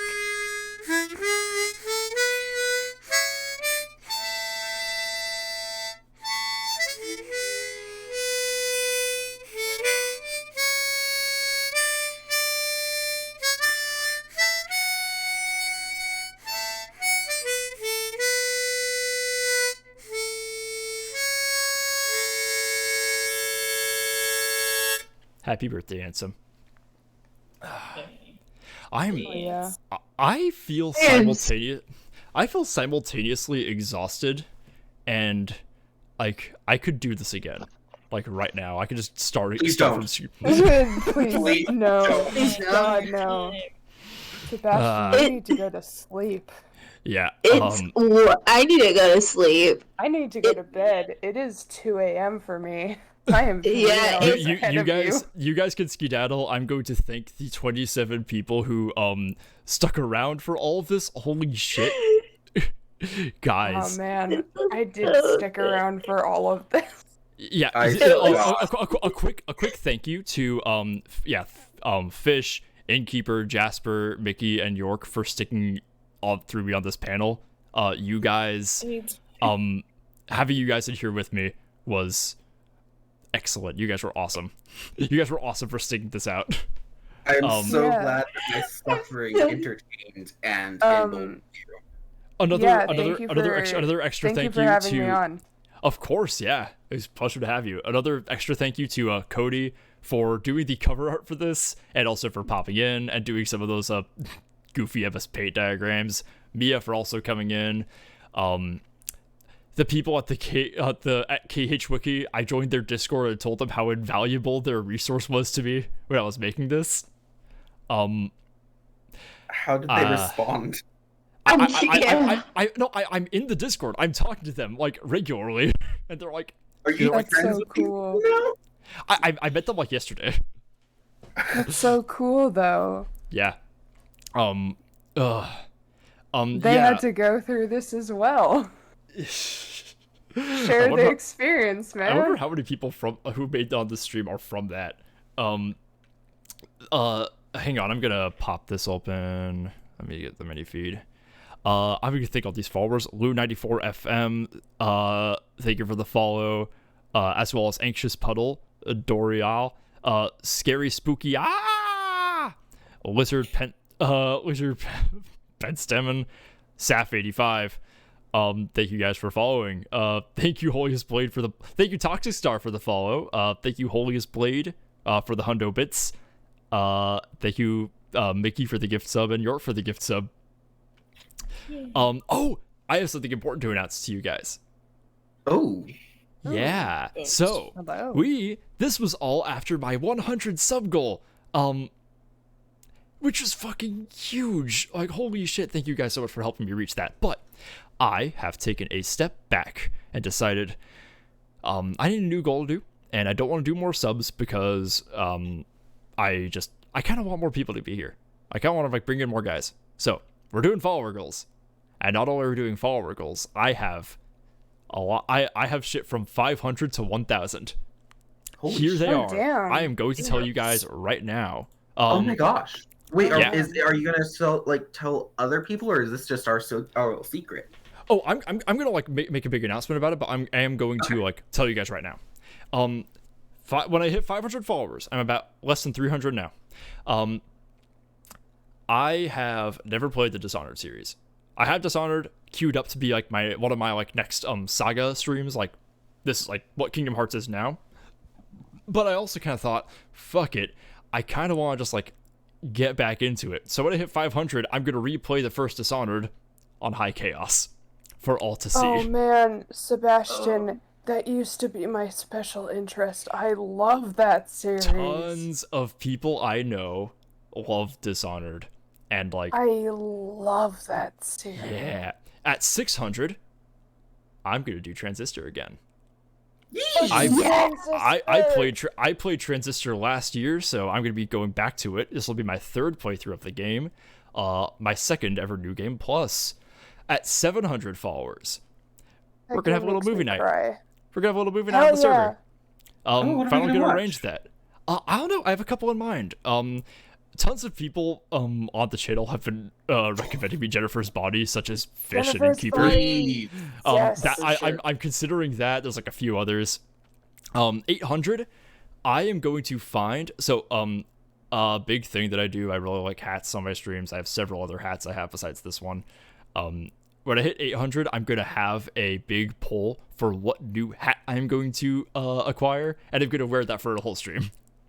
Oh yeah. I have been recommended a Pope hat in the past. I think that would be funny. Yes. Yes. But I will come up with a few other options. At 900, No. 900 will be a little simple. I'm gonna do something a little different. I'm gonna do a tier list.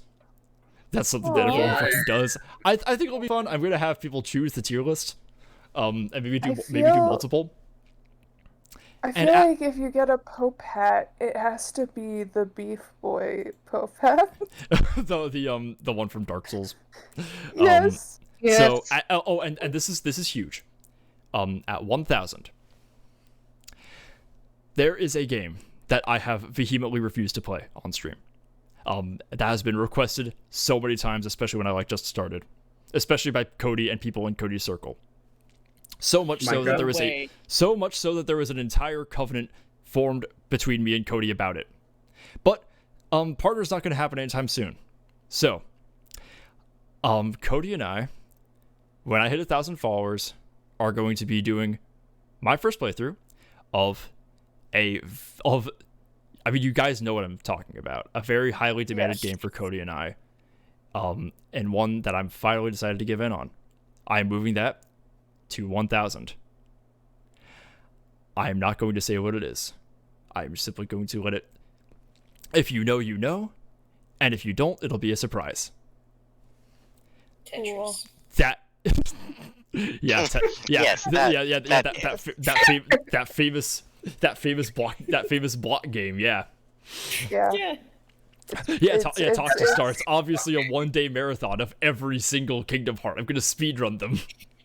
It's fucking Brick Breaker on your BlackBerry, where you can also play that one Kingdom Hearts game. I'm gonna play the mobile game.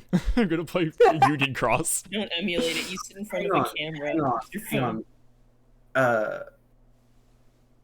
I just realized a game that I really want you to play. Tell me now. I will really want you to play Puyo Puyo Tetris. I don't know what that is. Tell me about it when we're not on camera. In the meantime, 29 people. Holy shit. Thank you guys so much for being here. Holy fuck. If you're not in the Discord already, join the Discord. If you're not subbed already, consider subscribing, because you get little secret channels, and you get to take part in polls as to what I do next. And Let's you get see. a cute little cactus next to your name. Get cute little cactus when you're in chat. Follow me on my social medias I have posted. I have Twitter and Tumblr posted because that's what I use the most. And come back next time. I'm gonna do something that isn't Kingdom Hearts. Cody wants to play Portal 2 and co-op. I'm gonna probably do that with him. It'll be fun. I love Portal 2. You need to play Control again so you can use that meme I made. Oh, you're right. I do gotta do Control sometime soon. In the meantime, I'm going to back out of here, open up Stream Manager on my desktop. I am going to send you guys. Actually, you know what? I'm not going to. 1 second. I'm gonna send you guys towards. There's this guy I like named Kieran, but he's doing Deltarune Chapter 2. I don't want, if anyone doesn't want to be spoiled for that, I'm not going to have anybody get spoiled. I'm gonna find some random Kingdom Hearts person. Just some poor bastard who's just streaming Kingdom Hearts. Let's see. Gotta keep it in the theme now that we're cursed with knowledge. Also, I love your fucked up and evil spell that you've all placed on us.